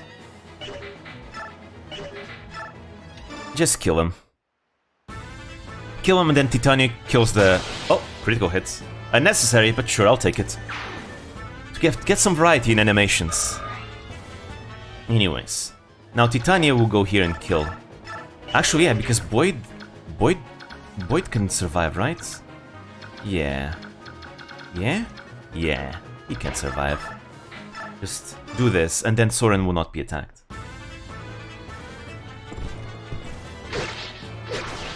Hola! There we go. He should be fine. I don't think the archer can really get to him. I mean, maybe he might. Let me see how much movement he has. 6 move. 1, 2, 3, 4, 5. Yeah, you can reach there. 1, 2, 3, 4, 5, 6. Ah, yeah. If I put Pitani here, he cannot. So let's just put him here. He cannot even get to Boyd, anyways. So this is good. Let's see, I'm gonna heal Boyd. Well, Boyd isn't in danger, though. Nice. Enemy phase time. Give me everything you've got. Actually, I feel like this is being easier than I thought. I have memories of this part being particularly tricky, but for some reason, it's going smooth. I have to play on Maniac mode one day. That sounds fun. It's a shame that I mean, I can understand why it wasn't included in the Western version, since, well, it wasn't good. Let's see... Yeah, I guess it does help. The crit on Oscar helped me... Because, the crit I got with Oscar allowed Soren to come here and attack instead of going to the other side. So that is nice. Let's see. But I think there should be more enemies coming to rush at me, right? Or maybe that's just the Maniac mode thing. And there we go. We can attack here. Can you double, Soren? No, you can't. That's gonna be a theme for a while. And in the case of Radiant Dawn, he's never gonna double. Probably. Maybe he will. Probably Armor Knights. But nothing else.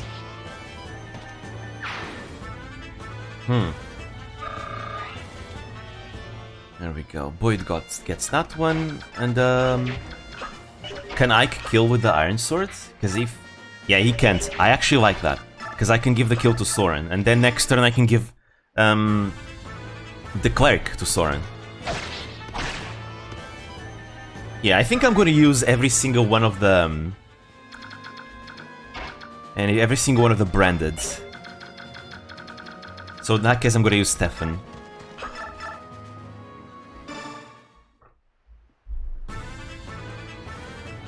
You're dead. Nice. Okay. And the Cleric, I'll save the Cleric for Soren as well. Anyone needs healing? Ike needs healing. Get topped off. But I think there's more enemies, right? If not, I'll chase after them. I want to kill everyone. Yeah, we have these 3. But we also have all these. And I want to kill them all.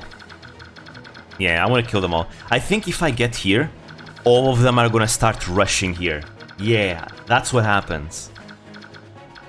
It's after I step a certain threshold, they all start rushing me. Yep, here we go. What's this? They're not bad. Let's go, men! Hit those mercenaries scum with everything you've got! Yeah, here we go. I knew it. I think I'm gonna go back to the bridge, though. It might be safer to get a choke point there. Especially if I kill, like, the backline first. Because I don't want to be surrounded.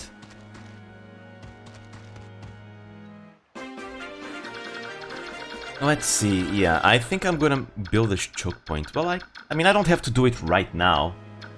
Emil got nastier since Nier. Indeed, let's just say that, I mean, that's kinda canonical, though.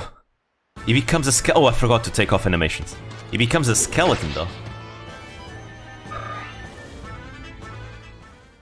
Let's see, yeah, let me just remove it. Animations off. Off. Alright, is this much better? Probably. Probably. I can definitely say it's gonna be much better. Also, wow, Ike is level 11, I didn't even realize. He stopped leveling strength for so long, though. I'm gonna give this skill to Oscar. Ah, so much better, so much quicker. I mean, they still die slow, but it's still much, much faster. Okay, you got strength, I'm fine with that. I can put you here. And now I can put you here, and I can give you the regal swords. Yeah, and just make a wall. I will build a great wall. Oh, someone has a poleaxe? Oh no. Someone has a poleaxe. Yeah, Titania is fine with it. Everyone else? Oscar isn't. That's no bueno. It's fine, Titania will deal with it. But I think I lost Oscar in my first playthrough here. In this, because of this poleaxe. Need to be careful, I need to check enemy inventories. That's something I'm not doing properly.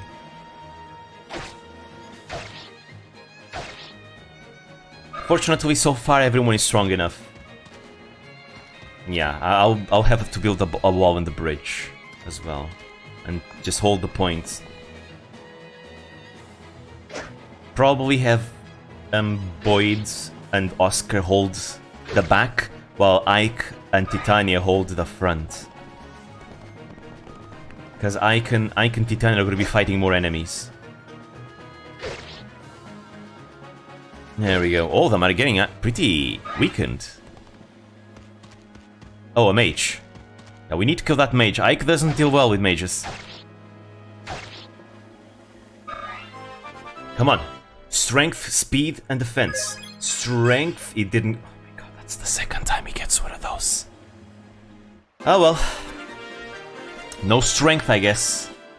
That's the second HP luck level up I get on Ike. What happened to the amazing level ups I was having with him? This is not good. He hasn't leveled up strength in like 2 or 3 stages now. This is bad. This is very bad. Anyways, what I'm gonna do is I'm gonna do a retreating engagements, because I want Oscar and Boyd to go up there. But because Oscar has Kanto, I can just move him. Yeah, like this. And I'll move Boyd there as well. What am I gonna do with Ike?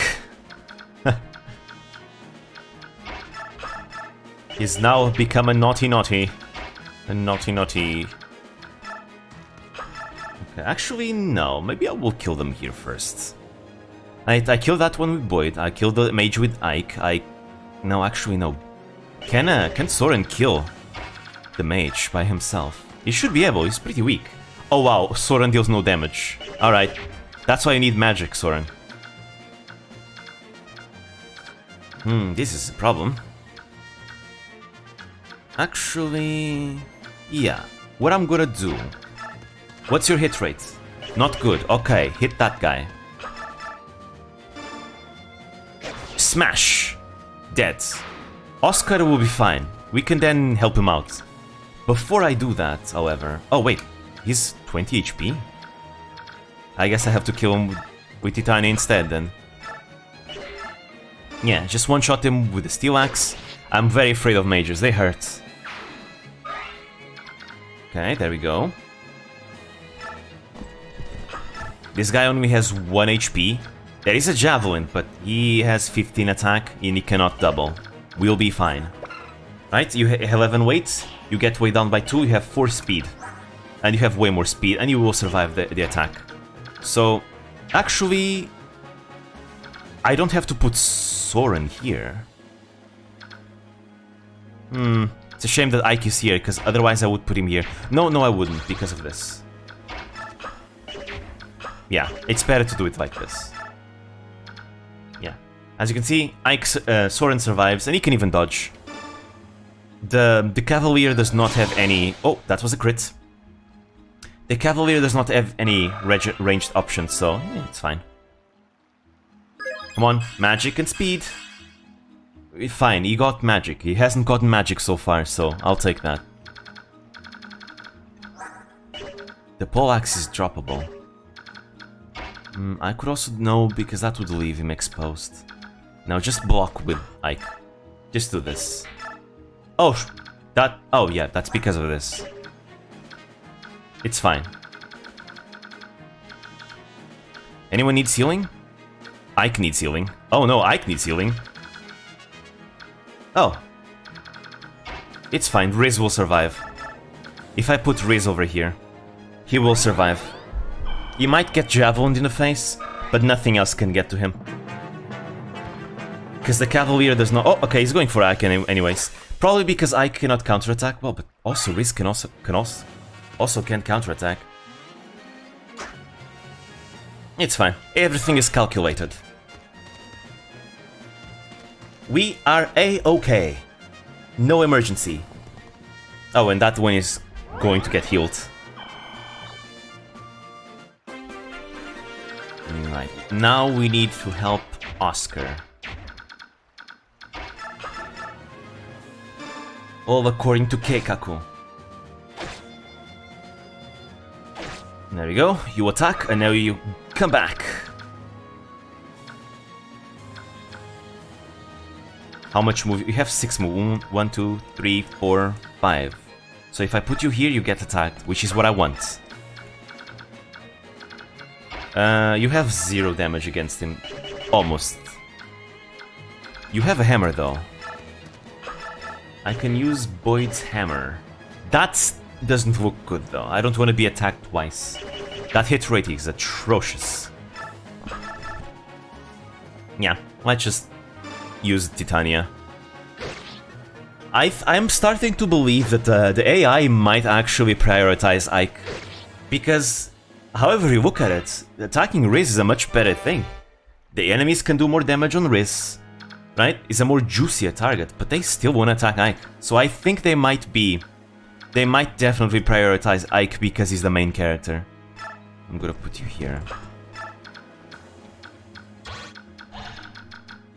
Let's see. Can you reach? Yes, you can. But I want to kill it with Soren. I can always block with Boyd and Ike.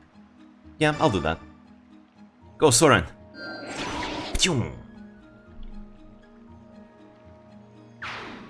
There we go. Oh wow, Boyd has more movement than I thought. You have a... yeah, you have a short spear. It's probably not good to put you there. So I'll just do this. I'll just block the way.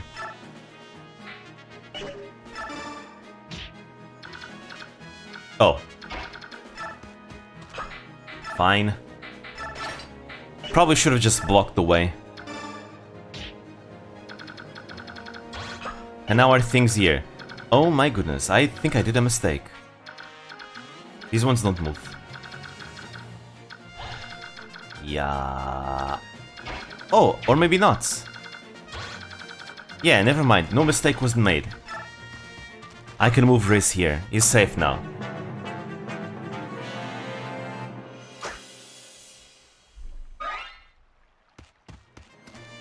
Oh, damn, he has a javelin. Oh, nice. It wasn't enough to kill. But I'm still paranoid, because I didn't want Soren to take damage. Just in case there's like a 1% crit or something. You can never be too careful. Did we say that was a kill for him? Okay, nice. The Cavalier is still running away to get healed. But I'm gonna kill him. Anyone enemies there? No. Yeah, just kill the guy. There we go. No more Cavalier. No more Poleaxe. Oh wow, he actually hit... He just hit like a 17% hit chance, wow. Keep in mind, this game has a 2 RNG, so that's 13% is actually less. Yeah, AI is weird. AI is very weird. You're not the smartest bunch, eh? And we can get a kill here. Kill him, Mike. Bam. Ah yes, I have a healer doing nothing, but I'm gonna use my vulnerary, of course! AI things. Oh wow. He doubles. He doubles with a steel axe. Nice. I suppose. Come on, strength and speed. Oh, amazing. It's fine, he didn't get speed, but the fact he has this amount of strength, guess what? Well, he's no longer weighed down by iron axes, and now he only uses 4 speed with this. But he does need more, though. He needs more speed.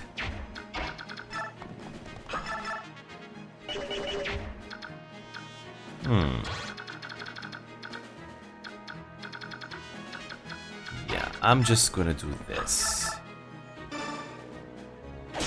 Oh, nice crits. Unnecessary, I was fine with him not killing, but that's fine as well. Alright, everyone needs healing, though. Like, really. Anyways, these enemies don't move. I'm probably just gonna kill them with Titania. He's on fire. Wanna reach that endgame point as fast as he can. I'm still gonna move him here just for safekeeping. Alright. Let's move.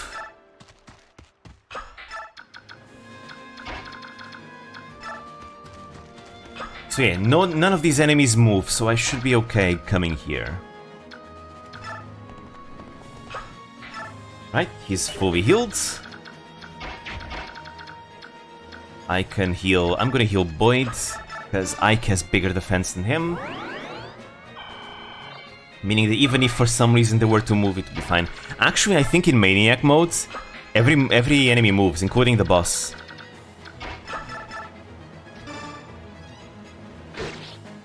There also, Titania needs healing.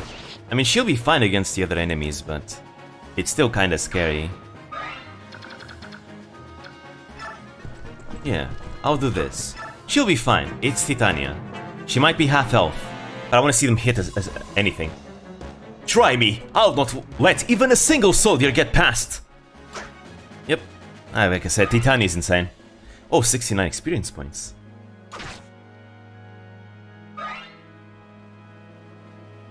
Try your best. Titania also just committed a war crime, true. But you know what they say. The XP is worth the war crime, right?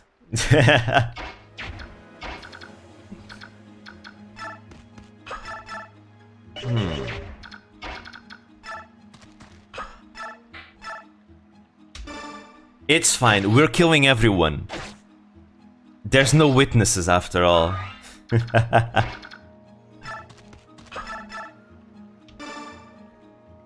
Like this.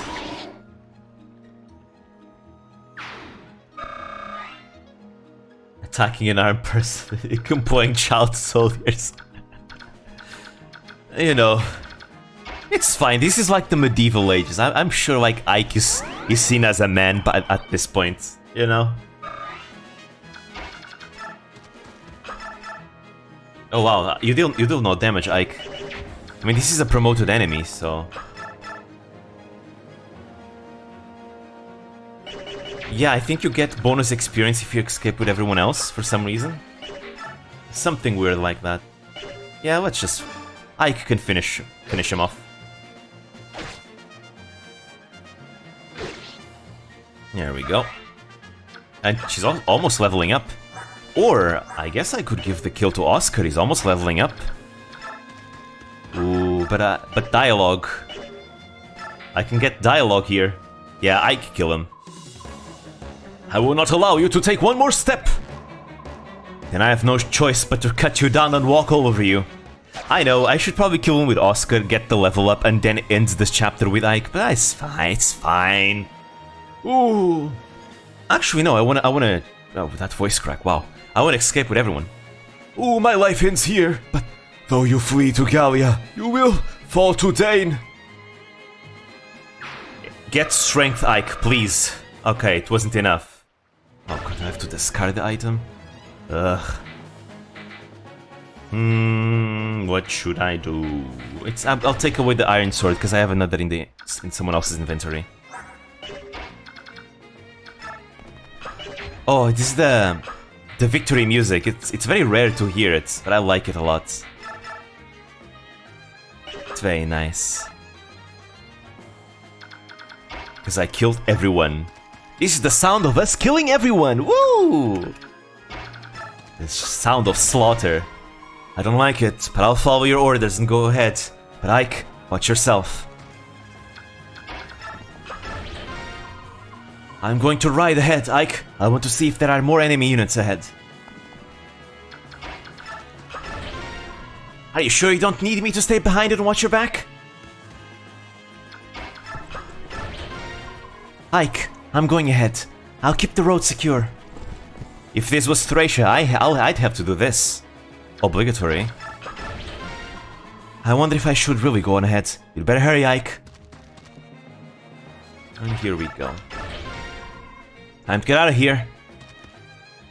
Nice, that's it. I don't know how, but we made it. Brother! My lord Ike! Mist, Princess, Rolf. Are you all well? Yep, we're fine. Is this Gallia? We made it, didn't we? We're safe now, right? I thought I would feel different, but I don't. This is all due to your efforts, thank you. Princess Elincia.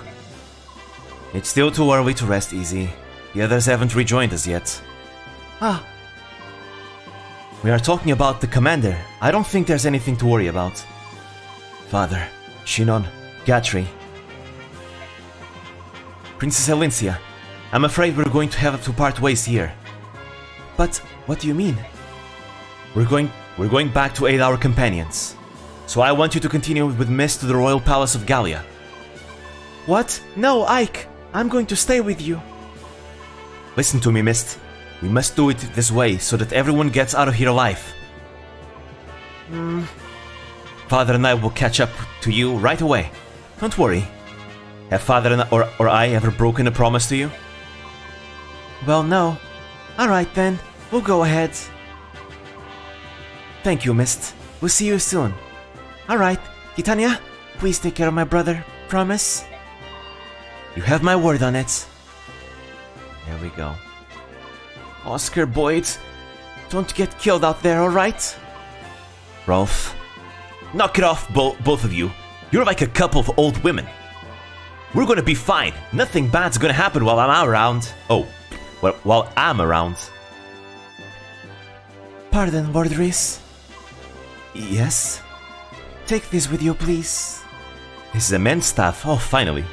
Isn't it? Are you sure this is alright? Every one of you is putting yourself in harm's way on my account. I only hope that staff can mitigate your risks even slightly. Finally, the main staff is such an upgrade. Can last you to endgame. Thank you very much. This will help greatly. I will use it to aid the others in your name. Thank you. Please be careful. If you'll excuse me. Oh, benevolent Ashera, grant them all your blessings. Alright, we're going to go now. Good luck. Watch your step and be careful. We'll see all of you again. I'm sure of it. I know you will all be safe. Let's get moving. Where to, Soren? We'll go east. We'll go east on the road we used before. Let's find the commander before the enemy reinforcements show up. Ah, there we go. There we go. This has been fun. I think I'm gonna finish it here, though. I think that was a nice gameplay session, though. We managed to go all the way to Chapter 7, which is nice. I'm having such a blast playing this. It's been a long time since I played Path of Radiance the last time. And man, the thought that Radiant Dawn comes afterwards, I'm so even more hyped. But it's also nice to reread the story because, you know, once you read the story once, you kind of tend to, you know, just skip the story every time you play it. At least that's what I do. So it's been a long time since I've actually read the story of the game. So I'm enjoying this a lot. So yeah. Yeah, with that said, thank you all guys for coming. This is being a blast. I love Fire Emblem. And see you guys next time. Bye bye. Sweet dreams.